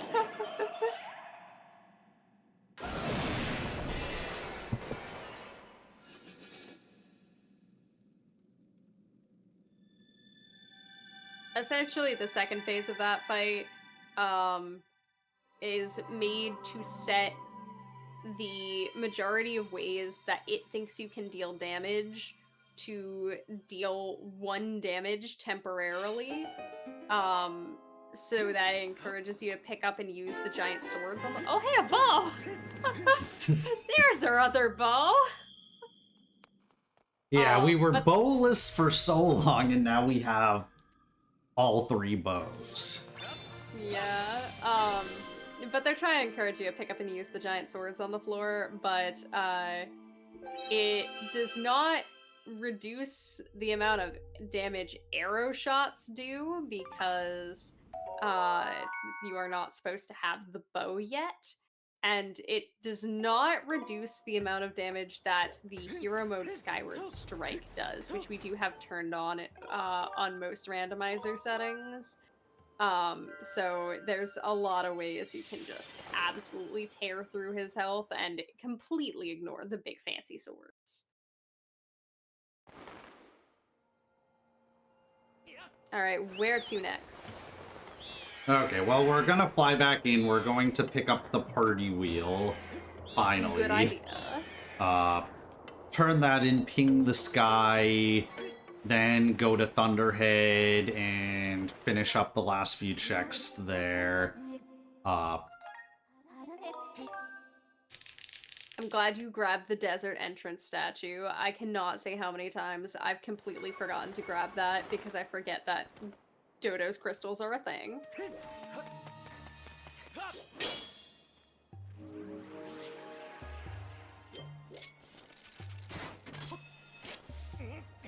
Unfortunately, since we weren't able to... was LMF sand ship? Yes, right? Yeah. Yeah, because of that, we weren't able to pick up our hint stone at Temple of Time. Yeah. technically we could go there, it would just be very slow. Like, Oh, what a pity. We'll have to do unhinted fun. right, yeah, because we never did get the fun hint. It could either be at Temple of Time, or it can be at lower Boko base Hintstone, which we can now access in regular Elden. Yeah, but we're just going to go ahead and do it. It's what could possibly go wrong. It's a showcase. It'll be great. And like that's the thing, it's like this mini game did not come up in any of my practice seeds, so we'll see how this goes. I believe the other hint we're missing might be a Levias. 'Cause we haven't had We got a Levias. Levias hint. Levias has something we don't need. Oh, we did get the Levias hint? Yeah, I wrote down Lev W. I'm pretty sure the W is dead. I just Reading people's hints for like people's notes to themselves when they're playing Randomizer is always really funny. It's we just write garbage. We all write garbage. We all write a bunch of trash. Currently we are only hunting for the Sandship boss key. We have all of our swords, we have all of our Triforce pieces, we have our harp. We've completed all of our dungeons except for Sandship, and we are only looking for the boss key. Good idea to— ooh, something's pinging at triple. I guess I might as well just go there since it's so close, and if it happens to be the boss key and we can avoid doing the mini game, I mean, I'll take it. yeah. And then, it's like optimally you want to be like as close to the, like you want to not land from very far above. Okay. Oh, there's another ping too. Yeah. Is that looks— Beatles Island?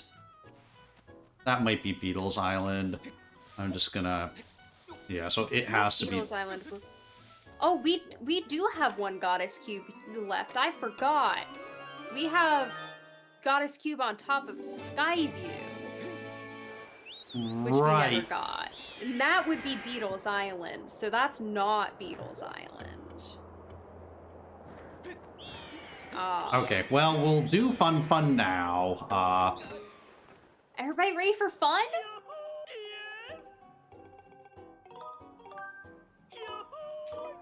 Yeah. And then you need to make sure, so he has 2 dialogue prompts. You want to make sure to say no to the second one, or else he repeats the rules again.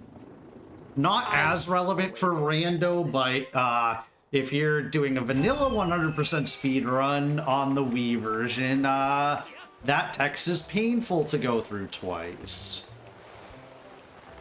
So yeah, goal here, we need to land on the jackpot space after going through all 5 of these rings without hitting any of the purple balls. Yeah, the annoying part of this minigame is you do have to be perfect. He does not care if you screw up one thing. And here comes the hard part is, where's the jackpot? I did not get good. Oh! Okay.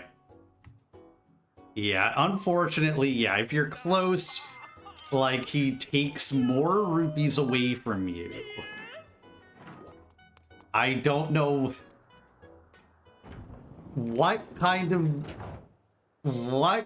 carnival game is allowed to just take more money from you than you paid to get in, but apparently this one.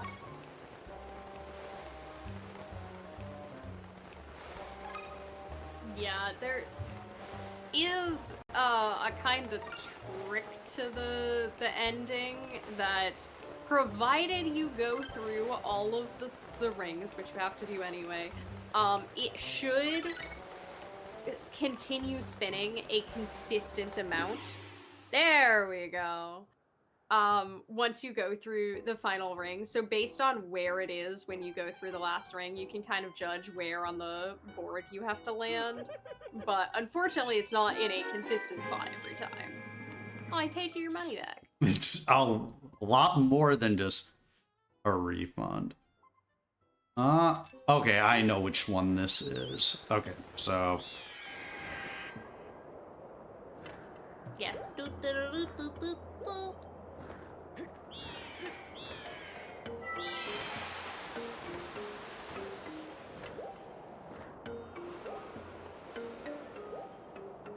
Getting there is a bit of a pain, but... And also, there's 2 on this island, and, Oh, is this the bombable island? Or, wait, it's not quite over here. It's this one here.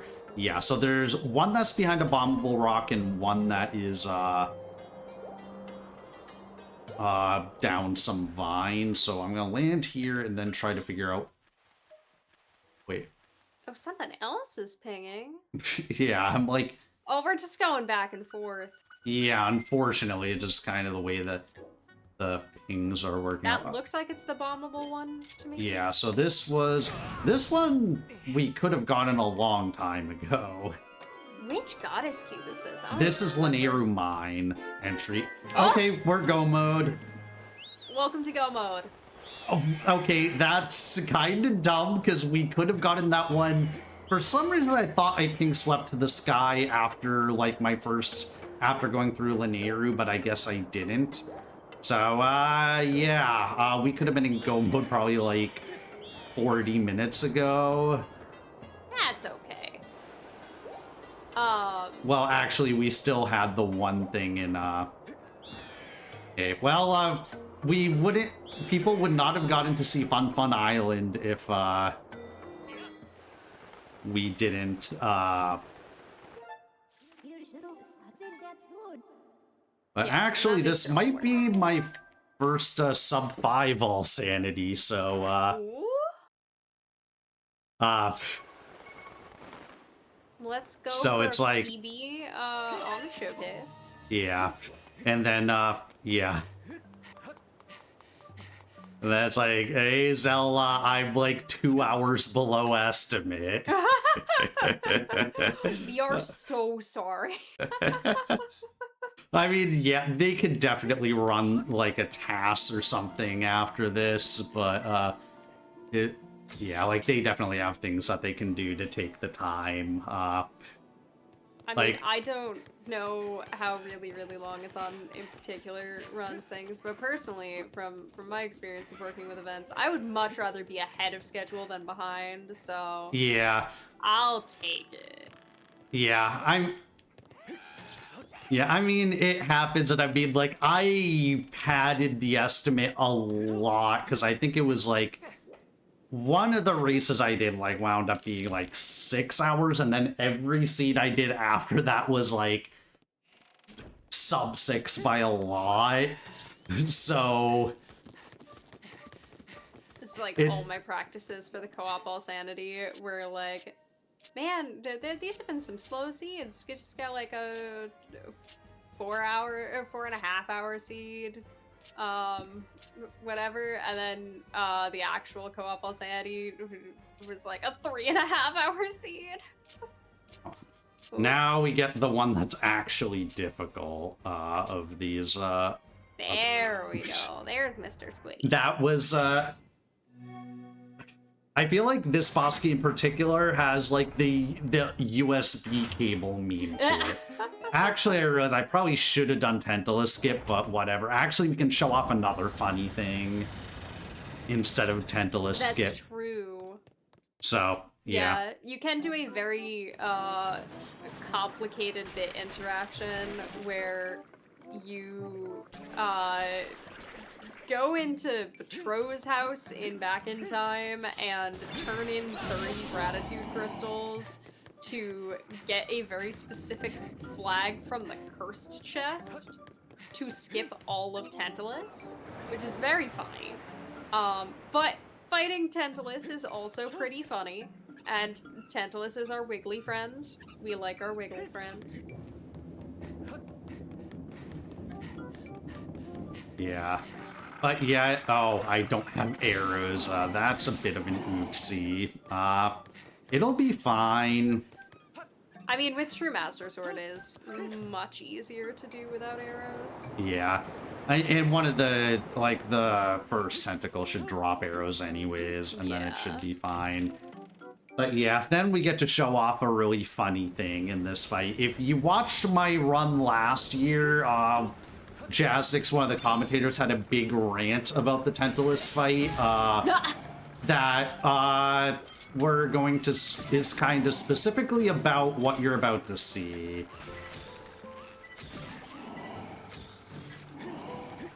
So I guess since we didn't talk about it because we didn't do Cistern Clip, the Skyward Sword Randomizer is specifically built off of the English 1.0 version of the game, which has a couple of quirks to it, notably that you can do this. Yes, for some reason, Tantalus can be damaged with the Gust Bellows, specifically in the NTSC US 1.0 version. And Yep.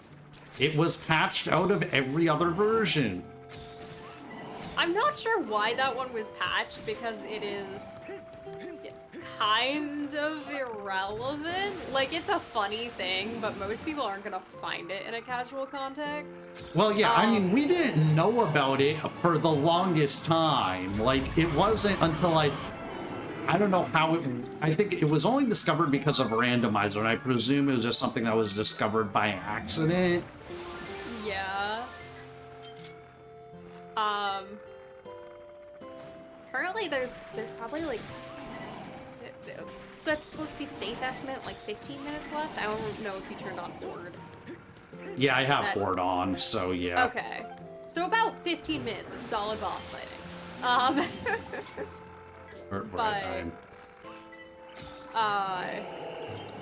Yeah, so the English 1.0 version of the game is the actual 1.0 version of the game, whereas the other releases of it, the like Japanese 1.0 version or whatever, is equivalent to the English 1.1 version. And the English 1.0 has a couple of things that got kind of essentially day 2 patched, more or less, out of the game before the other releases came out. Giving Tantalus dry eye is one of the funnier ones. The more notable one for why the randomizer is run on this version, though, is Ancient Cistern Clip. There's just some floor you can fall through, and it is very funny. Also, let's hear for some tentacle sniping. Very nice. You can skip his tentacly phase by shooting him directly in the eyeball before he can get to you.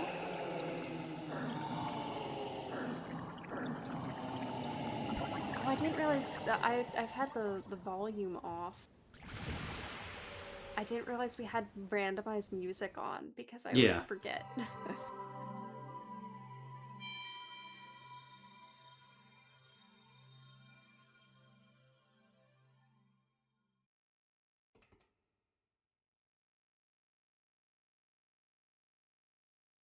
All right, do you pick up the heart container? I mean, at this point, it's go mode, so I mean, if you want me to pick up the heart container... It could be the baby rattle. Yeah. It was Skyview smoking! Wow, so that means that Skyview was logically locked by Sand Ship. Yup! Bizarre. Oh, and the seed satchel! Very funny. Okay, and I guess we might as well just read what this hint stone that we were missing for so long says, because we're so underestimate. heart minigame has the other Skyview small key. Oh my god, what? Skyview! Skyview, are you okay? I mean, that's the first dungeon we beat, because we beat it, like, so far out of logic. I had no idea how far out of logic.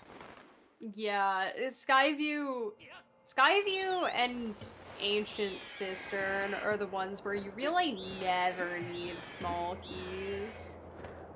Fire Sanctuary, I believe there's also an RVM to take the lock off of the second door as well, meaning it's possible to access pretty much the entire dungeon without small keys, but I don't remember it. They like never do it, so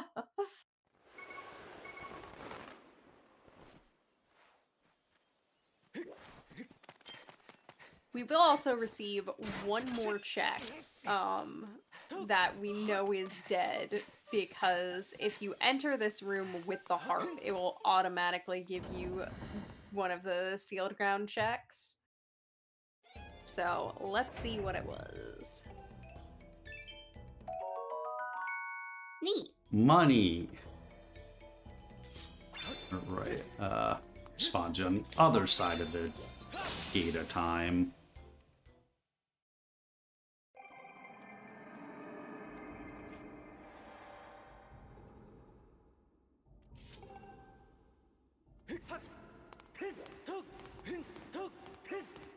Yeah, also shout out to having heart drops in Horde.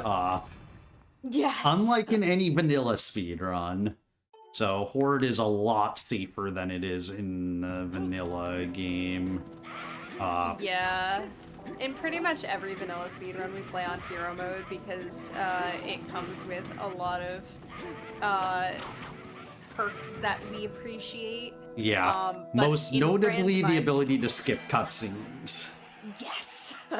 In Randomizer, we essentially have teased apart the different component flags of a hero mode file.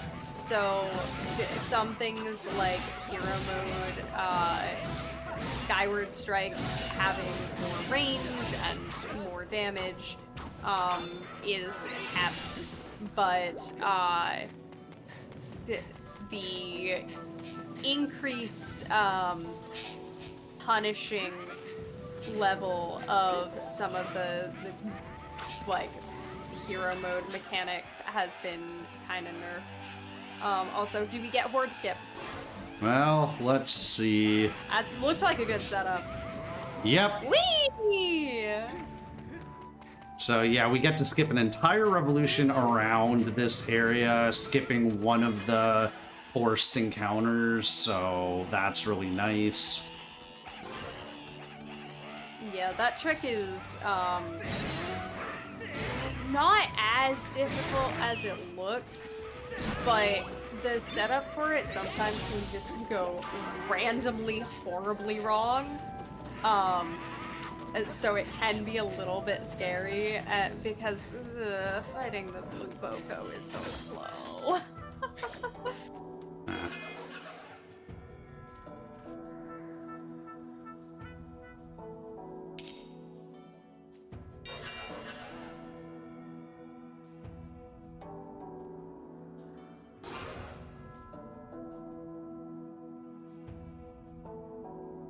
Now, oddly, despite not being an actual boss, I am of the personal opinion that Horde is by far the hardest part of Randomizer Gauntlet, and also the hardest to learn. So now we just have Girahim 3 time.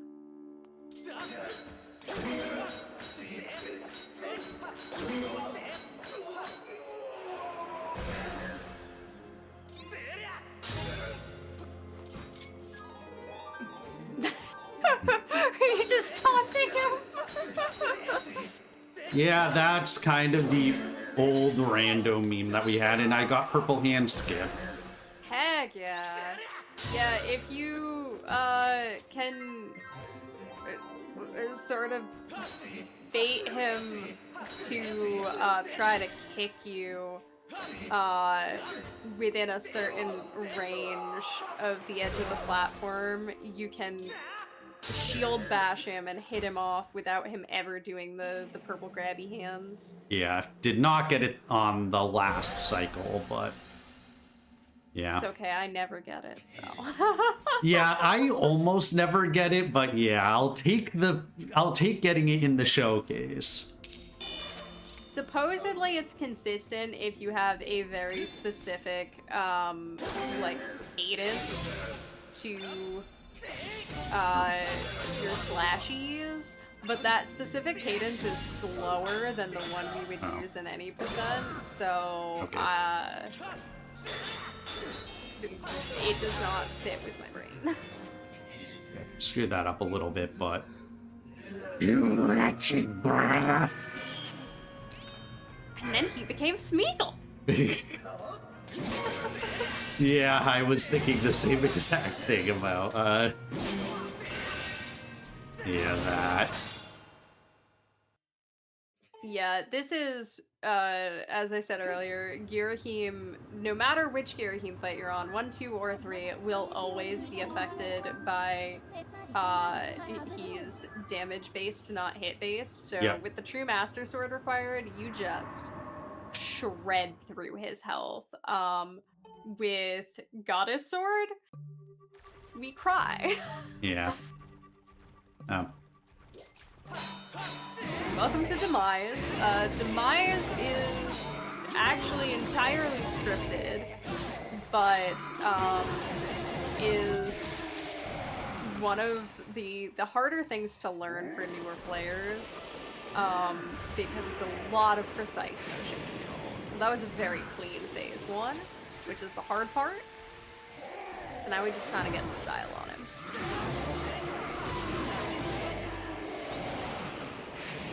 The first time he gets knocked down, it is not real. You cannot hit him, it will tell you no. And time. Yeah, I should have Excellent. warned about time, but yeah, that was time. It was about a 443, Yeah. I think. No, it was a little bit.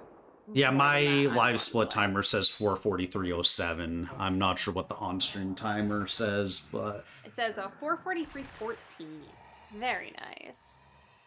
yeah, so. Just a little underestimate. Just 2 hours. It's fine. Yeah, just a little bit.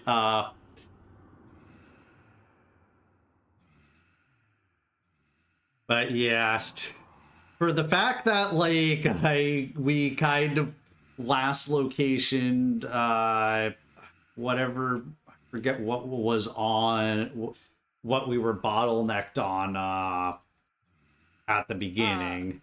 At the beginning, that we did get Ruby Tablet. Oh right, yeah, we were forever, bottlenecked on Ruby Tablet for so long because yeah, that was like the one trick of this seed, and yeah, still like, yeah, this wound up being really fast. So Yeah. but yeah, so I guess, yeah, I want to give some shout outs. So the original developers of the Rando, Lepilog and Copernicus, put a lot of work to make this happen in the first place. So huge shout outs to them. And then a lot of other people along the way developing features. So CJS07, Your Average Link, Robo Jumper. I'm sure I'm forgetting a bunch of people who have worked on features.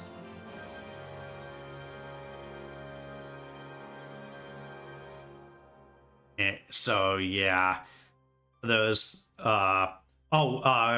Esme has made a number of improvements to the randomizer, and I should also mention that she also was the main developer for the HD version of the randomizer, which is a completely separate project.